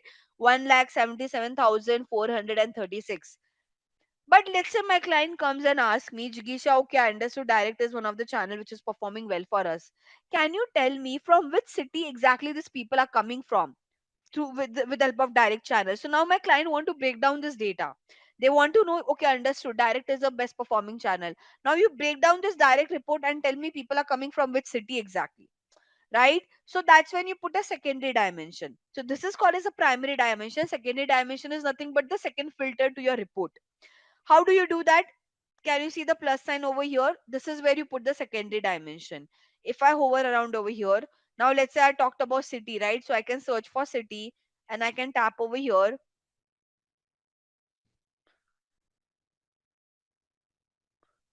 And can you see, now I'm getting city level data? So direct people coming from this particular location, direct people coming from New York, direct people with the help of direct people coming from Mountain View. So I'm just getting that data breakdown. Okay, now if this looks very cluttered because this report looks very lengthy, right?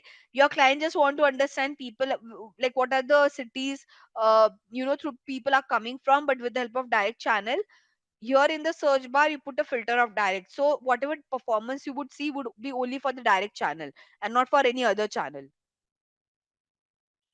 Can you see? Now this got filtered out. We could see only the city performance but for the direct channel. Now I'll just close this city part,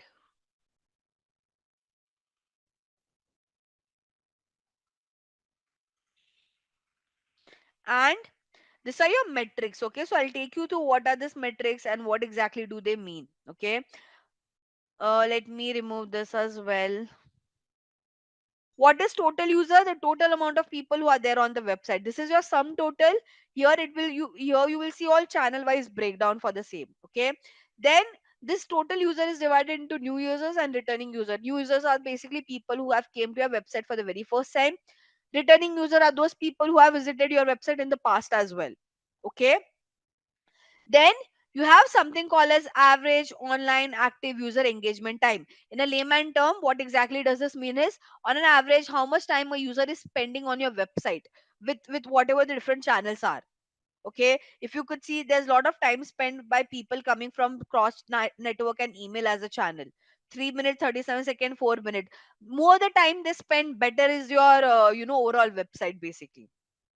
Okay. Now this is basically on an average what is how should I say, session by every active user. I'll So what exactly is a session, guys? Let me explain this to you. Have you ever visited a banking site, and whenever you go to a banking site, let's say you log into that banking site, guys, and even if you leave that page the way it is for 2 minutes, when you go back to that page, it will tell you your session is over, you have to log in again. Have you ever experienced this? Especially with the banking sites. Okay. That is what I mean by session. So Google Analytic also captures the session. Okay. Session is nothing but once a user click on your website and they land on your website, exactly how much time a user is trying to spend. Okay. Now please listen to this very carefully. The by default setting of Google Analytic is that one session would end after 30 minutes of inactivity, or if the person comes to the website through different channel. Okay. Now what do I mean by this? Let's take this as an example. Let's say I go to Mintra's website right now. Okay, right now it is 8 6 in India. Okay, now I go back to my this GA page and I'm trying to do some time pass. The page is open, but I'm not been active over there. Imagine, guys, if I go back to this page, okay, by let's say 8 6 to 8 16 26 8 36. Okay, so if I go to this page by, or let's say before, so visited the website at 807. Okay, if I go to that page again before 8 7 to 17 7 27 37, before 8:37 the same session would continue. But if I visit that page after 8:37, the first session would end and the second session would start. Make sense? So when I say the tab is also open, let's say I go back to this page before 8:30 8:37, my first session would continue. But if I come to this page after 30 minutes, basically my one first session would end and the second session would start. Another scenario is, let's say I came right now to this website through organic SEO, right? Let's say I come back to this site, I close this tab, okay, and I come to this website through another channel, a next session would start. Now, guys, this is a by default setting, okay? You can change this default setting as per your need. So, this is the default setting, a platform, that one session would end after 30 minutes of inactivity. Okay, but you can change the time duration. This is the default setting, so you can change the duration. You can make it 5 minutes, you can make it 10 minutes as per your need.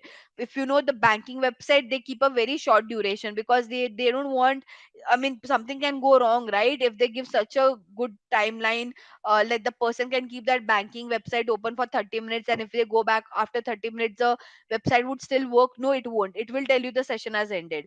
You might have experienced this sometime, that whenever you open up, you keep a tab open and you go to that tab after a very long time, it will reload that page. So that is also one of the way for you to understand that the first session has ended and the second session would start now.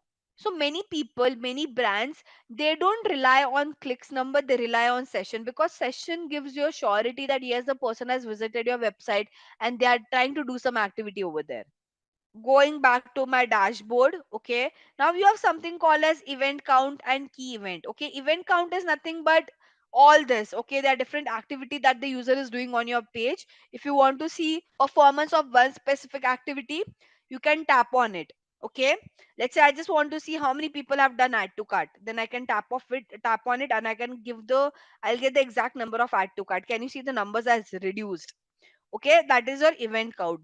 What a key event? Key event are some important event, the event that matter. For example, you would I mean, add to cart, purchase, view item. These are some interaction that really matters for you as a brand, right? So let's say I want to exactly understand how many people have purchased through direct or through all this channel. I'll have to tap on purchase over here, and can you see the numbers have decreased?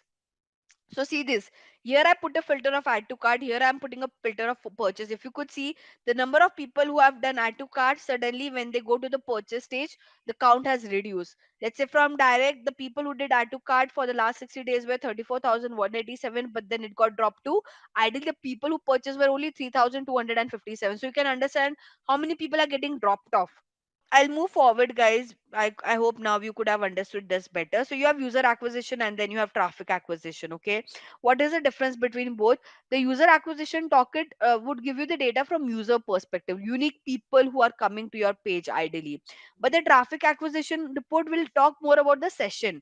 When I say session, guys, session doesn't mean, let's say if there are 10 sessions, that doesn't mean 10 different people have came on your page. There's a good chance when you see 10 as a session, that means one person has visited your page multiple times. So the difference between this traffic acquisition report and user acquisition is, traffic acquisition report will just tell you about cumulative traffic that is coming to different channel, whereas user acquisition talks about each user, like each unique people who came to your page. I hope I'm clear. Let me go to the next report, which is our engagement report. Okay, now in engagement report, pages and screen and landing page are the two important pages that you should know. So I'll mention it over here as well. Okay, first one for the acquisition, the important report was user and traffic acquisition. For the engagement, the important report is page and the second one is your landing page. Okay, now as I told you, this particular report is only to understand how each page are performing. Okay, so let's say, can you see this? These are some URL of different pages which are there on the Google Merchandise Store website. And I could just see how each of this page are performing. So I can understand, right, which page needs some improvement, which page is all good. For example, the checkout page has good amount of time spent. But if you see other pages are barely people are spending some time over here. Right? Let's say if I do lowest to highest, I'll understand which are the page, what is the page where people are barely spending some time. So I can go and find out what could be the reason behind it, right? Now the highest spending time is 2 minutes 0 second by checkout page. But if I lowest to highest, if I try doing that, so there's a not set page, there's slash.com, there's so many very weird URL which has a very less time duration that has been spent on the page, right? So here basically you just understand how each page of your websites have been performing. Okay, and then you have something called as landing page. Now landing page report is, let's say the ads that you're running, if you're running some affiliate, if you're running some influencer marketing and all, you give a URL to those ads or to those affiliate or to those influencer, right? So here with the landing page, you're understanding the performance of those pages basically for any advertisement, any paid advertisement that you have done, and the URL that you have given for that paid advertisement. You are just trying to check how those landing pages have been performing. Okay, the metrics remains the same, guys. Okay, I mean the additional one metric that you could see over here is revenue. Revenue is through this pages how much of business you were able to generate. Then we have something called as a monetization report. Now monetization report, I told you, right, this is only for the e-commerce brand because this is more about the product performance. Okay, now in monetization report, the three most important report are e-com purchase, okay, purchase journey, and checkout journey. Okay, these are three reports that you should know. If I come to e-commerce purchase, can you see these are all item name? Item names are nothing but the product name. Okay, this is basically, it is trying to tell you which are the products which are getting sold out the highest in count. Okay, you have something called as a purchase journey and checkout journey report. What is purchase journey and checkout journey report? Here you'll see the entire funnel of how people came to the website, how many people, like, can you see, this is a funnel that how many people came to the website, out of that how many people have checked the product, added to cart, did the checkout and did the purchase. But you can see this journey for different filters. Like if you want to see this journey for different countries, region, city, language, browser, you can do that. Okay, right now it is showing you for a device. Okay, that what exactly it is trying to say, that lot of purchase that people buy are, like, usually we know that mobile performs better than desktop, but in this scenario the desktop is performing better than mobile. Right now, what could be the reason behind it? If you guys know, if you're buying a product which has a higher ticket size, there are many people who want to buy that through a desktop and not through by mobile. And that could be one of the reason that the Google merchandise store might have a lot of product which has a good ticket size, and they are preferring it to buy it through the website, like through the desktop and not through the mobile. Okay, now we can do one more insight. Let's see the city one and see if we can find some insight like this. Okay, we have one over here. See this. Can you can you see the second and third one? Aspen and New York. Guys, are you able to can you make any insight between Aspen and New York, guys? So as I want you guys to compare Aspen and New York, and can you tell me what exactly you're able to understand with this? So now you understand that there's something wrong going on with the city. Either they are not able to afford the product, hence they are getting bounced back, right? So there are many people coming to the website, but when they check out the product, or even after visiting the homepage, they understood that probably they can't buy it or something on those line, or there, and they're just getting dropped out over here compared to New York, right? So this is what you can understand with this report. In checkout journey report, guys, what exactly it will show you is, now, between the bin checkout and purchase stage, there are also multiple steps that you do. Those steps get covered under your checkout journey report. So here we are only covering people came to the website, they checked the product, they added to cart, they did bin checkout, and they did the purchase. But when I go to the checkout journey report, um, after bin checkout, can you see there are two extra step? You add your shipping detail, you add your payment detail, and then ideally you do the purchase. So now here in the checkout journey, you will understand exactly where people are getting dropped off, at the shipping detail or at the payment detail.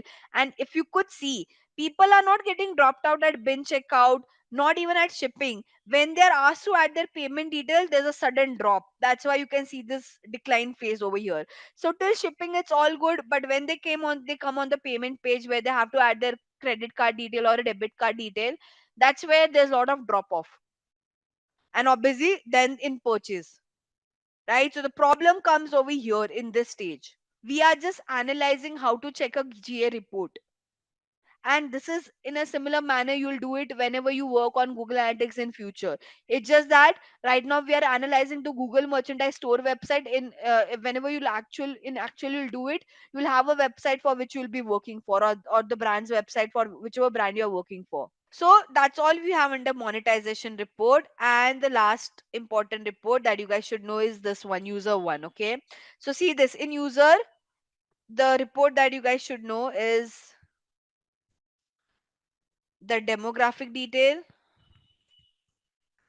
the audience, and the tech report. Okay, now demographic detail is very easy, guys.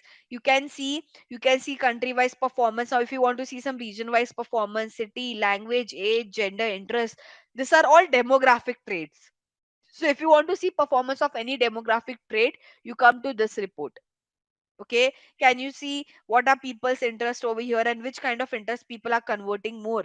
Yes, we can see that, right? There are a lot of people who are converting who have an interest in technology, then banking and finance and all, right? So how do you use this insight? You use this insight by putting, if you understand, okay, what are the people's interests who are converting more, or what are the gender or age who are performing well, you can put that same data from here into your meta ads and Google ads whenever you run a campaign, right? This is your proof of work. This gives you a confirmation that yes, I can take this data and put it into my advertising platform. Similarly, you can check this for age and gender as well. Then in the audience report, ideally you will understand. So there are different kind of remarketing audiences out there.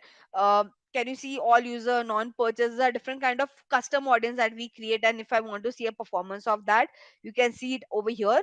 And the last one is your tech report. Now in tech report, you see all tech related detail, like people are coming to my page through which device, through which browser, right? I mean, right now this is a browser wise performance. Let's say you want to see what is a mobile device which gives me a highest amount, people are coming from which mobile device which are giving me the highest amount of revenue. So you will choose device model over here. Okay. And let's just see this. So can you see the highest one is your iPhone? I mean, very obvious. By the way, wherever you see something called as not set is something that the Google Analytics is not able to track. Why Google Analytics is not able to track? Probably the person came to the website through incognito mode, through VPN. So in such kind of instances, it is difficult to track the detail entirely. Hence, Google Analytics would put that under not set. Okay, but if I ignore the not set part, the which is the best performing model or device model in general with respect to revenue, it is your iPhone. At least in the month of Feb, if I keep a very longer duration, let's say if I say for the last 12 months, I want to understand this. Let's see which would be that device model. So it's still iPhone, I mean. See this question, okay? Now what exactly is this table? Imagine guys, this is you only. Okay, put yourself in this picture. Imagine yourself in this table that you have visited a page, and this is a different like this is how this is a date where you have visited this page, and you know how did you came on the page and at what time did you left the page. These are different timestamp about it. Now the question is, guys, you have to see this table and you have to answer some question, which is first question is, I want you to attempt the first question. The first question is in this timestamp, okay? How many session did the user have on the website? So if you see the time span, I want you guys to tell me how many session has occurred in this entire duration. And the hint is your session timeout duration is 30 minutes. So as I told you, after every 30 minutes of inactivity, the next session would start. So now I want you guys to check this timestamp and the date and tell me how many session has been occurred in this particular duration. Three session, no. See, the person came at 6:10 and they left at 6:10, so that is first session. The second session started from 6:40 to 6:44, and the third session started at 7:44. Obviously the session has started if the person has landed on the page, if a session has started, right? Though we don't know the end time, but it is at least one session, right? So total three session has occurred over here. Okay. Then what is the average session duration of the user? As in the question is on an average how much time the user has spent on this page. So here 6:10 is considered as like 1 minute. Okay. Then 6:40 to 6:44 would be how much minute? 1, 2, 3, and 4 minute, and here also one more minute. So 4, 5, and 6 minutes the user has spent. Now the question is, what is the average session duration for the user? So what you have to do, 6 divided by 3 is your average session duration, which is 3 ideally. So 6 is your time divided by the session, which is 3. So what is the average session duration? 3. First, put how many sessions did the user have on the website. I want you to give all the answer together and then I'll see. Okay, first tell me how many session has occurred, because if you give this first answer wrong, your other answer would also be wrong. Your first session is from 4:45 to 4:47, then 5:45 to 5:47, because here the date has changed, guys. It is not the same date. The person came on the next day. Can you see I've changed the date? So hence three session and not two. Can you now do the other calculation? What is the average session duration?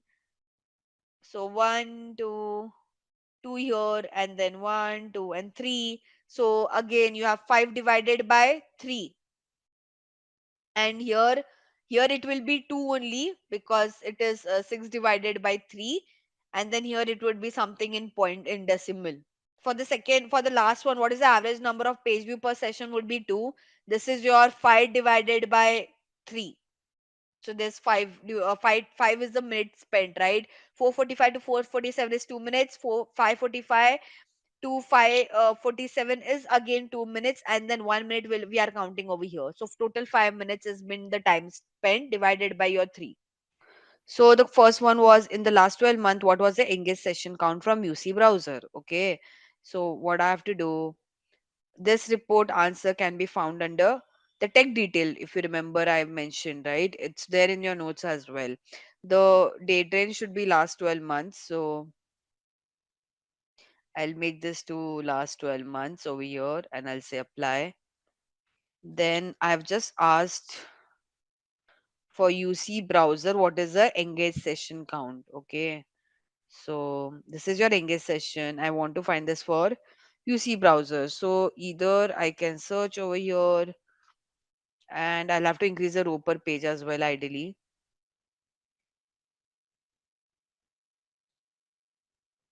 Yeah, here we are, 40. So now we'll go towards the next question.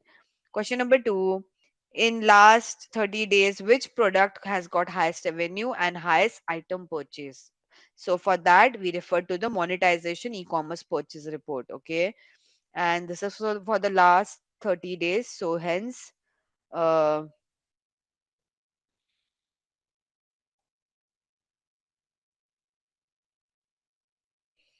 last 30 days.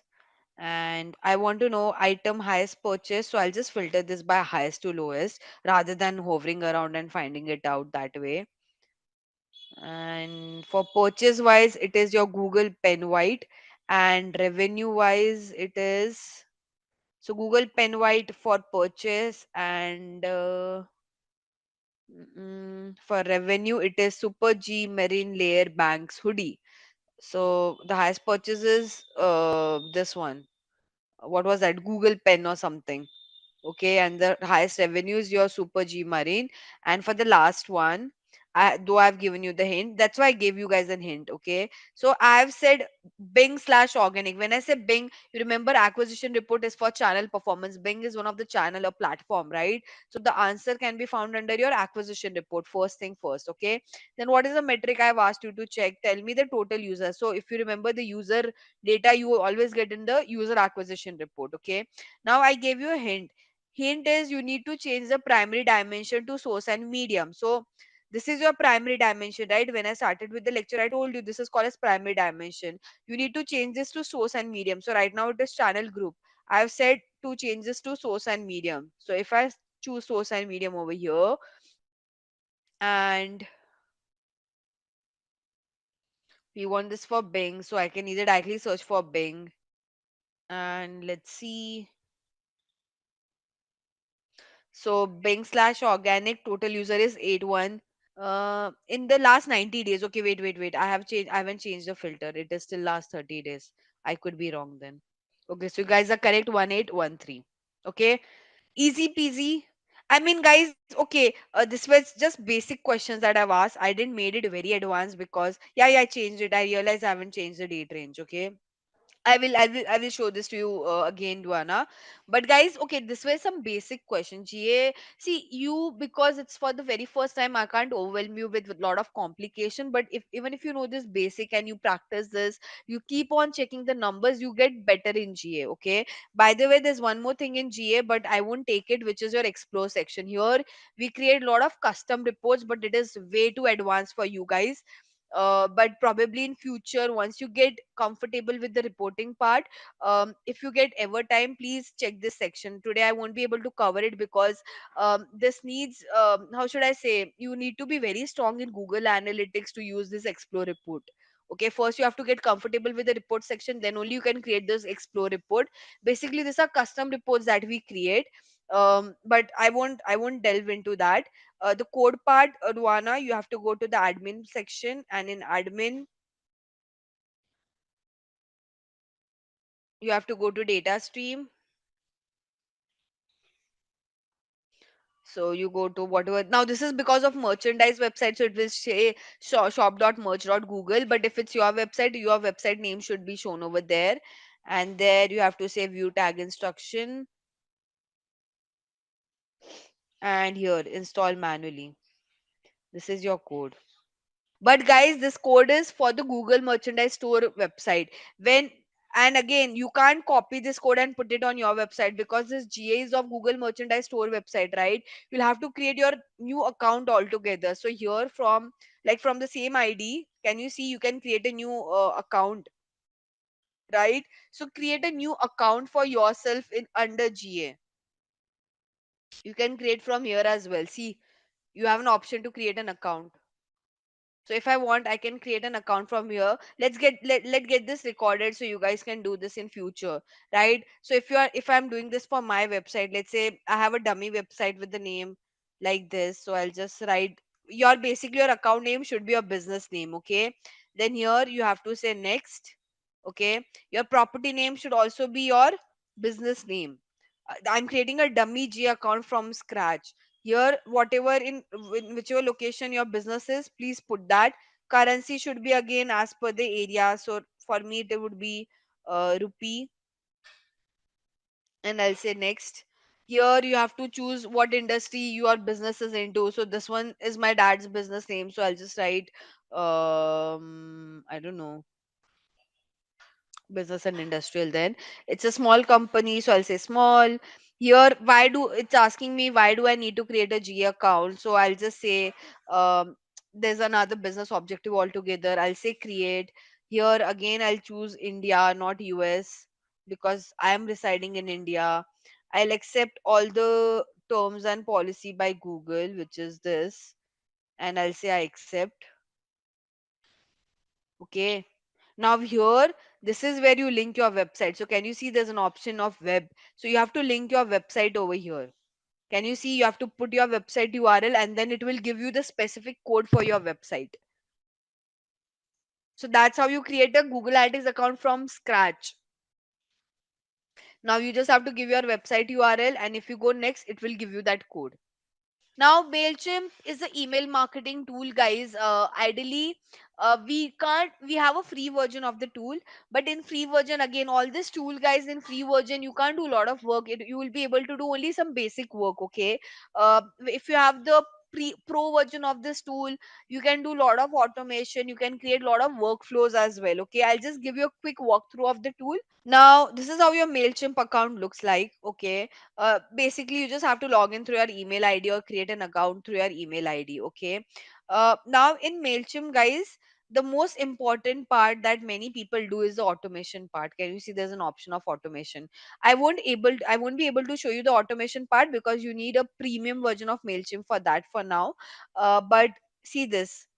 Okay, it will. Now what do I mean by automation? Okay, when I say automation, guys, imagine today I'll send all of you a welcome email. Based on how do you guys respond, I will shoot other emails as well to you guys, right? But I won't do that manually. I'll create a workflow right now. I'll take 2 hours.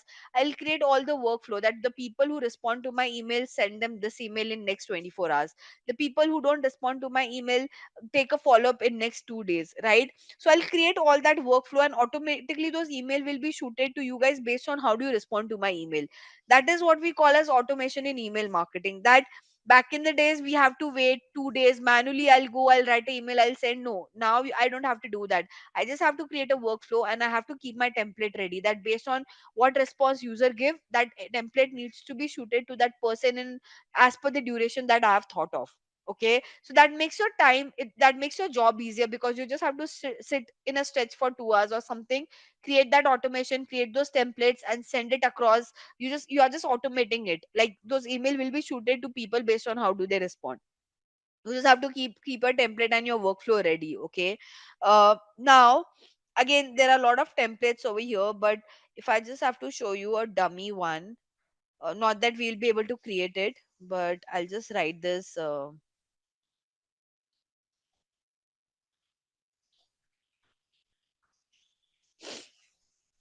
So they are asking you for what kind of email you want to create this. Let's say I want to do this for a sign up email.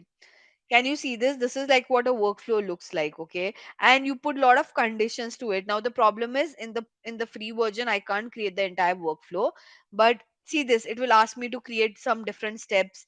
Add action. Do you want to send them an email or SMS, or what exactly you want me to do? So this is a part of the entire workflow for which you need the premium version of Mailchimp. What majorly will understand is what exactly is a web, what are the process whenever you create a website. So we'll understand what is a hosting, what is your domain, what are different platforms through which one can buy a domain and hosting, right? We will see I think I will get some time. So we have three platforms that I have to show you when it comes to website creation. One is Wix, second one is Shopify, and the third one is WordPress. Okay, right. So the basic of website creation is, guys, we all know in nowadays world, every brand, every business needs a website, right? We all know this. And whenever you create a website, there are few things that you need to check, or there are few things that you have to do before creating a website. One is one is you have to choose your domain name. Second one is you have to find out your hosting. Okay, then third one is how your website should look like, the design and the theme part. And the later part, if you want to create some customization on your website, then you'll have to do some customized coding, use some templates and all of that. Okay, let's start with we'll start with the basic part, which is domain, concept of hosting and domain. Okay, you have seen domain like www.amazon.com is a domain. Okay, now how do we define domain and hosting, guys? Starting with domain name, it is more of like an address of your website, right? So if I own a business and you would tell me that, Jigisha, I want to check your business, right? I'll give you my domain name, because that is an address of my website where you can go, type in the browser and find out, check my website. So domain name is nothing but the online address of your website. Okay, hosting is where you store all the database that is there on your website. So on your website you'll have a lot of database, right? Pictures, text, videos, all of that, right? That detail gets space get hosting, imagine hosting as a storing space. Okay, so in hosting, the process is that you have to store and make your website accessible on the internet. Now try to understand in hosting as well, guys. There are different kind of hosting. You can buy a shared hosting, you can buy a premium hosting. Depends on what kind of website you have. Let's say if you're a brand like Amazon, you should have a hosting space, like a specific, a private hosting space where no so what is a shared hosting space and what is like a private hosting space? In shared hosting space, let's say we all will share our like there's a common folder where all our details would be saved, right? Now you can do that if your website is not that heavily created, like it's a service website where barely people check that page, right? You don't need that kind of storage. But if you're an e-commerce website, you have to buy like a proper premium hosting space, because you have so many products, you have so many details. You can't share that hosting space with some another brand, right? So depend on what kind of website you have to choose your hosting as well. Now there are many platforms through which you can buy your domain and hosting. um some of the popular one is Hostinger, GoDaddy, right? I mean, these are two that I tend to use a lot of time, but there are many other platform as well. Okay, does it create a difference if you buy it from GoDaddy or Hostinger or any other third party tool? There will be, like, how should I say, in hosting space you might see some difference of price here and there, but again it doesn't create a big impact. Obviously, if it's a new platform, they'll give you some coupon code offer and the price might get reduced. But let's say all of them are existing in the market, and would if you ask me that which one is better, always choose a platform based on the way they give you after service. So let's say you buy a domain and a hosting from Hostinger. Probably pricing is still okay, but the after service, let's say you're facing some problem, how good is the after service of such kind of platform? And based on that, you choose a domain and hosting platform. Okay, my favorite has been Hostinger for a while. I use GoDaddy as well, but again both of them I use because they have a really good customer support service. In initial times I used to get stuck a lot with connecting my domain to my hosting. So that time what I used to do, I used to message the Hostinger support and I used to message the GoDaddy support, and I used to ask them, you do the connection part for me, right? You connect my domain to my hosting. So in that way they help you a lot. Now we can just check, when I say,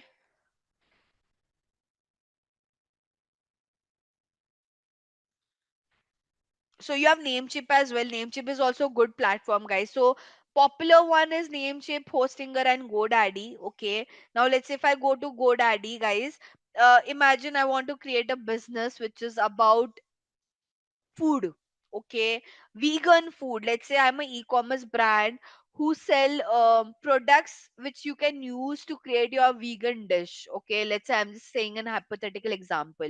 First thing you'll have to do is think what should your website sound like, right? So obviously the vegan word, whatever the theme of your brand is, it should also reflect in your domain name, right? So then you have to shortlist at least 4 to 5 domain name, and which one you like better you can go ahead with it. Try to make it short, it shouldn't be complicated that people are not able to remember it. Like your domain name should be short, sweet, simple, right? It shouldn't be a complicated one, right? So smaller the domain name, better that people would remember. Okay, so let's say this is what I want my store name to be, vegan store. Now, if the domain is already taken, you can't do much thing about it. Ignore that part. But then you get other option as well, right?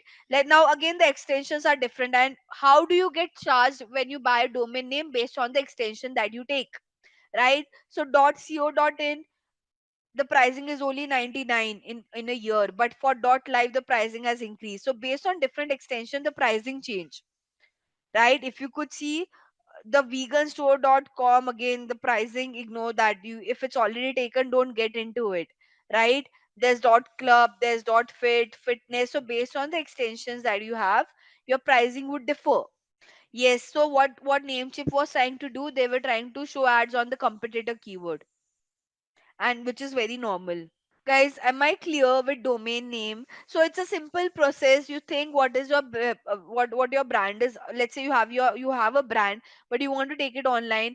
Take out 5 good names, take help of ChatGPT and all, and it can give you very good suggestion. But make it short, make it simple, and take an extension that people can remember. Okay, so take something like dot. If it's in India, if I don't get .com, the .com is the most popular one. But if you don't get .com, take .co.in. Right now there are people who are taking a lot of extension which has .ai after it, because AI is so popular now. Everyone wants a website which ends with .ai, right? So again, you can take the extension based on that as well. Now when it comes to the hosting, um I mean, let me show you the hosting part as well. So here you go. Even in GoDaddy, you can go and buy your hosting, but the plan varies a lot. Like, can you see per month? So the starter pack is only for 89 rupee per month, but the economy one is 219. The dealers one is much more expensive. Why is that so? Because it depends.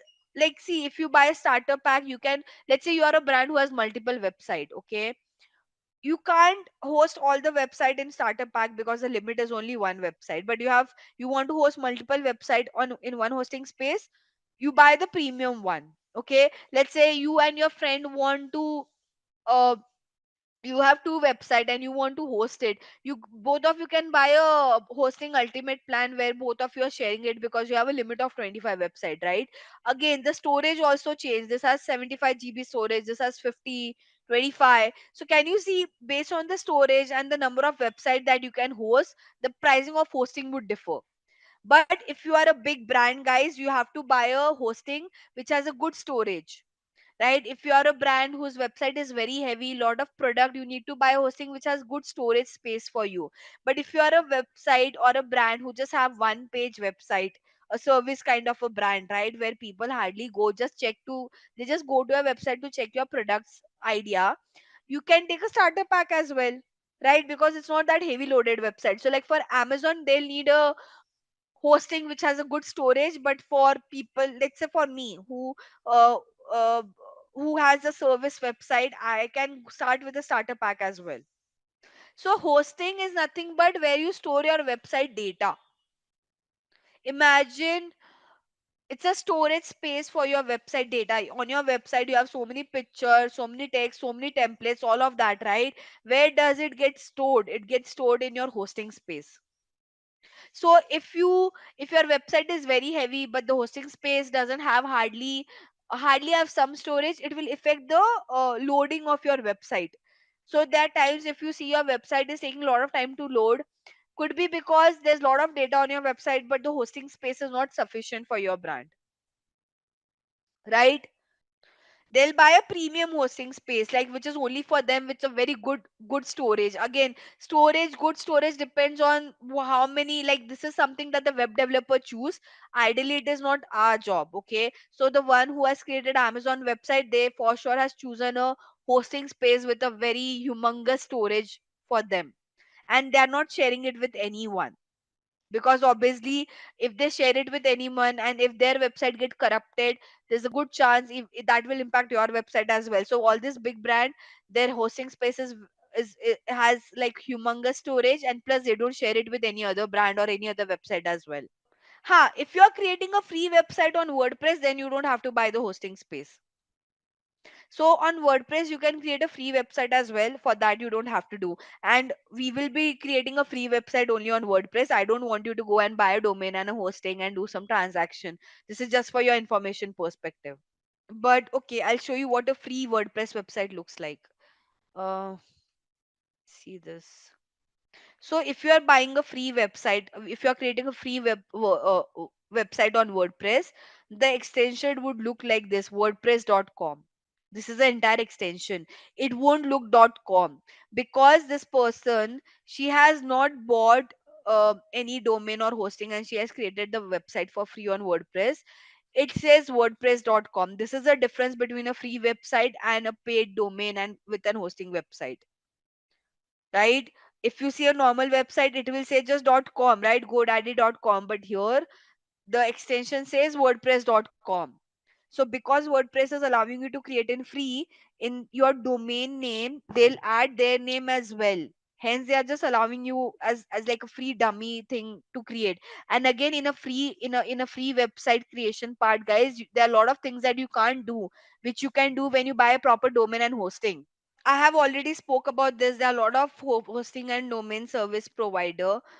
Most popular, you have GoDaddy, Namecheap, Hostinger, HostGator, Bluehost, whichever you guys want. To be very honest, I mean, I choose this platform based on their after service. So my experience has been really good with Hostinger. Namecheap also I've tried once, and GoDaddy. I haven't bought domain and hosting from HostGator and Bluehost, but again it's up to you. Okay, now there are different kind of website creation platform. Okay, now how does this platform makes your job easier? Basically, you don't have to do a coding. Let's say you're a non-coder who also want to create a website. You will use all this platform. Let's say, okay, whenever you want to create an e-commerce website, you have to create it on Shopify or Wix. If you want to create a service kind of a page, you do it on WordPress. Okay, that's what they are made for. If you want to do it without coding, like if you don't want to create a coded website and you want to use a platform, these are the platform to go to. Okay, and you as a non coder can also create a website with the help of this platform. Okay, so it is very feasible to create a website on such kind of platform, because they have different features. Shopify and Wix features is specifically created for e-commerce, whereas WordPress features are are specifically created for a portfolio or a service based page. Okay, now guys, I'm just like, if you want, you can choose whatever, like where you would want to sell. So you can choose as per your choice, guys. Like you want to sell it on an online store, so you'll say that. Is this shop for a newer existing brand? I can say like an existing business. Again, it's up to you, whatever you would want to choose. Do you currently sell on other platform? uh, I'll say just others, and I can say next. I don't have to give ideally all this detail to Shopify. Okay, do you want to use your current website as a starting point? I'll say no, because I don't have a website. I want to create a dummy page on Shopify. What do you plan to sell? Let's say I want to sell some product. Okay, and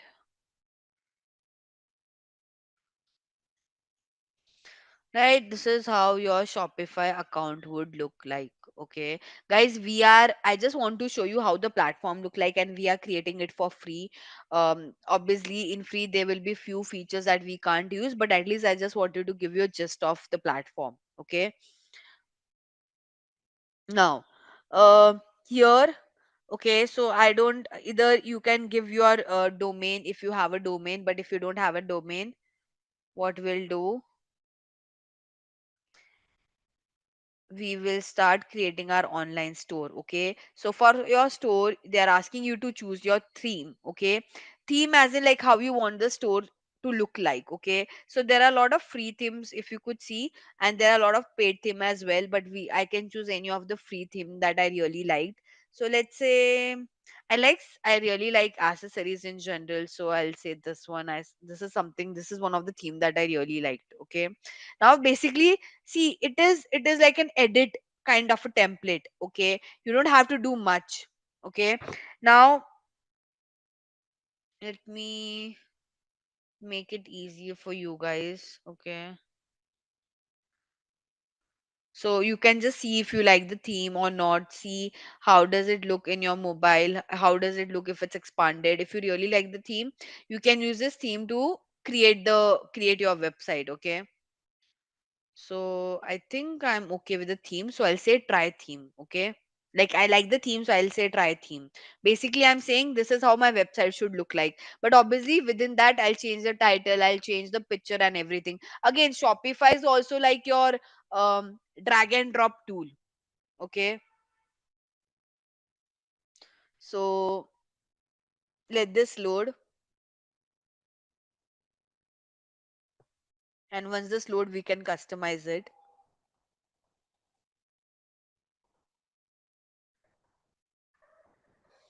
So it will take you to the backend. Wait, I want the other one. So. Mhm. Let me. It is taking some time to load this again. It has not loaded entirely, hence it is not reflecting over here. Like this theme is not getting loaded. But I'll just show you how exactly you try to edit any template. Okay, for example, starting with this. Let's say you don't want this header, you want some another picture, guys. You can do that. You can just delete. Can you see there's an option of image, and you can choose any image that you want. Okay, so here you have to say select. Okay, either you can upload from your gallery, or uh, I don't have anything in my gallery, but let's say bag banner. Okay, I'm just trying to give you a random example. I'll just save this in my download section. It's a drag and drop tool, guys. I mean, it nothing complicated. And it's a download, and I want to use this.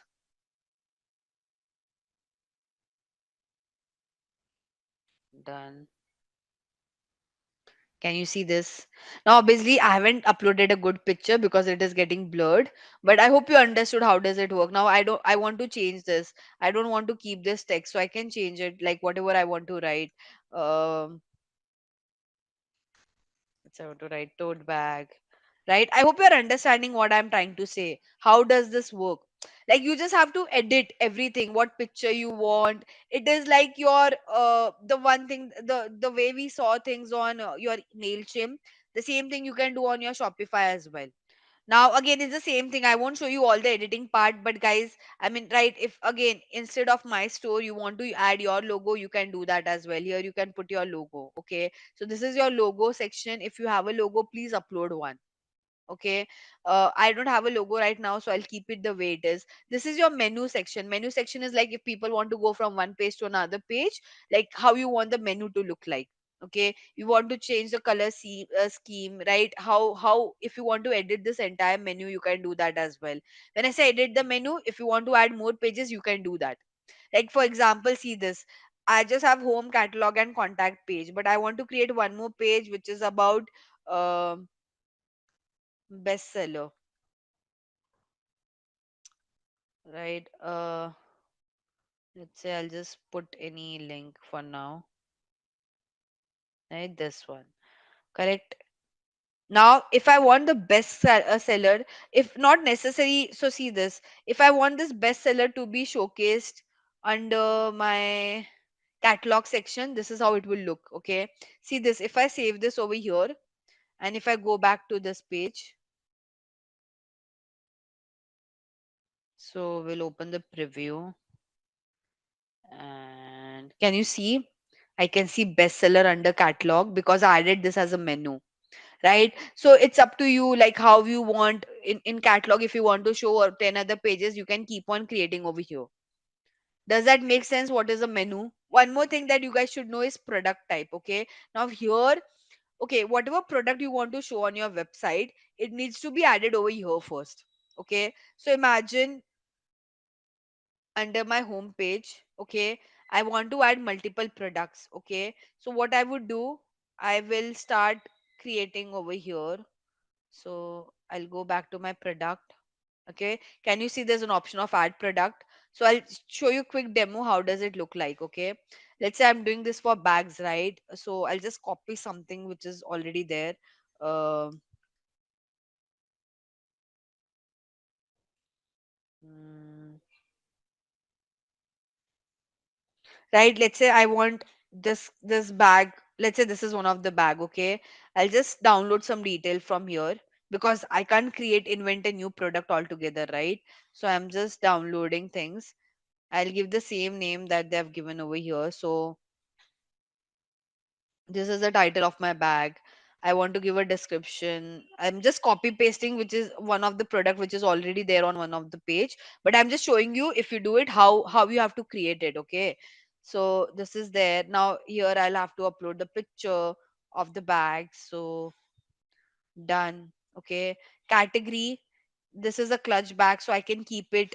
Now there are different kind of bags, right? So I'll call this as a clutch bag and I'll keep it the way it is. What is the price of this bag? 3596 INR. So 3596 INR. Okay. Now inventory wise, I'll have to say, if there's some variant in color, like this has automatically captured with when I uploaded the picture, so I don't have to change it ideally. Okay. And if I save this, okay, so the product has been created. Okay. Now again, if I go to my collection and if I go to my product, can you see one product would be showcased over here? Okay. Now on my site, I'll have to reload this. Can you see? Now it is showing sold off because I'll have to edit it. Wait. Okay. Bulk edit.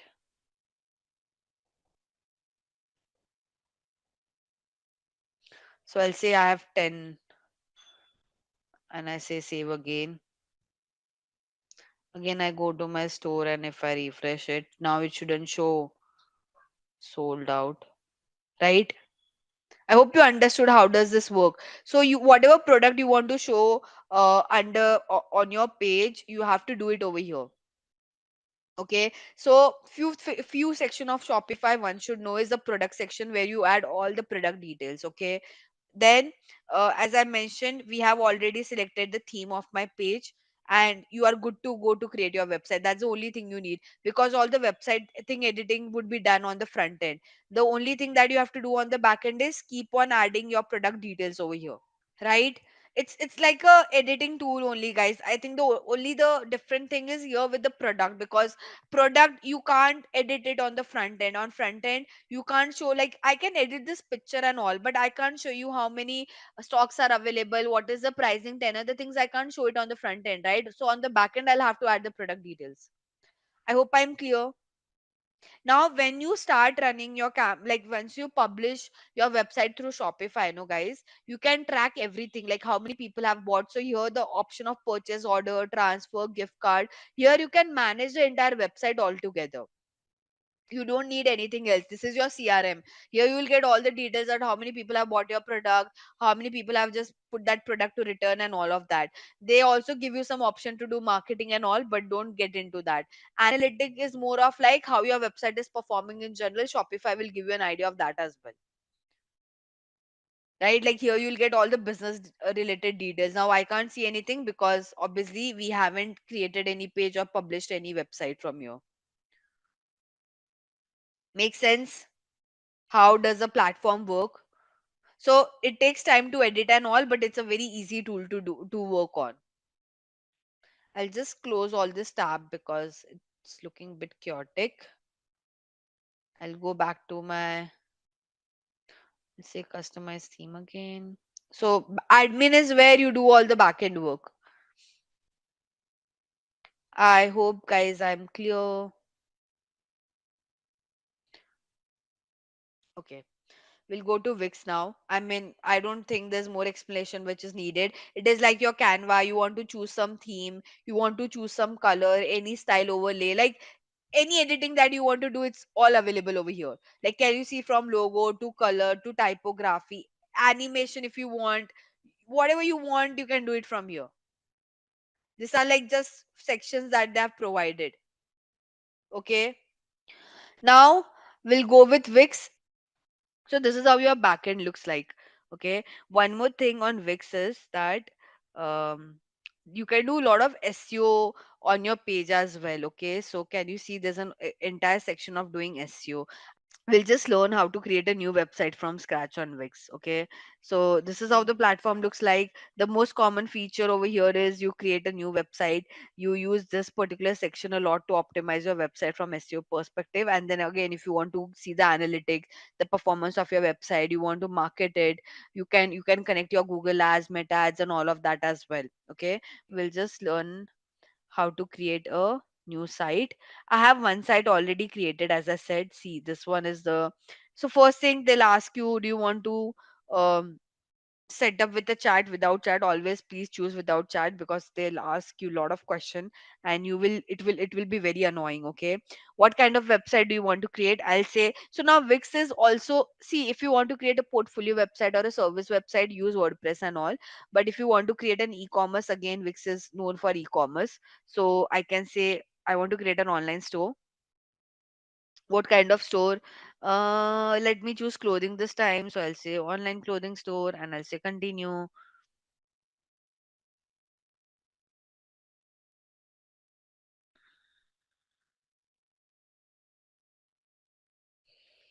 Okay. Now, what do you want your store to be called as? So, um, there's a brand called a Soul Store. I'll give the same name only for now. Okay. And I'll say stores, I'll call it. And I'll say continue. No, I'm just starting out. Again, they'll ask you some basic question. This is a physical product. You can skip it if you don't want to answer them however you want. Continue to dashboard. Again, it will look similar to your Shopify only, but still. Okay. Now, guys, if you have a domain and all, you can connect your website over here. Okay. Like if you have a domain name, if you don't have a domain name, ignore that. Okay. Not necessary you should have a domain name. You directly jump to designing your site if you don't have a domain name. Okay. So I'll say take a template, whatever template I would need. Just write it somewhere, optimizing the website for SEO, something on those line. Okay. So guys, I'll choose a free template. I can't use all the template, so the free one, which one should we take? You can take you can take anything. I mean, I just want to show you how does it look like. So I'll take this one. I would want to use this one. I close another tab for a while. Some page is getting loaded, and here we are. Okay. So now, guys, same thing. Okay. Like, I would just cancel this, but you have the same thing, right? These are your section. Now, if I want to, let's say, see this. Okay, if you want a section, like you want a welcome section or any kind of section on your page, you can add it over here. Can you see? So you can choose a template, whatever you would want. I want the about us section or grow section with me. I can choose that. Let's say I want to now I want to edit this, right? I want to edit this text. I'll say edit text and I'll write whatever I would want to write. So let's say I'll call this. hmm, right, again it's the same thing, guys. I mean, nothing, not like, if I want to change this background, same thing, I'll have to go select a background. I can take, there are some lot of templates over here. Okay, if I want something from the template, I can do that as well, or else I can upload my own picture. I mean, so same thing, you can upload your templates or you can use the templates that they already have, whichever you guys are comfortable with.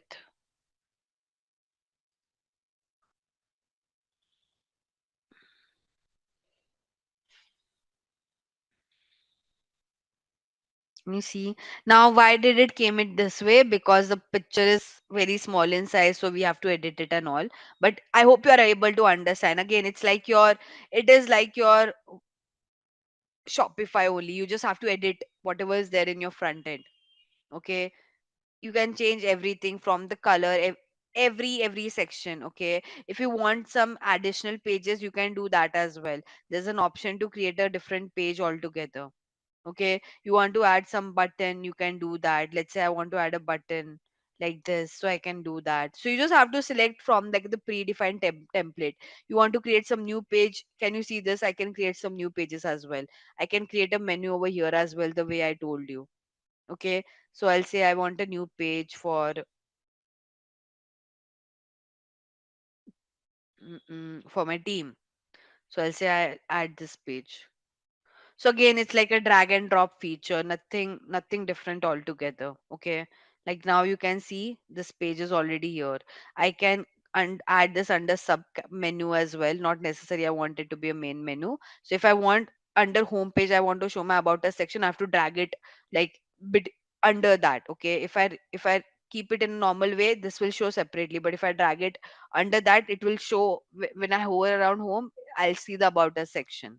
Okay, so again, it's the same way you can do this.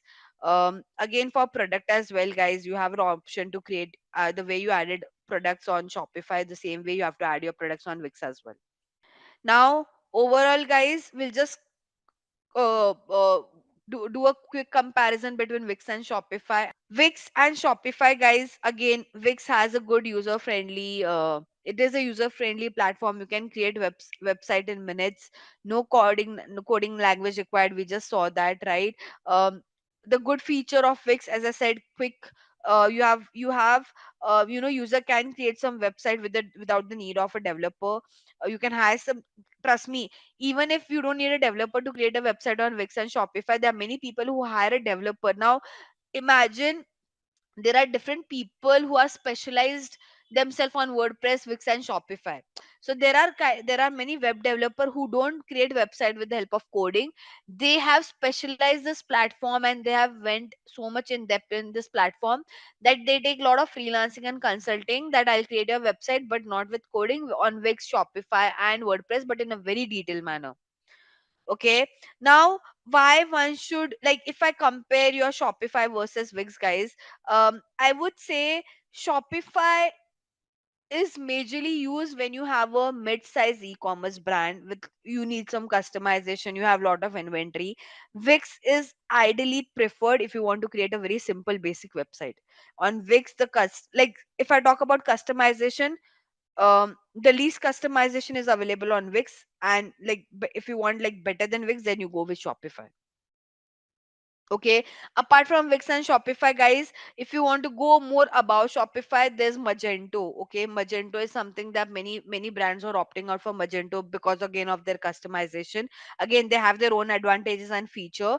WordPress is also popular. WordPress is popular for service based pages and blog based pages. Okay, pricing wise, guys, one thing, Wix, right now we were just doing this in free, the Wix and the Shopify website we were creating in free.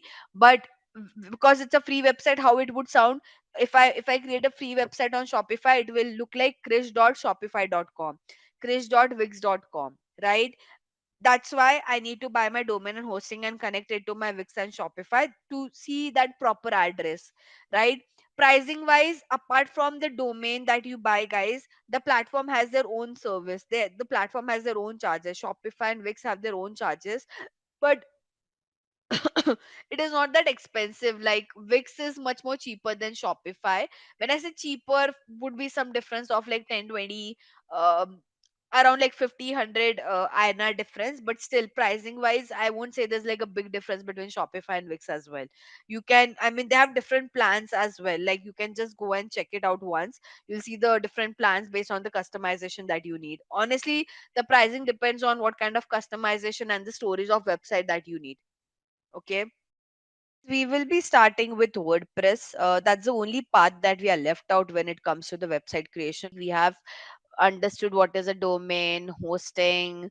We have seen how the Shopify website look like, how a Wix website look like. We will discuss more from the WordPress part. So now WordPress is like, it's one of the most used platform when it comes to website creation. But majorly WordPress is used if you want to create a not an e-commerce website but a portfolio website or a service website. Okay, because it has some a very user the user interface is created in that perspective. You can install WordPress easily. It has a simple UI and UX. Again, it has some features, and you can create website without doing any coding. Okay, hence WordPress is one of the go-to platform when it comes to a basic website creation, guys. So I won't be referring to PPT ideally. I'll be starting with the demo directly. How do we create the account, and how should we proceed further? Okay, if you guys want to do this along with me, feel free to do it. Okay, so now quickly I'll go to my page. This is the URL where we go to. Okay, now here the first thing where see, so like if you are going to the WordPress for the very first time, if you already have a account, you can say continue with Google. But if you don't have an account, you have to create one. Okay, I already have an account, but because I want to show you guys everything from scratch, I'll create one more new account. Okay, so quickly I'll say create my account on WordPress. Here, now I can continue with Google. I have one of my Gmail ID already added. I have a dummy Gmail ID with me, so I'll choose that and I'll say continue. Okay, let this load. Right, could you see over here? So now you can ideally buy a domain directly from WordPress, or if you already have a domain, you can connect it. Okay, for now, what I'll do, I'll search for like a domain name. And guys, we won't buy any domain, mind you that. We will choose a free domain.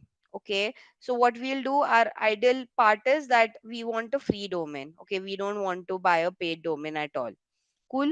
So I'll search for some domain name. Now, guys, I'll choose a topic for which I want to create my website. So I'm someone, I would want to create a website related to digital marketing guidance. Okay. So I'll try to give some prompt over here of something on those line. Let's say I'll just talk about performance marketing, a website which is very specific to performance marketing. So I would say, let me think. I mean, I'll just write and see what kind of suggestion I would get. Okay, performance. Now if you could see, there are different I obviously it won't get, I won't get this for 0 rupees, guys. Ideally I'll have to pay for it in future, but for now I'll just try to uh, see something that I could for free. So this one, we have to buy this one. Where, so why I want to buy this one? Because here I don't have to pay any money. If I buy any other domain like only .in, .org, .group, I'll have to pay that amount. Okay, like I'll have to renew it. So I don't want to do that. Hence, I'll use this one. So whenever you want to create a free website on WordPress, how it is a free website? Because the extension says WordPress.com. Okay, so I'll say skip purchase. Okay, and here I'll take the free one and I'll say start with free. I hope I'm clear why did I proceeded with the free one, because I mean you guys will be also creating the website for the very first time. We can't take that bet to buy a domain and then do the work. Once you get comfortable with WordPress, the platform and all, in future you can buy a domain and you can create like a proper website. Okay, so now this is your WordPress backend. Okay, this is the backend where you do all the work. The front end looks some completely different. Okay, now guys, everyone, this is how your backend would look like.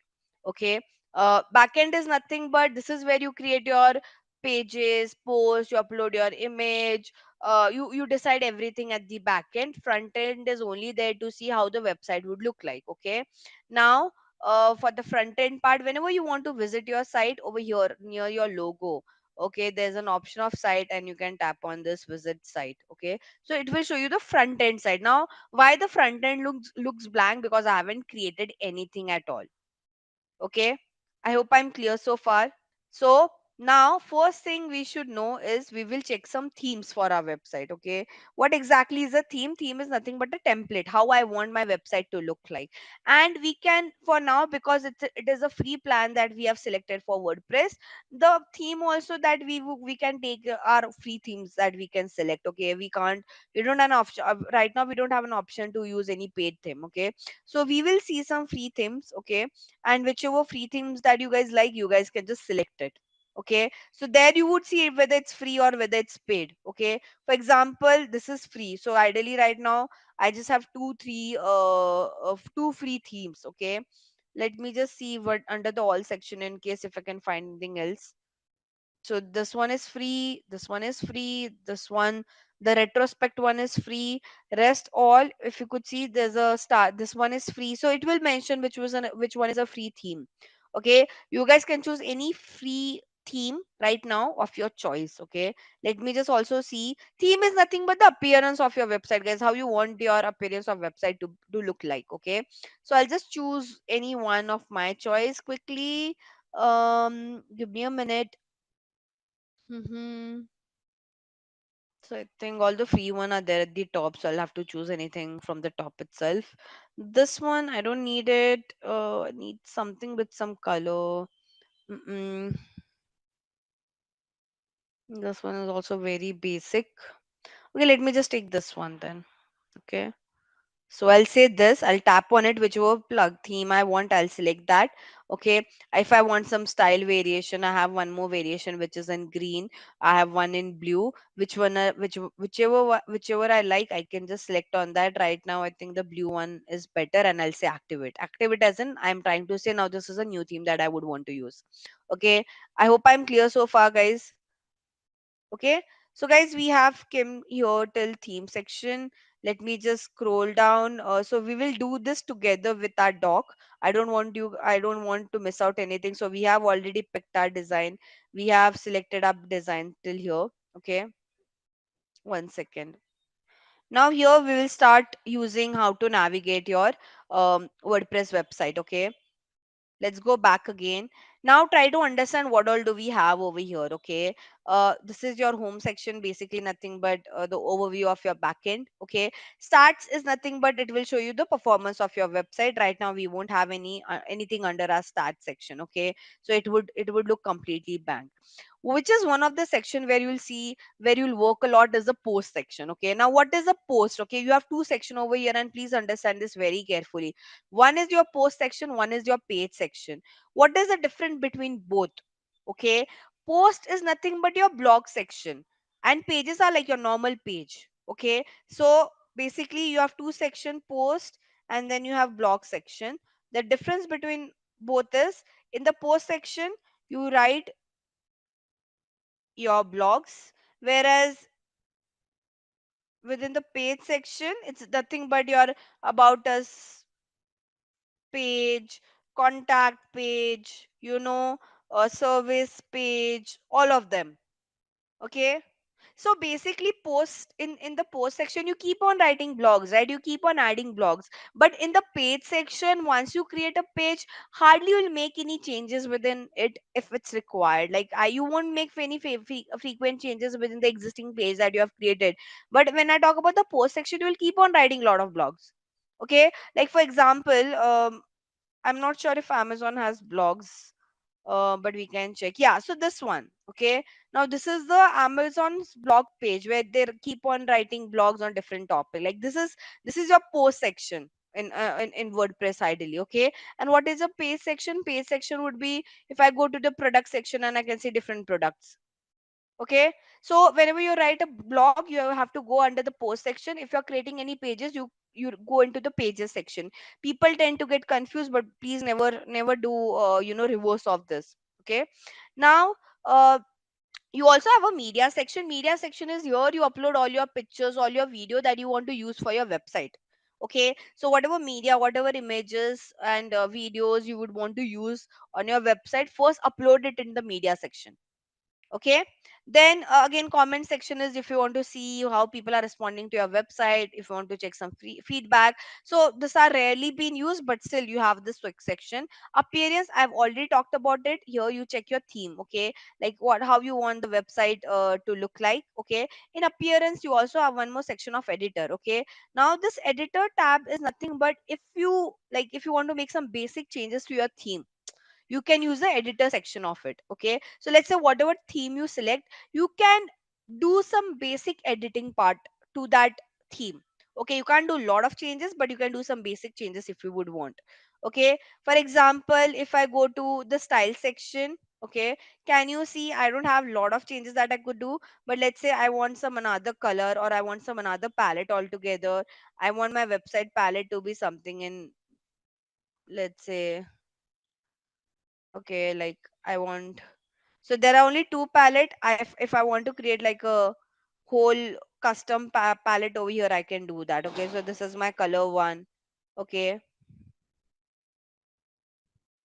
then I want my color two to be something in grayish, right? So basically it is just asking me how I want, like if I really want to make some changes in my style. But as of for now, because it's a free theme, it won't allow it. Whenever you guys like, if you can just say review your changes, okay, and you can just say save and see how it would look like. Okay, so right now I don't think it will ideally update, but we can check. Right, can you see it is hovering around to black? So ideally it was only green, but now because I've changed the palette, when I hover around it goes to black. Okay, I hope you're able to understand what is the editor part. The editor part is nothing but whatever, basically whatever, wait, let me just go back to the backend again. So the editor part is whatever themes you select, guys. If you want to make some basic changes to the theme, you can do it with the help of your editor. Okay. Now again, because it's a free website that we are trying to create, we can't edit everything. But in the paid version where you have a proper domain and all, you can do a lot of changes. Okay. Pages is nothing but if you want to add some more pages, can you see there's an option of add page? So let's say I want one blog page. Okay. I'll say, can you see now it will take me to the blog page? Okay, I hope you're able to understand. So I can create it in this way. So basically I'm trying to say that I want multiple pages on my website. So can you see now there's about page, there's a blog page. If I want one more page of contact us, I will say contact us. I'll go back to my backend again, right? So I have created three pages. Like for this particular theme, I want this three pages to be there. Okay, then if you want again some changes, like again the template thing would remain the way it is. We can't do a lot of changes under the template for the free one. If you want to make some changes within the pattern, you have some option that they have given you. Okay, like if you want to make some changes in the header, in the footers and all of that. I hope I'm clear. Right, now the most important part, and I believe this is the core of your WordPress website, which is your plugin. Okay, now, to use plugin, guys, ideally you need the paid version of WordPress. When I say paid version, you can't do with the free. Like there are some plugins that we can probably tend to discover, but we won't be able to use all the plugins out there. But what exactly is a plugin on a WordPress website? Try to understand that. Okay, imagine WordPress is your phone. Imagine WordPress is like your phone, but can you ideally operate your phone without any apps? No, right? The same is the use of plugin on WordPress, right? You have WordPress website, but plugins are those apps which can help you to add different features on your website. Does that make sense now? So let's say you buy a phone, but then you don't have apps. I don't think you'll be able to use that phone properly, right? Same is the case with WordPress. Yes, you can use WordPress to like, create a very simple page and all. But let's say you want to add some additional details. You want to make it very customized. You need plugins. When I say customize, what do I mean by that? Let's say you want to create a form of contact us. Within the free within without plugin you can't do that. You want to make your website SEO friendly, you'll have to use some plugins for that. So plugins are nothing but like apps that you have on your phone, which makes you know uh, your phone ideally a smartphone when you use different apps and you use different functionalities.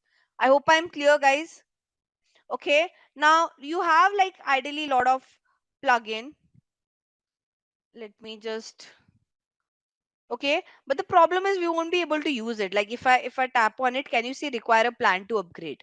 Ideally upgrade and active. Can you see? So now for this I'll have to buy like a proper domain and all of that, and then only I'll be able to do it. Okay. So let's say if I say upgrade and active plugin, see this, where it will ask me to buy like a proper domain and all of that, which I don't want to do now. Okay, so I'll just say empty cart and I would want to go back.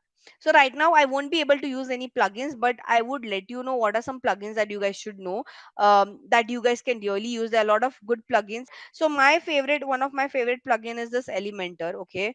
Um, now this is usually used to add different features on WordPress website. Okay, so let's say if you want to add some carousel, like it is more of to give a good UI UX to your website.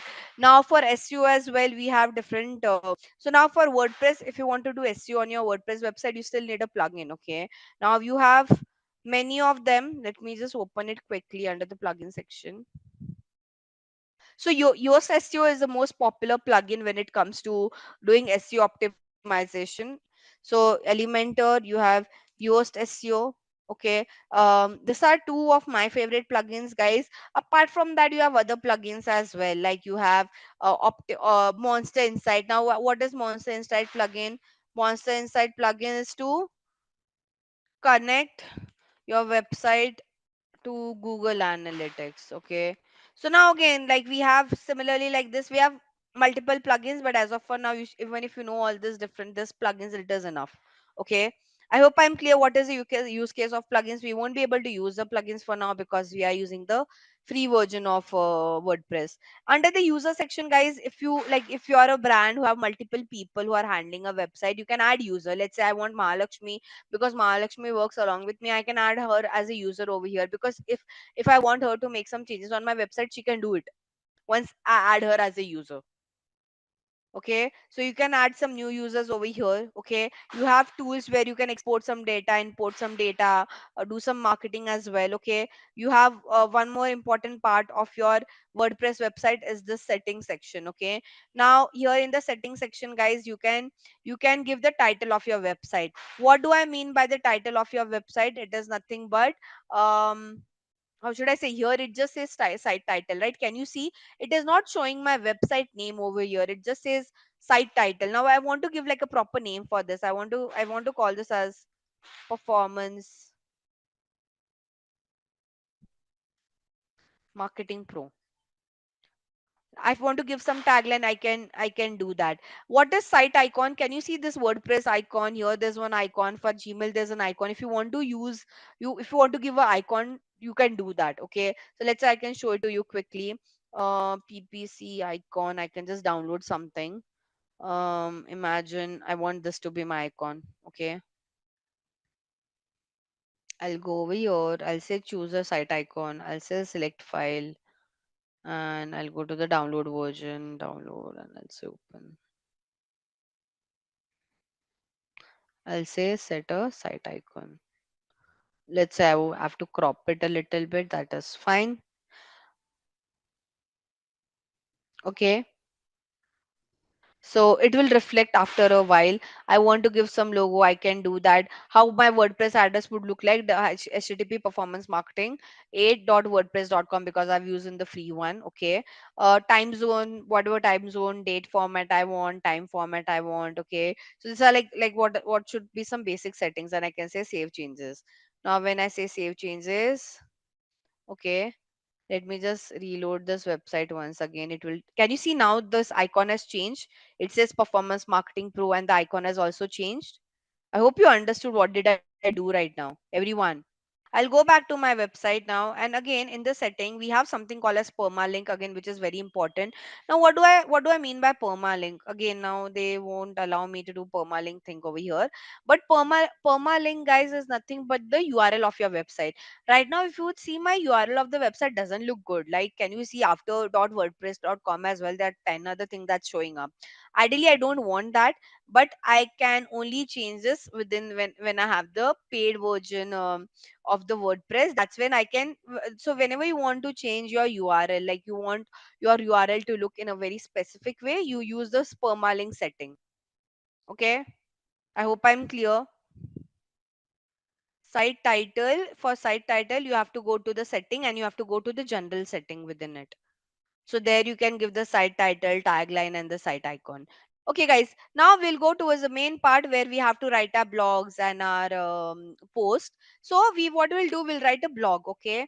Now for write a blog, you have to go to the post section. Now this is where you see all your blogs.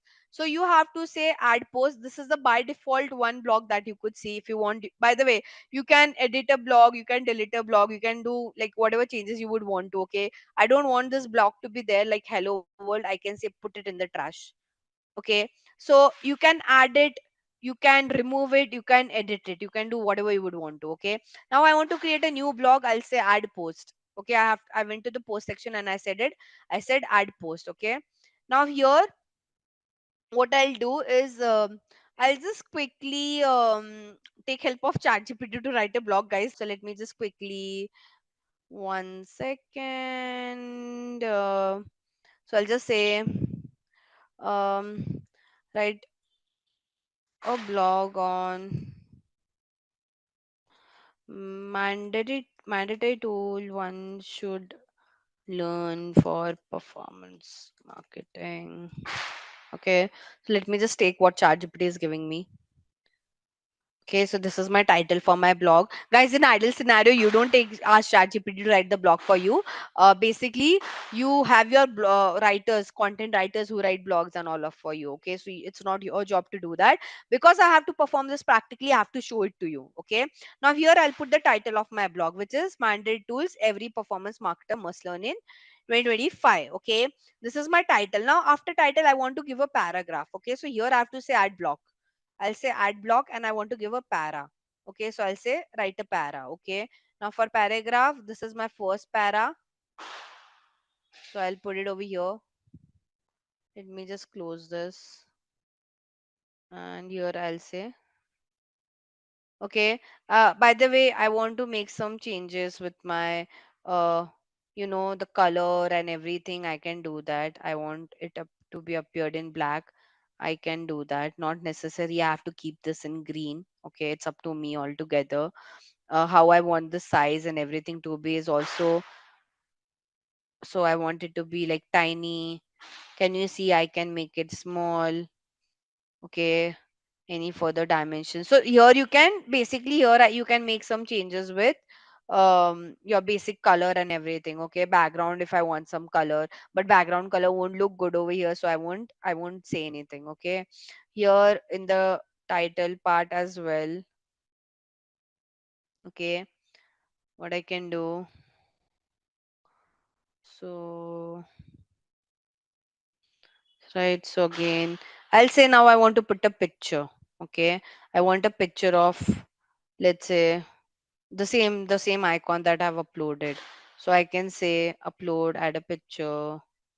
There's one picture that I have. Right. So I mean the picture is not that great though. Full width. Okay, let me align left. I want this to be in center, so I'll say align center. And wide width, no, it doesn't look that great, but yeah, works as well. I mean, I know the pictures are not that great, but I'm just doing this to make you guys understand. Okay, I hope you're able to understand, guys.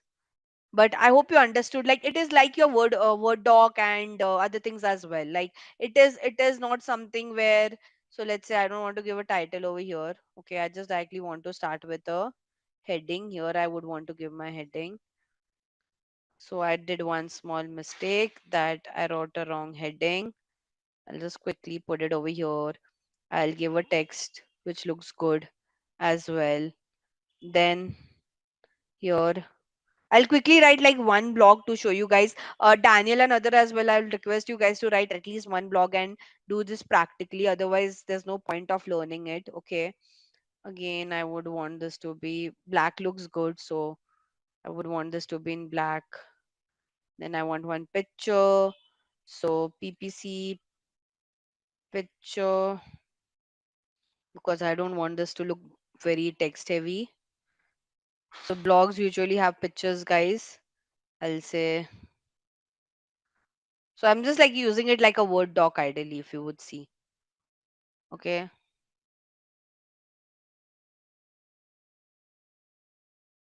Okay, so let's keep this to be down there.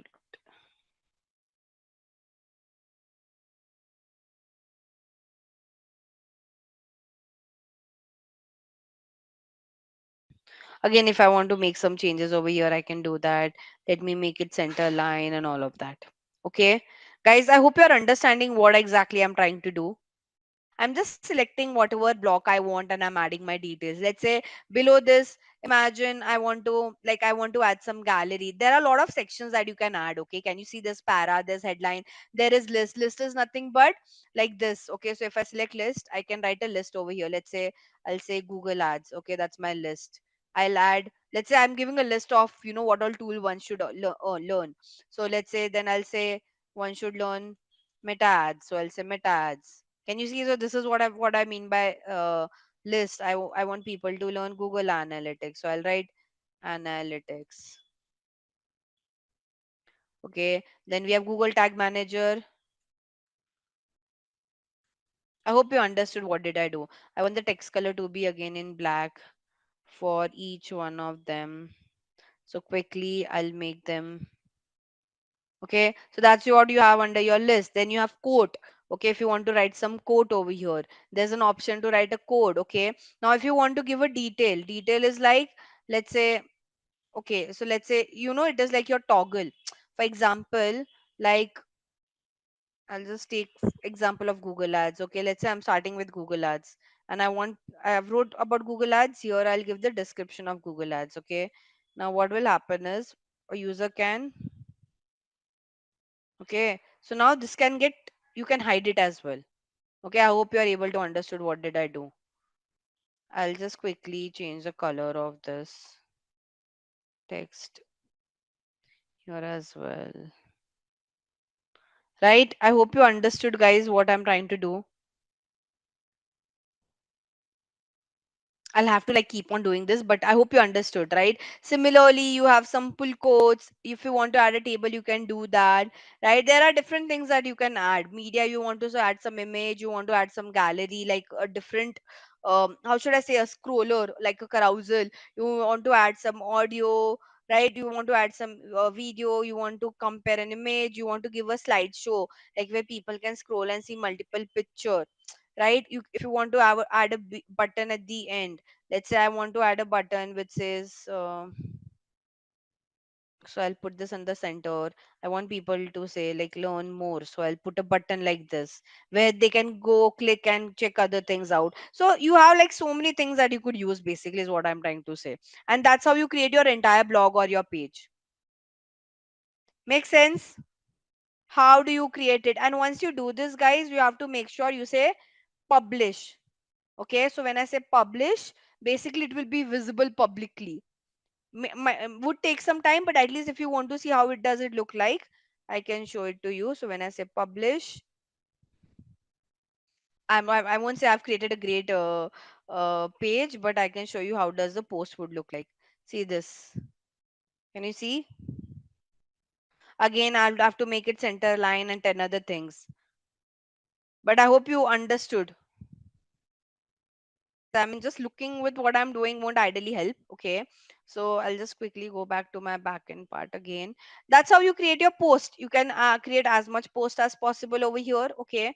Now you also have your pages. Now pages are nothing but I have added right about us page, blog page, contact us page. So let's say about us page, I want to talk about my brand in general. So like write about us page for performance marketer who has created a website to educate people. Okay, I'll just quickly I'll take this. Let this write entirely. Now again, it's the same thing. The way you created your blog, you see in the same way you create your your page as well. Okay, I'll just copy whatever has been mentioned over here, and I'll change the text color to black again. I'll have to, so I don't want this ideally, and I don't need this line as well. Okay, and keep this right here. If I want, I'll select this entirely, and there are like, let me just group them so it should look like one entire thing. Okay, that's all. Done. Make sense? And again, if I just say save and publish, I want to change the color. I want to give a background picture. I can do that as well. Okay. So let's say I want to give a background picture of pink. Can you see? I can do that. So again, it is not looking great, but I hope you understood the gist around it. We don't want this either. So I'll remove it. This one should be ideally center aligned. So I'll just quickly say make it center aligned. This is our main headline. By the way, okay. I hope you understood, guys. What did I do? And then again, I have to save it. Now I'll show you how the SEO things work over here. Okay, but before showing you practical side of SEO, let me just save this because I'll use it to show you the practicality of it. um okay, so I've created like one about us page. Now, how do we do SEO of our website? Okay, but before jumping into how do we do SEO, let's understand the theory part of SEO. Okay, but I hope you are clear how WordPress has been used, guys. SEO, we all know the full form is search engine optimization. Okay, now your SEO is divided into three part: on page SEO, off page SEO, and then you have technical SEO. Okay, what exactly do we mean by this? Try to understand. On page is nothing but um, making changes on your site as per the search engine recommendations to make it SEO friendly. Okay, when I say so, on page is nothing but, guys, you are making changes on your website, on site, like on your site. When the word say itself answers the question, basically you are making some changes on your website which are which are ideally suggested by the search engine itself, that if you follow this guideline, your website would be SEO friendly and your website can rank higher. Okay, off page SEO is basically nothing but you don't have to do make you don't have to do make you don't have to make any changes on your site, but ideally, how should I say, mention about your brand on third party websites to increase your credibility. Okay, what do I mean by that? So when I say off page SEO, guys, in off page SEO, you don't have to do make any changes on your site. You have to make sure your website name is mentioned on multiple website, which can create a credibility in front of Google. That's why it is called as off page. Off page is like you're not making changes on your website, you are reaching out to other websites who will talk about your brand on their site. To show you this as an example, let me do this later, not now. Let me just understand. Let you guys just understand the basic. And technical SEO is more with respect to the UI, UX, basically the technical aspect of your website. Okay, your mobile speed, sorry, your website speed, your sitemap, your robot.txt files, your Google Search Console, your Google Analytics. So this all comes like if any technical part of your website comes under technical SEO, like your UI, UX. There are other things as well. I'll talk about it, but I hope you understood how do you differentiate all these three part. So your on-page SEO is more making changes, okay, with respect to the content, okay. So if you're making any changes within your content that is on your website, that means you're doing on-page SEO. Off-page is like other brands, your website is getting mentioned on other website. to create a sense of credibility in front of Google or any other search engine, and technical SEO is more towards the technical side of the website. I hope I am clear how do we differentiate between these three. Then we'll go deeper and understand each aspects. When I say on page, guys, what are the parts? So now on page has different things that we do on our website. Okay, I'll just mention what are those optimization that we have to do. Ideally, we start our on page with keyword research only. So I'll say keyword research, very important part of your on page. Keyword density, image alt tag. You have H1 tags. You have anchor text. So meta title, meta URL structure. Let me just frame it, okay? You have keyword density, you have image alt tag, H1 tag, anchor text, URL structure. I think this much is also enough for you to understand the on page part. Okay, now I'm just covering the basic, guys. We won't go to the advanced part, because if even if you understood the basic for now, it's all good. Now these are some changes, these are some optimization, 8 major optimization that we do on our site to make our page SEO friendly. Okay, starting with keyword research. Why do you have to do keyword research? Because if you want your website to rank higher on the search engine, first you have to figure out, right, on which keyword you want your website to be ranked for, right? Like you can't start with SEO if you don't know for what keyword you want your website to be ranked for. Does that make sense, guys?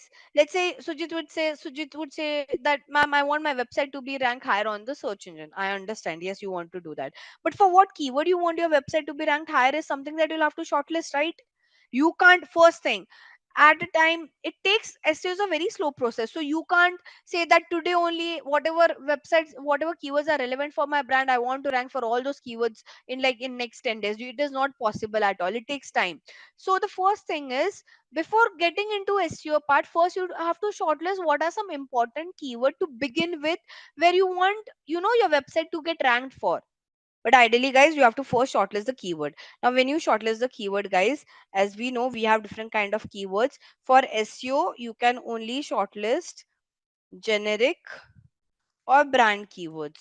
Okay, so either you take some generic popular keywords. Generic is like, for example, for me, what would be generic keyword? um Performance, let's say, um performance marketing trend. Okay, that is a generic keyword, so it doesn't have any brand name within it. Okay, but what would be a brand keyword? Brand keyword would be, let's say, what is the name of my website? Performance marketing pro. So let's say if someone searches for performance marketing pro, that means it's a brand website. So this is a brand keyword, this is a generic keyword. Ideally, whenever we start selecting keywords, we choose generic keywords because they are more popular. There are many people who are searching for it. Okay, so now first you have to shortlist your keywords. So I'll just mention over here, shortlist some generic keywords for which you want the website or any specific page to be ranked for. Okay, are we clear so far? Now we come to meta title. What is meta title? Let me just show that to you very quickly. Now let's say if I search for health insurance, guys, these are your ads. SEO is not ads, guys. Anything that you see under sponsored result is not SEO. If I hide this, this is your SEO. Starting from policy bazaar. Now what is a meta title? This is your meta title. This is what we call as meta title. Okay, your meta title ideally has a character limit of around 60 or something. Okay, 60 to 90 is the character limit for your meta title. Okay, so around like 60 to 90 would be your character limit. Basically, if you write more than that, guys, what would go wrong is, can you see this 3 dots? So if you write a very long meta title, it will go under, then the remaining part would go under this dot dot dot thing. So it is always recommended that you write the title but within the character limit. It's There's no harm if you exceed the character limit, but anyways it won't be shown to the user, it will go under this dot dot dot part. Okay, so what exactly do you mention in your meta title? You have to make sure whatever keyword you have selected, so make sure to incorporate the keywords within your meta title. Very important. Okay. See, the whole point of on page SEO is whatever keyword you have selected, it should be there on each and every junction of your page. Okay. So in on page SEO, your important keywords need to be added on important junction of your website. So all these things that I've listed down at the bottom are your important junctions, starting with your meta title. If you could see health insurance mentioned in all the meta titles out there. If I search for, let's say, family health insurance, if I change my query over here to family health insurance, can you see family health plan? Right, family health insurance. Oh, sorry, this is your sponsored ad. Here, can you see health insurance plan for family, health insurance plan for family? So the title has changed. They are making sure that the keyword is there in the title now. I hope you're understanding what is meta title and how do you write it. Okay, cool. Now, we'll go to the keyword density part. Okay. Now, what is okay? Before I go to keyword density, let me talk about the URL structure. That is also important. Now, the URL should also have your important keywords.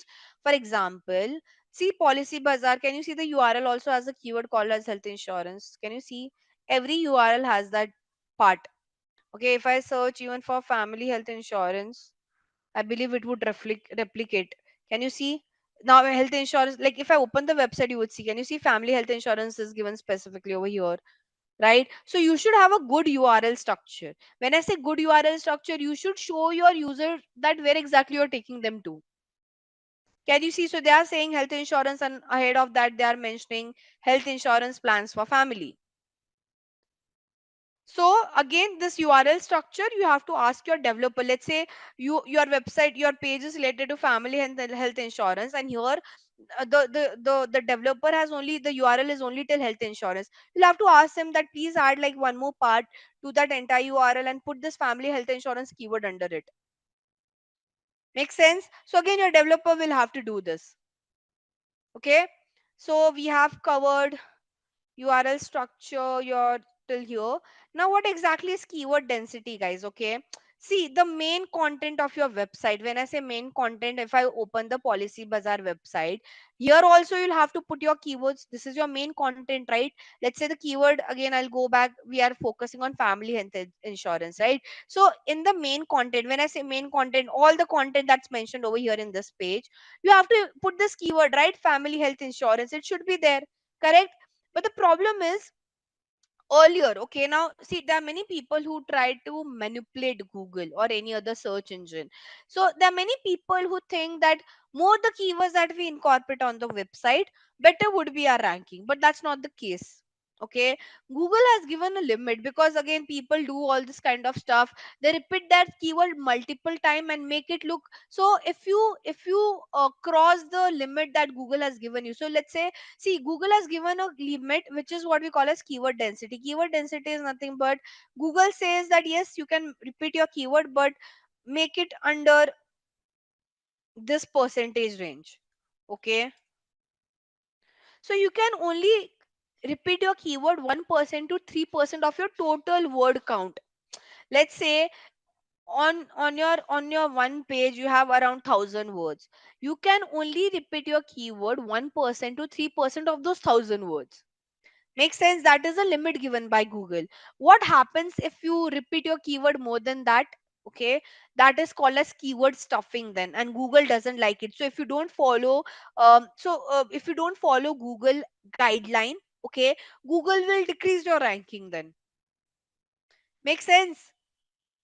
Coming back to my point, guys, so we were talking about keyword density. If you repeat your keyword more than 1 to 3% of of your word count limit, as I said, if you have 1,000 words in your one page, if you repeat more than that, it is called as keyword stuffing.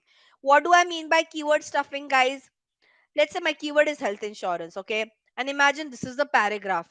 um let's say the brand is HDFC Ergo. Okay. So imagine the para says something like this: HDFC health insurance is one of the best health insurance in India. If you buy this health insurance, you can get 75% off. And in this health insurance, you have 10% off if you buy it today. This health insurance will cover all your basic need. Can you see how many times I'm using this word health insurance? So this is called as keyword stuffing. Okay, and Google doesn't like that. Google has given you a limit of 1 to 3%, stick to it. Okay, if you want to go beyond that, if you, let's say, if you want to use more than 1 to 3%, you can create some permutation combination, but you can do only permutation combination if you have a long tail keyword. Let's say your keyword has only two word, health insurance, you can't create a permutation combination. You can't call this as insurance health, no. But let's say your keyword is top 10 health insurance in India, then you can create a permutation combination by repeating, by you can use that same word, but you can change the sequence. You can call this as India's top 10 health insurance. I hope you're able to understand this, guys.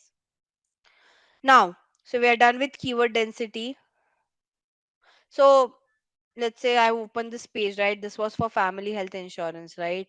So even if I search here for family health insurance, okay, can you see like they have repeated the keyword multiple times because they have that kind of words count as well. Can you see this page is very long. They might have more than 1,000 words. So for them, it's okay if they repeat it. So they do this counting that how many times they're repeating the keyword. They have repeated this keyword 65 times. But that could also be because they have that kind of word count in this particular page. Make sense? Now, coming to the next part, which is your image alt tag. What is image alt tag, guys? This is nothing but whatever images that you have uploaded on your site. Okay. First thing, I told you, right? Whenever you create a website, the Google bot and crawler will come to check your website, right? So now, when this bot and crawler come to check your site, there is one thing, when it comes to picture, it is very difficult for them to understand an image. Okay. Hence, we need the image alt tag. So, image alt tag is the alt, the meaning of alt is alternative text. Image alt text, okay, which is nothing but image alternative text. Okay, this is nothing but at the back end of your image you explain what this image is all about. There are two use case of this is one, the bot and crawler can clearly understand the significance of that picture, and second thing, you might have observed there are times when your website doesn't load. See, let's say whenever your website loads, the image takes some time to load, right? So till the time your image is loading, the user can see uh, the explanation of that picture. You might have observed this sometime in your life that till the time the image is loading, at least you will see some text popping up over there. That is that thing, that is your image alt text, basically an explanation of what that picture is all about. But you need image alt text only for a proper picture, like this is a proper picture, so I have to put an image alt text for this. Okay, this is a proper picture, I have to put an image alt text for this. But you don't have to put an image alt text for a decorative picture. What do I mean by decorative picture? I don't know how to show you a decorative picture. I'll try to find it if I can find something. So let's say there's a plain banner, okay, and it doesn't have anything in it. Like imagine this is a plain banner. Imagine there's no health insurance word. Imagine this box is not there, and this is like a plain banner that you have uploaded. Just like for a decorative perspective, a light color of violet you have just put to show that gradient. That image doesn't shouldn't have any explanation. So for that you can just write decorative picture. So like I've just given an example, right? Imagine this particular box is not there. There's just this banner in a light violet color. Doesn't have any significance, right? So you can just add as an alternative text, you can just add it's a decorative picture. Make sense? Now you have H1 tags. What are H1 tags, guys? See, your website will have multiple title. Like, can you see this blog? This is the title of your website. These are the subtitle. Can you see? Because they have wrote in bold. These are all subtitle of this particular blog.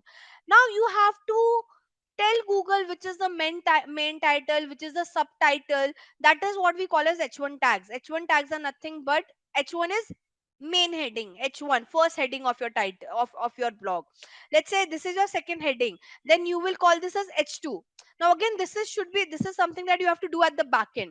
Why you have to mention Google what is H1, what is H2? Because that's when Google will understand what is the main title, what is the subtitle, and what is the subtitle within your entire page. Okay, how does this look like? You can again, if I have to show you at the back end, see this. When I say H1, okay, see this H1. Now this is given as H1. This is the main title, right?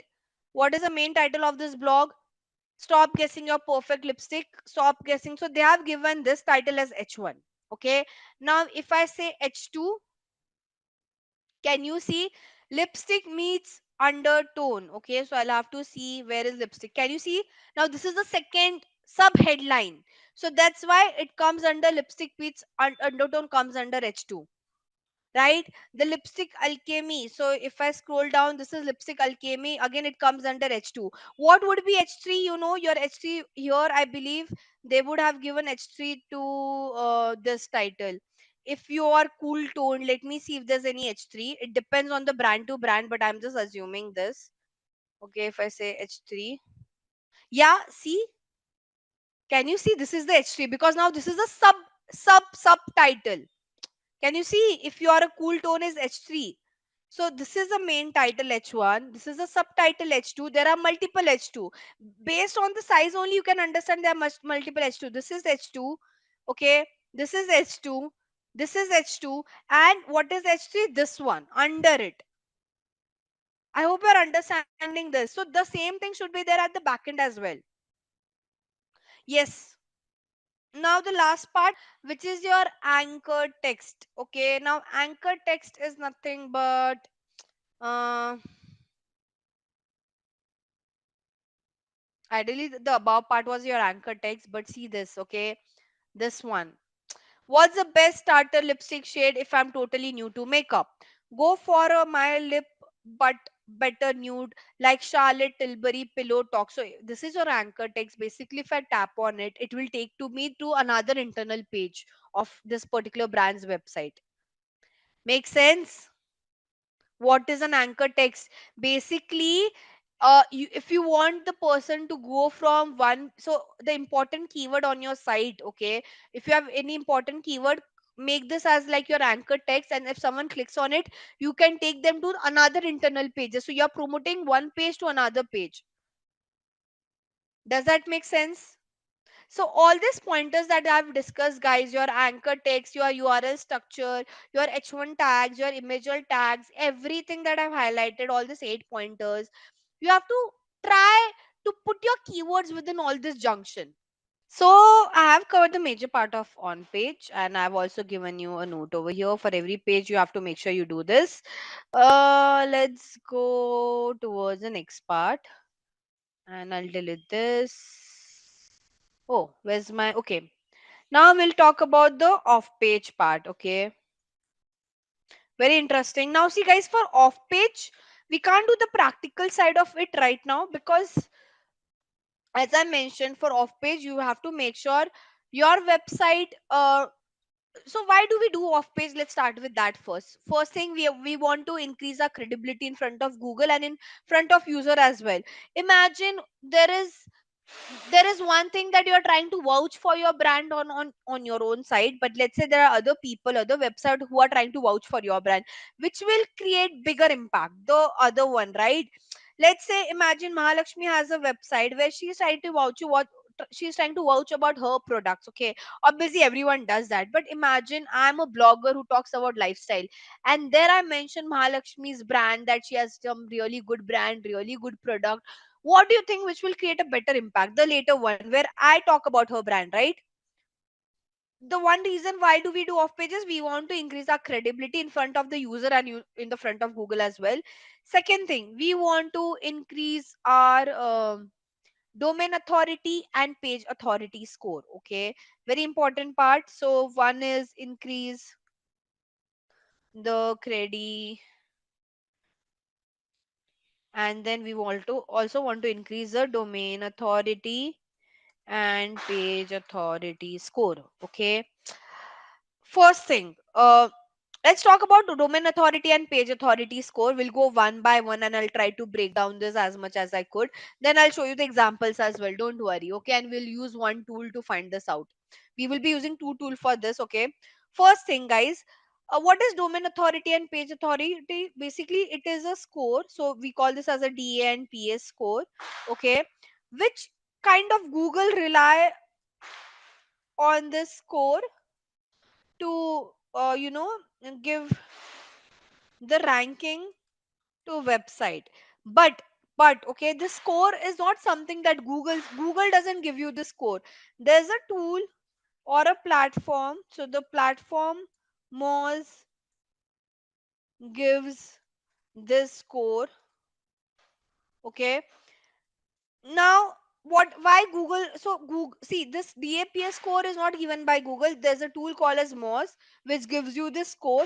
Higher the DAPS score, better is your chances of ranking higher on the website. Okay, now I hope you understood what is DAPS score, the context of it. DAPS score is given by MOS, and Google rely on this score because if you have a higher score, Google will that gives you an indication that you can have a higher ranking on the website, on the search engine result page as well. Okay, I hope we are clear so far. So domain authority is the score given to overall website. Page authority is the score given to individual pages on your website.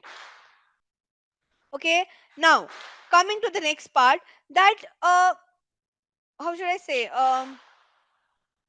okay, or let's say, what are the ways to increase DA and PA score?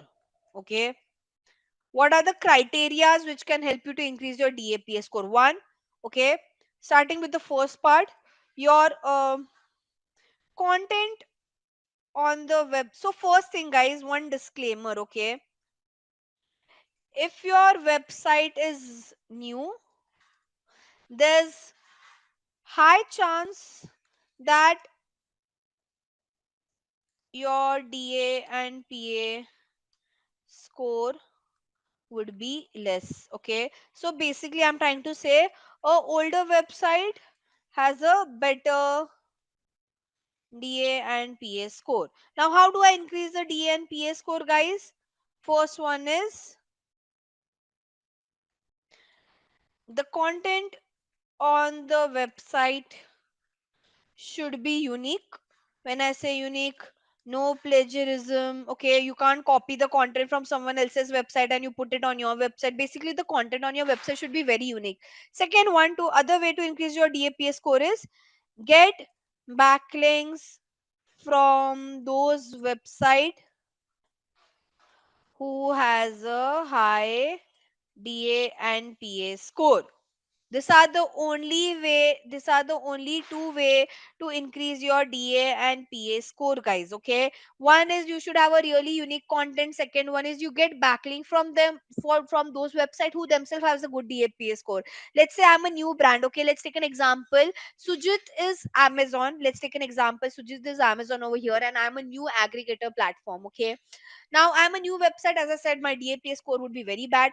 First thing, I should have a really good content. Okay, I have done that, but still I don't think my DAPA score would be that great. So what I have to do is I can either ask Sujit, who is from, so I can ask backlink from Sujit or websites like Sujit to give me a backlink, because let's say Sujit has a really good DAPA score, and if Sujit gives backlink to me, that creates that shows Moz and Google that okay, if such a good big brand who's giving a backlink to such a smaller business, that means that this small business would really create some good impact in future, right? So that overall helps you with increasing your DAPA score as well.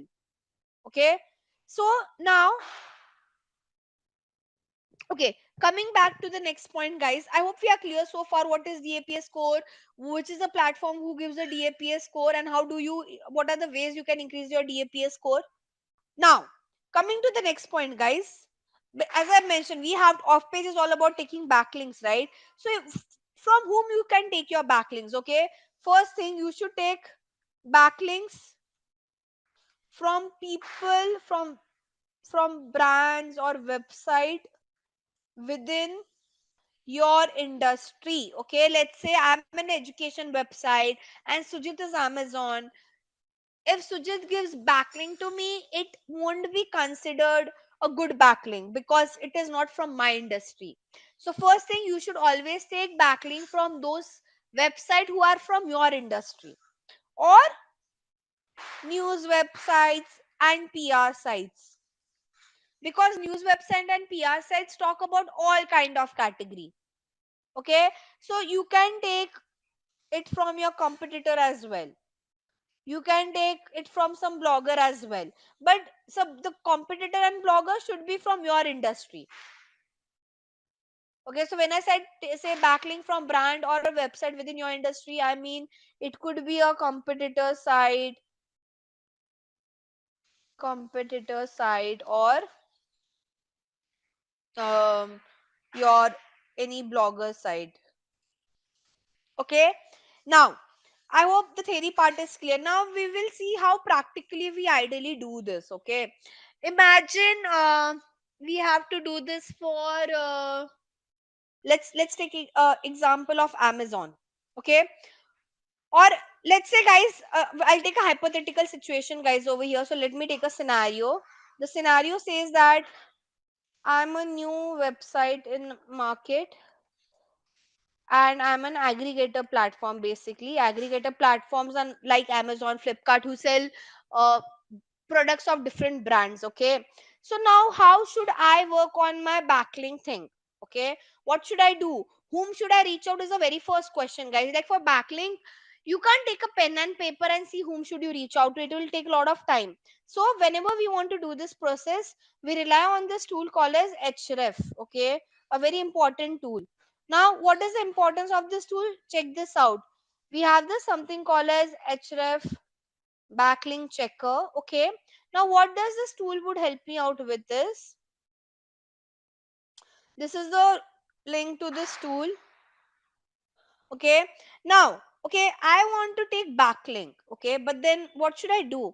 The good way over here is, don't you think I can stalk my competitor and I can see who's giving backlink to my competitor? The brands or the website who are giving backlink to my competitor, they can give backlink to me as well. Guys, do you agree with me?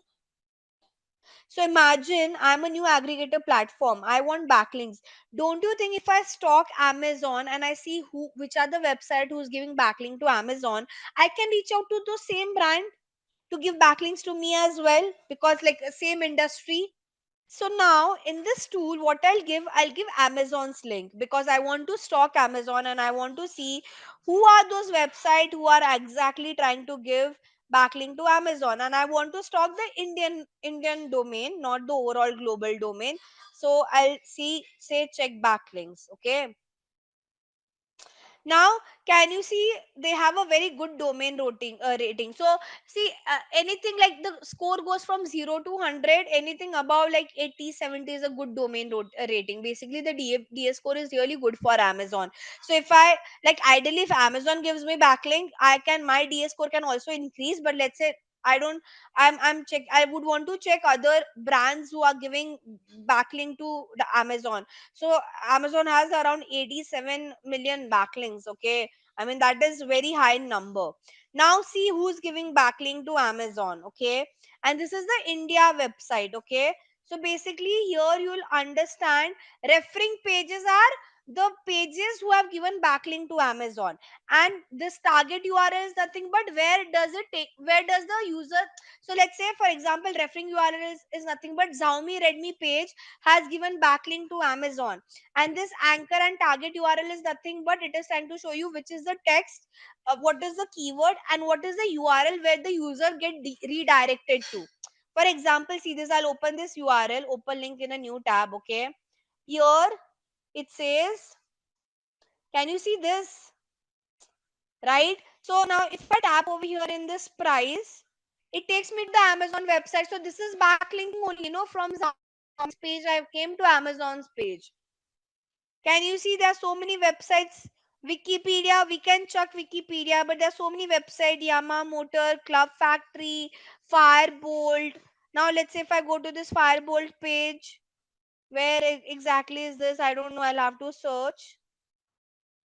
But they might have given this backlink somewhere at least, right? So here on this tool, I'll do one more. I'll do one more analysis, guys. Let me do this for a real estate company. Okay, so and let's not do this for a real estate company, let's do this for a very bigger brand. So we all would have heard about this brand called as Steve Madden. Okay, and let me check for Steve Madden India. So let's say imagine guys, I am launching a very premium accessories and bag brand in India.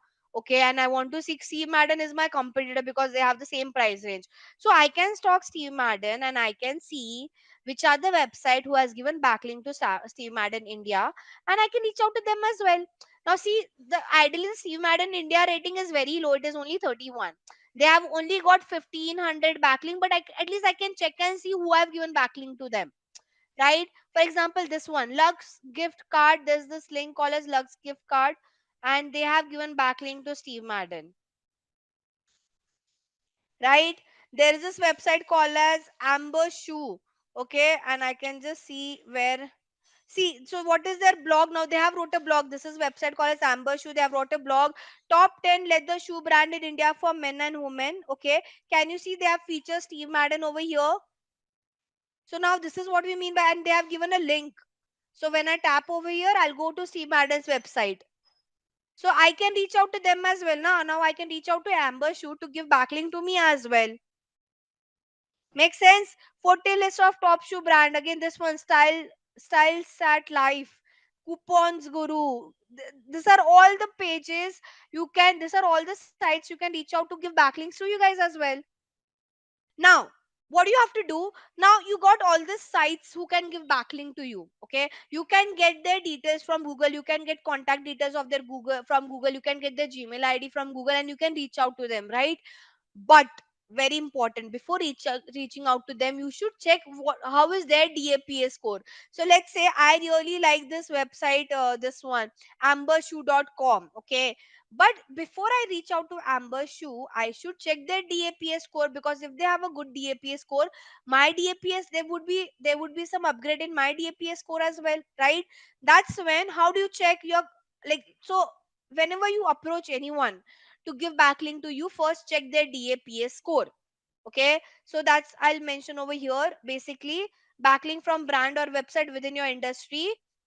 Then take backlinks from those who have a good DAPA score. So first thing that you have shortlisted is they should be from industry. Then next step is you check their DAPA score. Okay, now I'll check the DAPA score of this Amber Shoe website. The tool that I would use is Moz DAPA checker. I'll go over here, and I need the URL of this. I'm closing this tool href, guys. I think we all understood what is the use of href. So I'll just close this. Here I'll give the URL of Amber Shoe and I'll say check DA. It will take some time. So you guys should know this tool to check the DAPA score. So if you are approaching any website, first check their DAPA score. Now see this, they don't have a good domain authority score. It is not that great, only 3. Okay, so I don't think I should consider them. But let's say if I just check for Amazon India,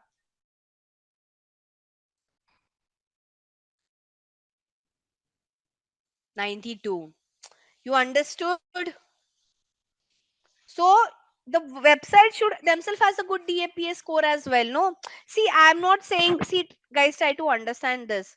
There will be times when you will have to take a backlink from those who don't have a good DAPA score. I'm not saying that you should completely include. See, this Amber Shoe is a very new website. Hence, they also have a. They don't have that good DAPA score.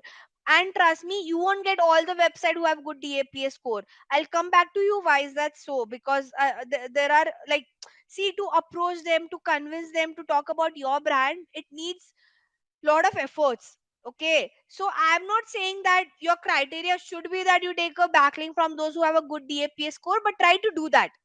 Take a mix of everything, I would say. Then okay, then once you check this, the next thing you should check is the content quality and how frequently do they post.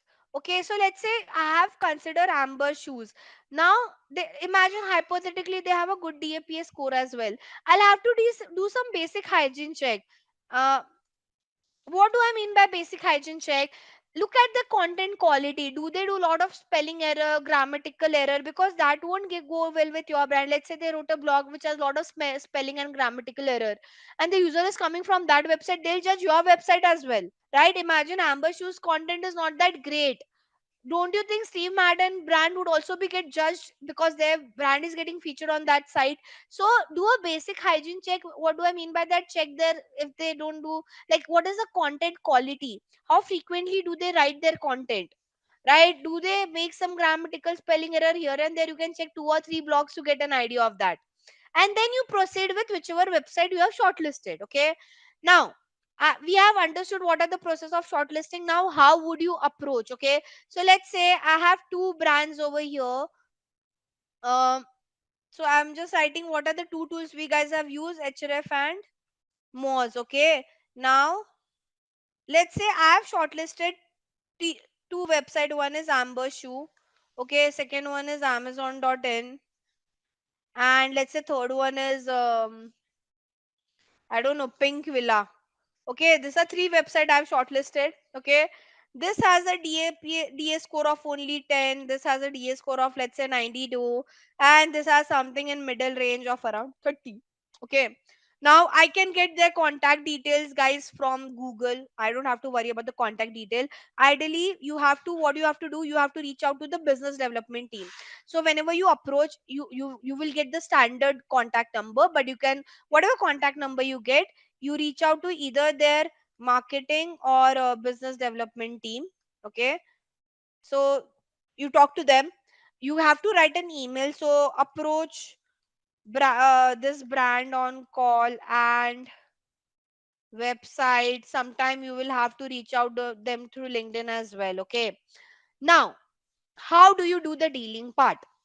Let's talk about the pricing and whether it's expensive or not, whatever question you guys have added, what is their benefit if they give backlink to you. Now I'll answer all of this because we are towards the end part. Okay, first thing, ideally whenever you see, first thing, for backlink you shouldn't pay anything. Okay, backlink, okay, first thing, what are different ways you can do the deal part? Okay, so the dealing part is done. One is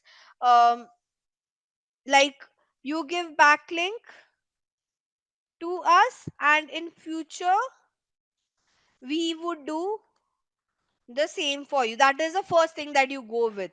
Okay, so let's say if amber shoe gives backlink to me, in future I'll also give backlink to amber shoe because we are from the same industry. But let's say amber shoe might say yes because it's a new brand. Amazon, in this case, Amazon would be like, oh, why should, like, I don't need your backlink, I have many people who give backlink to you, why should I, like, I am not okay with this dealing part that you give backlink to me and I give backlink to you. Let's say hypothetically they say that, then what you should do, you go to the next part, which is your barter deal. What is barter deal? What happens in barter deal? Let's say pink villa. Okay, in our case, let's say it is pink villa. Okay, so pink villa is a blogger. Okay, they are not a brand in general, they are a blogger who talk about lifestyle and all of that. So what is a barter deal? Let's say pink villa give backlink to you, and in behalf of that you can give some of your pre product or free I don't know, services to them.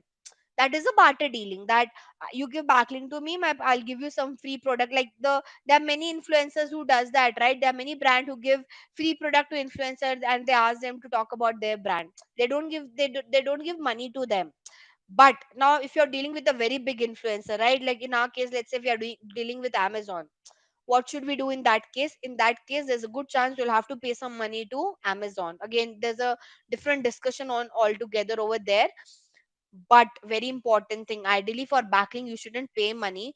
But let's say the brand is the website, you want backlink from that site somehow, and the last option is to pay them money, pay them. But this brand, wherever they give backlink to you, they shouldn't mention that this is a paid sponsorship. But imagine there at where they have mentioned Steve Madden, if they would have mentioned over their paid sponsorship, Google would have not considered that as a backlink at all. Are we clear, guys, everyone? Now, see, there are many people who are new to this industry, and trust me, there are a lot of fraud that happen as well. Okay, okay.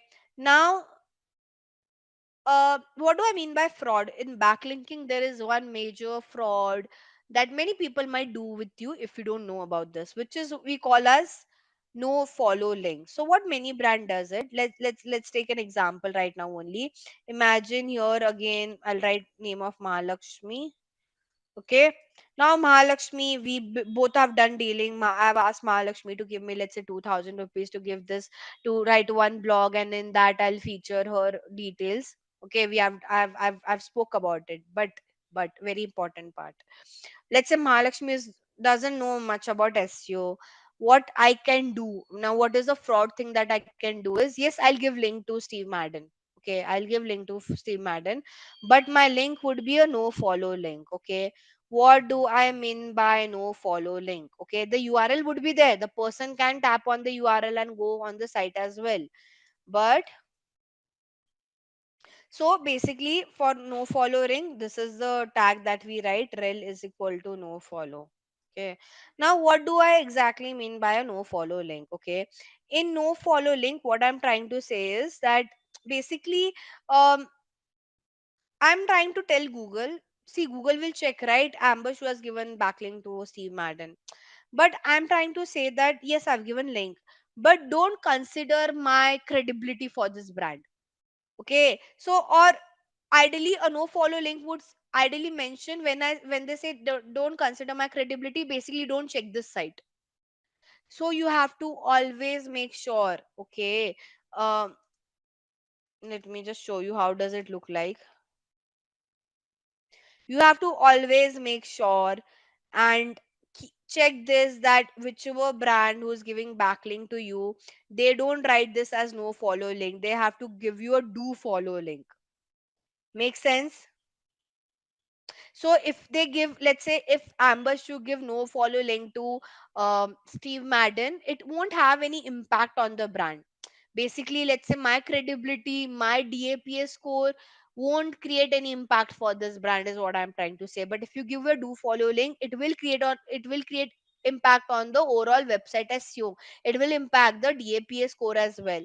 So there are many brands who give a do follow link, they take money as well, but they give a they give a no follow link. So you have to make sure to check to get a do follow link and not no follow link. Make sense? Okay, let me see if I could show you, like it doesn't reflect every time, you need to take help of your developer. But what was the brand that we checked? Steve Madden, no?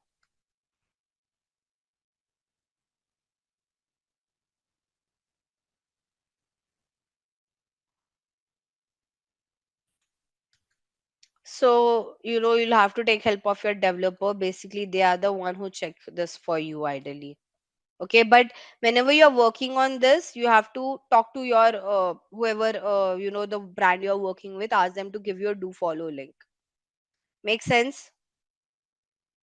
Right now it is not reflecting, so there are times when even people like us can't figure out because this is all under the coding part and we need to take help of our developer.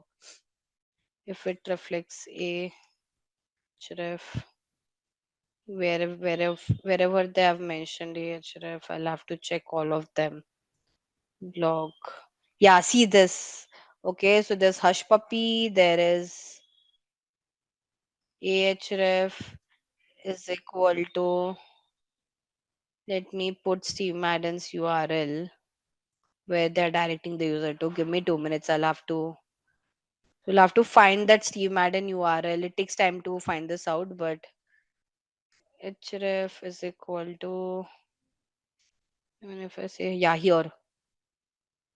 Okay, so they have mentioned it over here. Okay, so ideally they have not said no follow, so that means it's all good. Okay, but ideally you have to ask your developer as well to check it because it's under the coding part. Whenever we do this work, we ask our developer to check other codes as well, because you never know with coding, the developer can find out the loopholes more than you guys out there. But I mean, on a beginner level, you can check it in this way.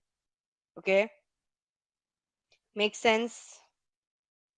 There was one part that I had to cover. Okay, apart from this, guys, you can take backlink from Quora, Reddit, social media as well. Okay, but would it create a bigger impact? Not at all. Okay, when I say Quora, Reddit, and social media, let's say, on Quora and Reddit, people ask a lot of question. Let's say if someone asks question on Quora, okay, let's say.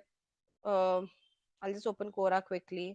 But as I said, it won't have that great impact when it comes to off-page SEO. But like you can test it out, is what I would say, right? So if people are asking for such kind of question, you can ask your employee or someone from your company to respond for to such question and give link of your brand. Okay, I hope you're able to understand. So that is also like people can come from Quora to your site, right? Similar you can do on Reddit, similar you can do on social media, but would Google consider it very specifically the way they consider for the third party website? No, it won't create that big impact. But again, you can just try it out for your brand once. Make sense? The social media one, again, it should be there. You should have a social media page where your website URL is there, because from there also people can can get redirect to your main page.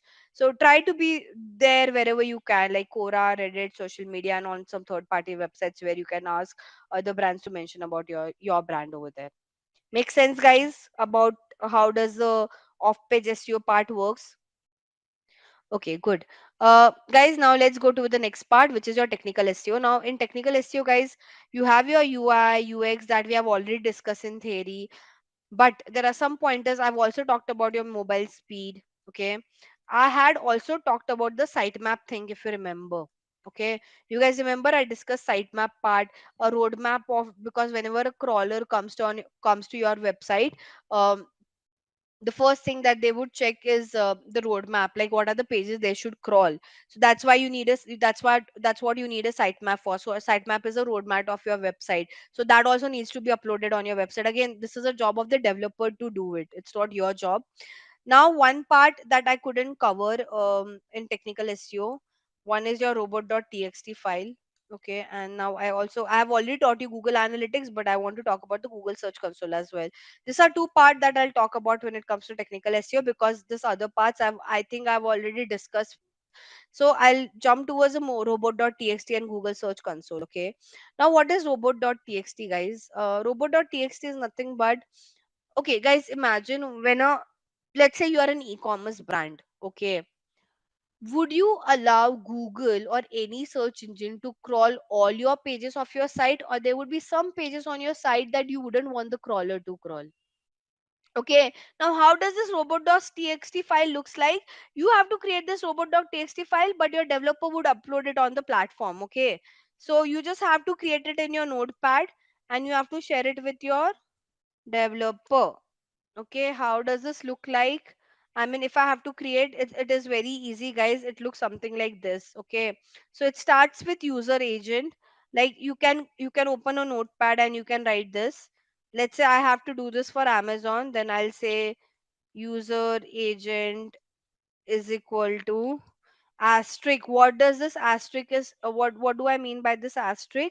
What I'm trying to say is, this asterisk is nothing but that all this condition that I'm mentioning is applicable for all the search engine, not just Google, but this is applicable for Yahoo, Bing, whatever search engine it is. Okay, then you have to mention disallow is equal to. Now you don't have to give the entire URL. For example, I don't want the crawler to crawl this backend page, then I don't have to give like the entire URL. I have to give the extension part of it, that I don't want the crawler, this is the backend of WordPress, right?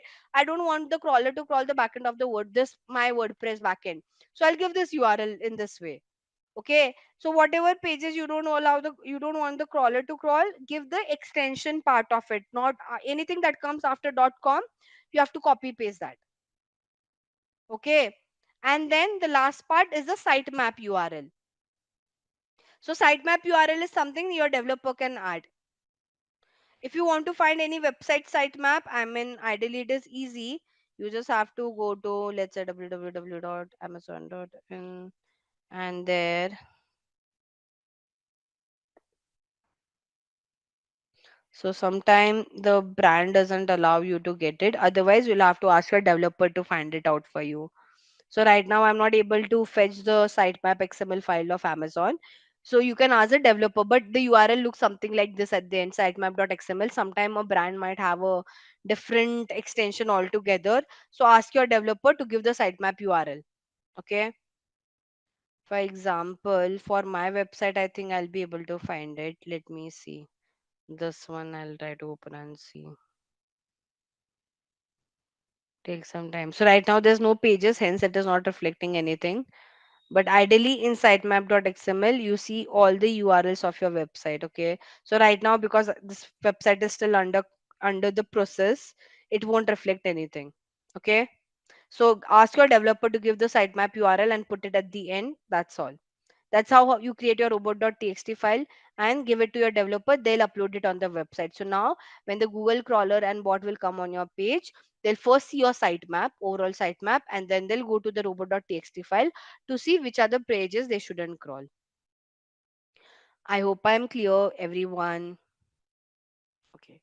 Coming to the last part of technical SEO, which is your Google Search Console. Now, what is Google Search Console, guys? See, as I told you guys, how whenever you create a website, I remember, if you remember, I told you that what you have to do once you create your website, submit your website on web directories where basically you are trying to web directories is like you are a website where whichever brands create their website, they put it over there, basically letting Google know that yes, you have a website created and you want the Google bot and crawler to come and check your site. Apart from that, you should create your Google Search Console account. That also gives indication to Google that yes, there's a website that has been created and we have to go and crawl it. So these are two things that you have to do once you create your website, so that Google gets an indication that yes, there's a website that they need to crawl. So apart from this, what is the use case of Google Search Console? It gives idea of your website performance. Okay, it also gives you an idea of it gives you SEO alerts. Okay, or let's say if something is wrong on your site, those indication Google will give you on your Search Console account. Okay, so Google Search Console account is mandatory required to understand what are the section where your website needs improvement of. What are the parts that you need to improve on your website. Okay, how does the Google Search Console account look like? Now I have a Google Search Console account, but that is of my client's website, so I can't open that. But I can show you how does the tool look like. Okay, so it is like your Google Analytics only. Like if you could see, it will show you the way you have Google Analytics. It gives you the same performance thing. The only additional thing that the Search Console does is the error. Okay, so let's say I can show you what do I mean by the error indication. Like, can you see? It will show you that there are, if you go to the coverage, it will show you that what is the issue on your site. So if there's some issue with your server, it will flag it to you, right? There's some issue with your website keyword, it will flag it to you. So basically, the reason people create their Search Console account is not to understand the website performance, because website performance will anyways understand in our G account. The importance of Search Console is to understand what are the problems in your website that you need to fix, because Google will give you the alerts of related to your website on your Search Console account. Make sense? Can you see, you get such kind of error if your website, if your page is not crawled? Okay, there are some problem that Google is facing when they are crawling your site. All those error would be reflected to you. Can you see? It will tell you error. They'll give you the reason as well behind the error. Everything would be given. Like if you see this screenshot, see this text is too small to read. For example, let's say there are many people who try to bluff Google by, so let's say if there are many people, what they do, if they want to repeat the keyword multiple times, no, and they want to they want to fool Google, what they do, they write those keyword in a very small letter. They think that Google won't be able to catch it. But if Google is able to catch it, Google will let you know in the Search Console. For example, they have mentioned it over here. One of the error, text is too small to read. That means you're trying to manipulate Google over here, right? Clickable element too close together. Let's say you have created some clickbaits, right? So any error related to your website that can decrease your website ranking, Google will flag it over there, right? So mandatory, you should have a Search Console account. Now I'll go back to the on page part. See guys, for on page, as I said, if it's a coded website, you can't do anything practically. You can't do anything, you can't do any practical implementation because you need the help of the coder. But if it's WordPress website, let's say, there are few things that you can implement, but you need help of plugin over here. That's where things get that's where we are facing some roadblock. So now if you want to write a meta title and meta description, you need a plugin to do that.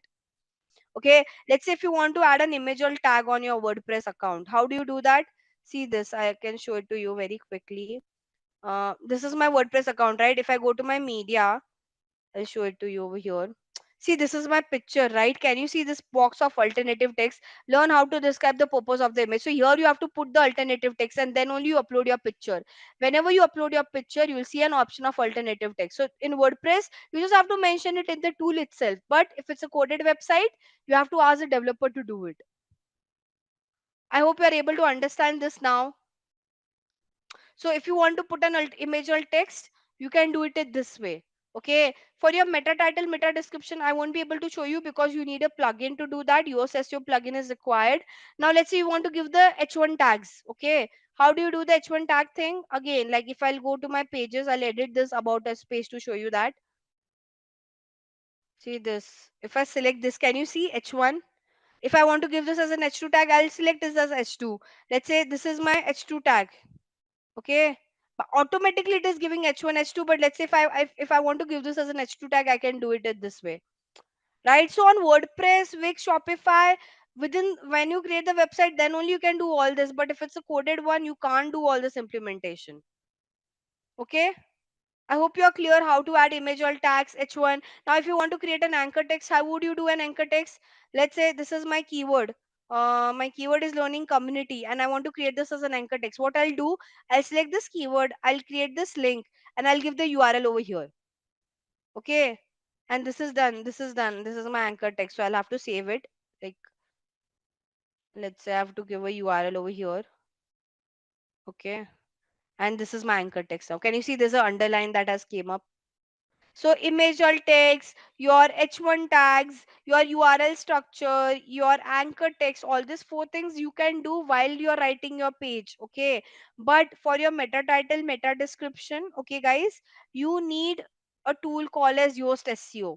Even if you want to, so on WordPress, see what is the use case of this Yoast SEO plugin, I'll tell you.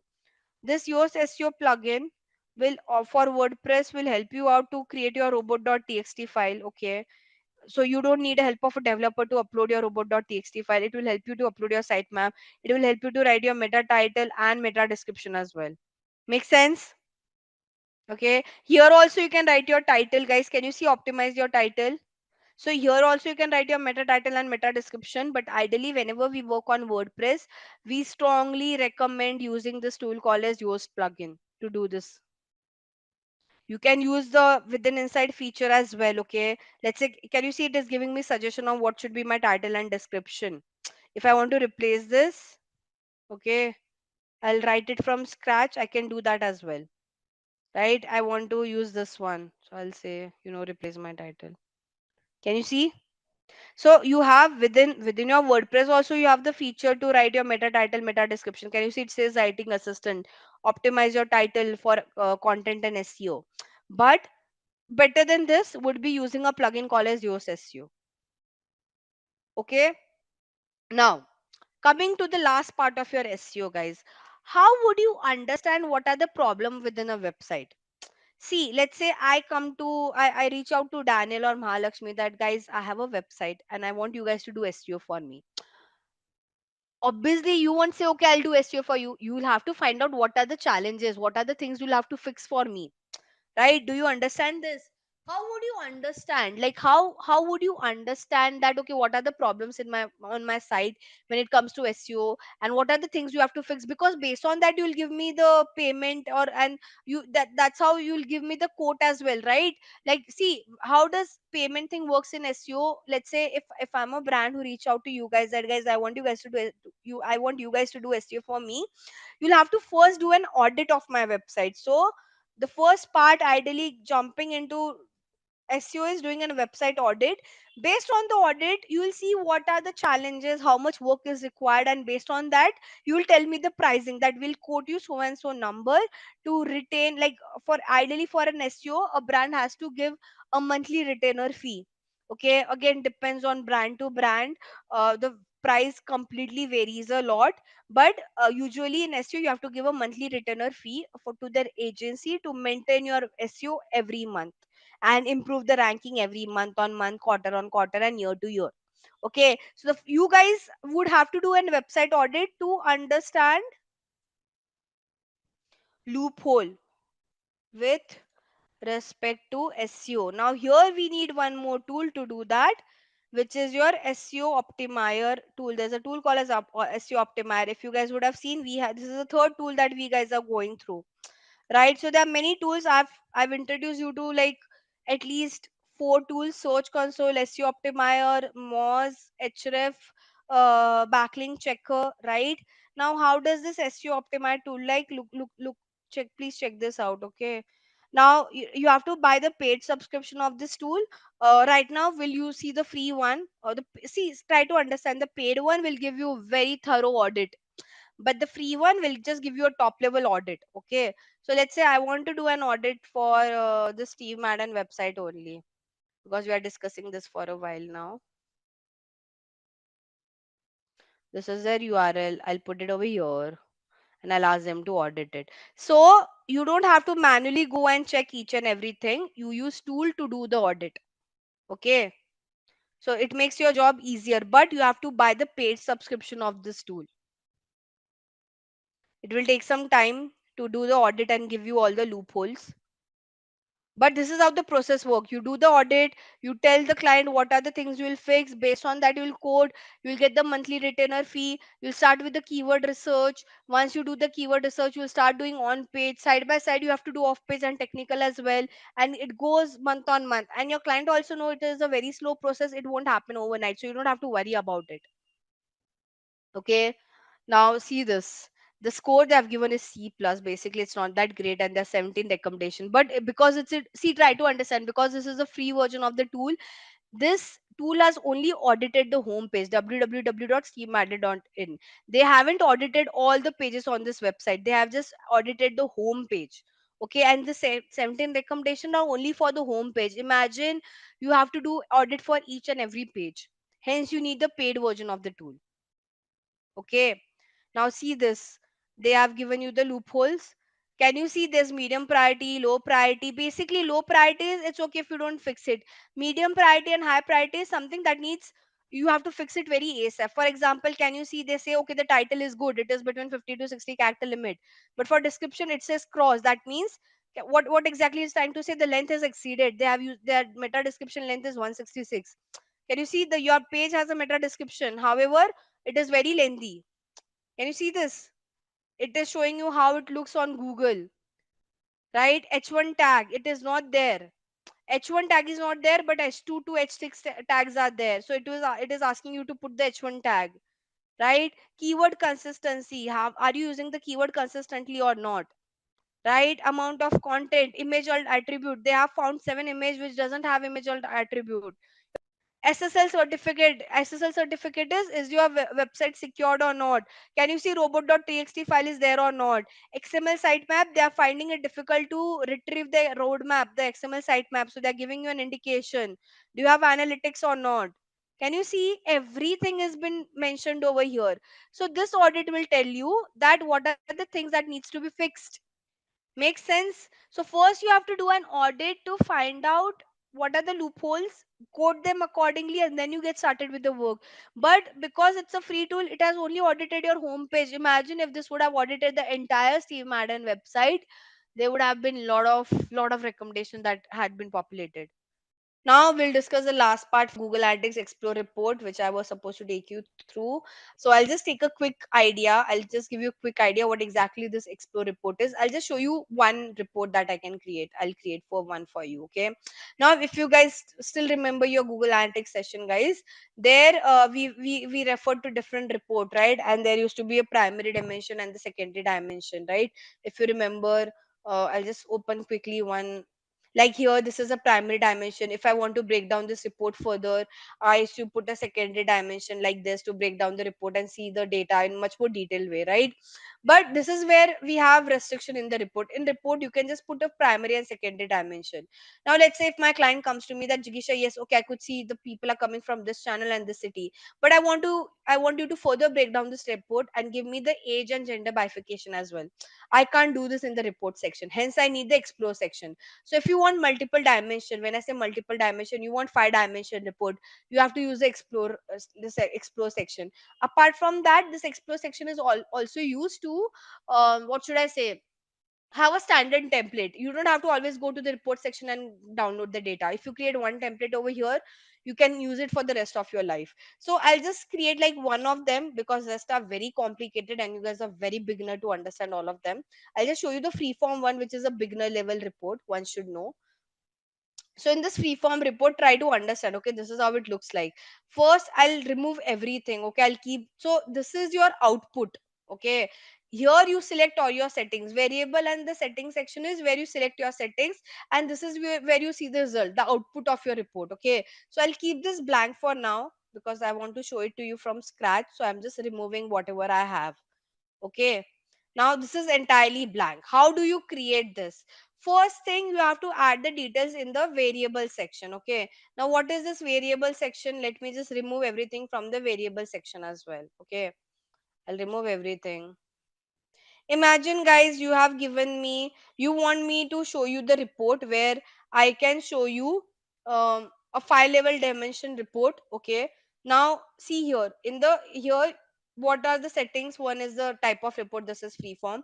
Here you select your date range, you're doing this for which date range, last 90, whatever the date range is, you can select. Okay, segment is for the comparison. If you want to compare your direct traffic to paid traffic, if you want to compare mobile versus tablet, so this is the comparison feature that you have. You can ignore it for the now, for now.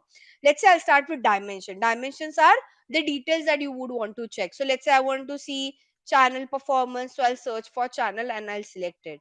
I want to see age performance, I'll search for age, I can select this.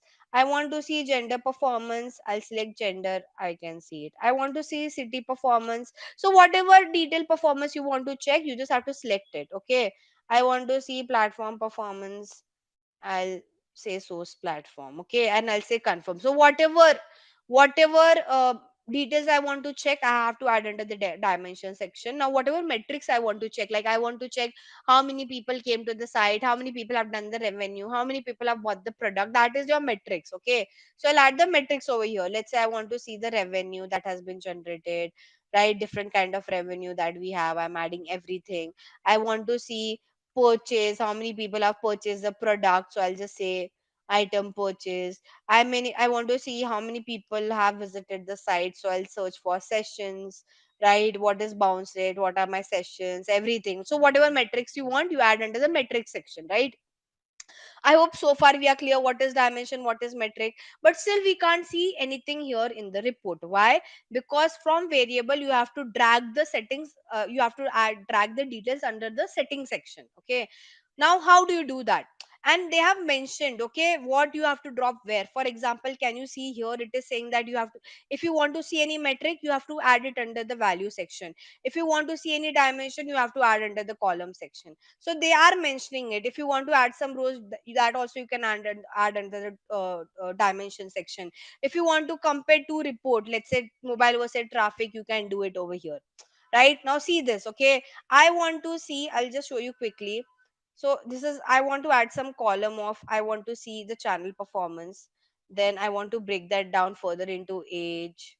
Okay, wait, let me remove this. 1 second. We here will add, so we want this as a row. I want to see, I want to see some channel group performance, I want to see their age performance, I want to see their gender, I want to see their city as well, I want to see source and platform as well. But still I can't see anything because I haven't added the metrics over here. Okay, once I add in value, if I add some metrics, see this, can you see? So what exactly this report is saying, people are coming from which channel, to which age, to which gender, city, platform, basically the breakdown. I'm just breaking down my report into 5 layers. You're seeing this? I hope you understood. Whatever metrics I want to add, I have to add under the value section, and it is mentioned over here, guys. Like it says, drop your metrics over here, drop your dimension in the column section. Does that make sense, everyone? So, whenever you want to add multiple dimensions to your report, you have to use this section. But did you understood how this, why this explore reports are there? Because in your normal report you can have only two dimension, primary and secondary, but here you can have many dimension. Secondly, you can create this custom report. Now in future, whenever your client need this report, you can just save this template. You just have to, whatever date range they last, you just have to change the date range and give this report to your client. So every time you don't have to put all these filters and all. Makes sense? So ideally, the use of Explore report is it helps you to break down the report into more than two dimension. Plus, you can save that template. In report section, you have to always go and put that filter. But in Explore section, you just have to create the template. Whenever your client need that report, you just have to change the date range and show it to them. So that is the use case of the Explore report. The easiest one is a free form that I've shown it to you. But the UI of other report is also something like this only. You have the variable, then you have setting, and then you have output. So variable, setting, output. The settings remains the same. It's just that the way the report looks is a bit complicated. Make sense? Everyone, what is the Explore report and what is the use case of Explore report? And with that, we have come to the end of this course. If you have any doubts or questions, you can ask them in the comment section below. Our team of experts will reply to you as soon as possible. Thank you and keep learning with Simplilearn.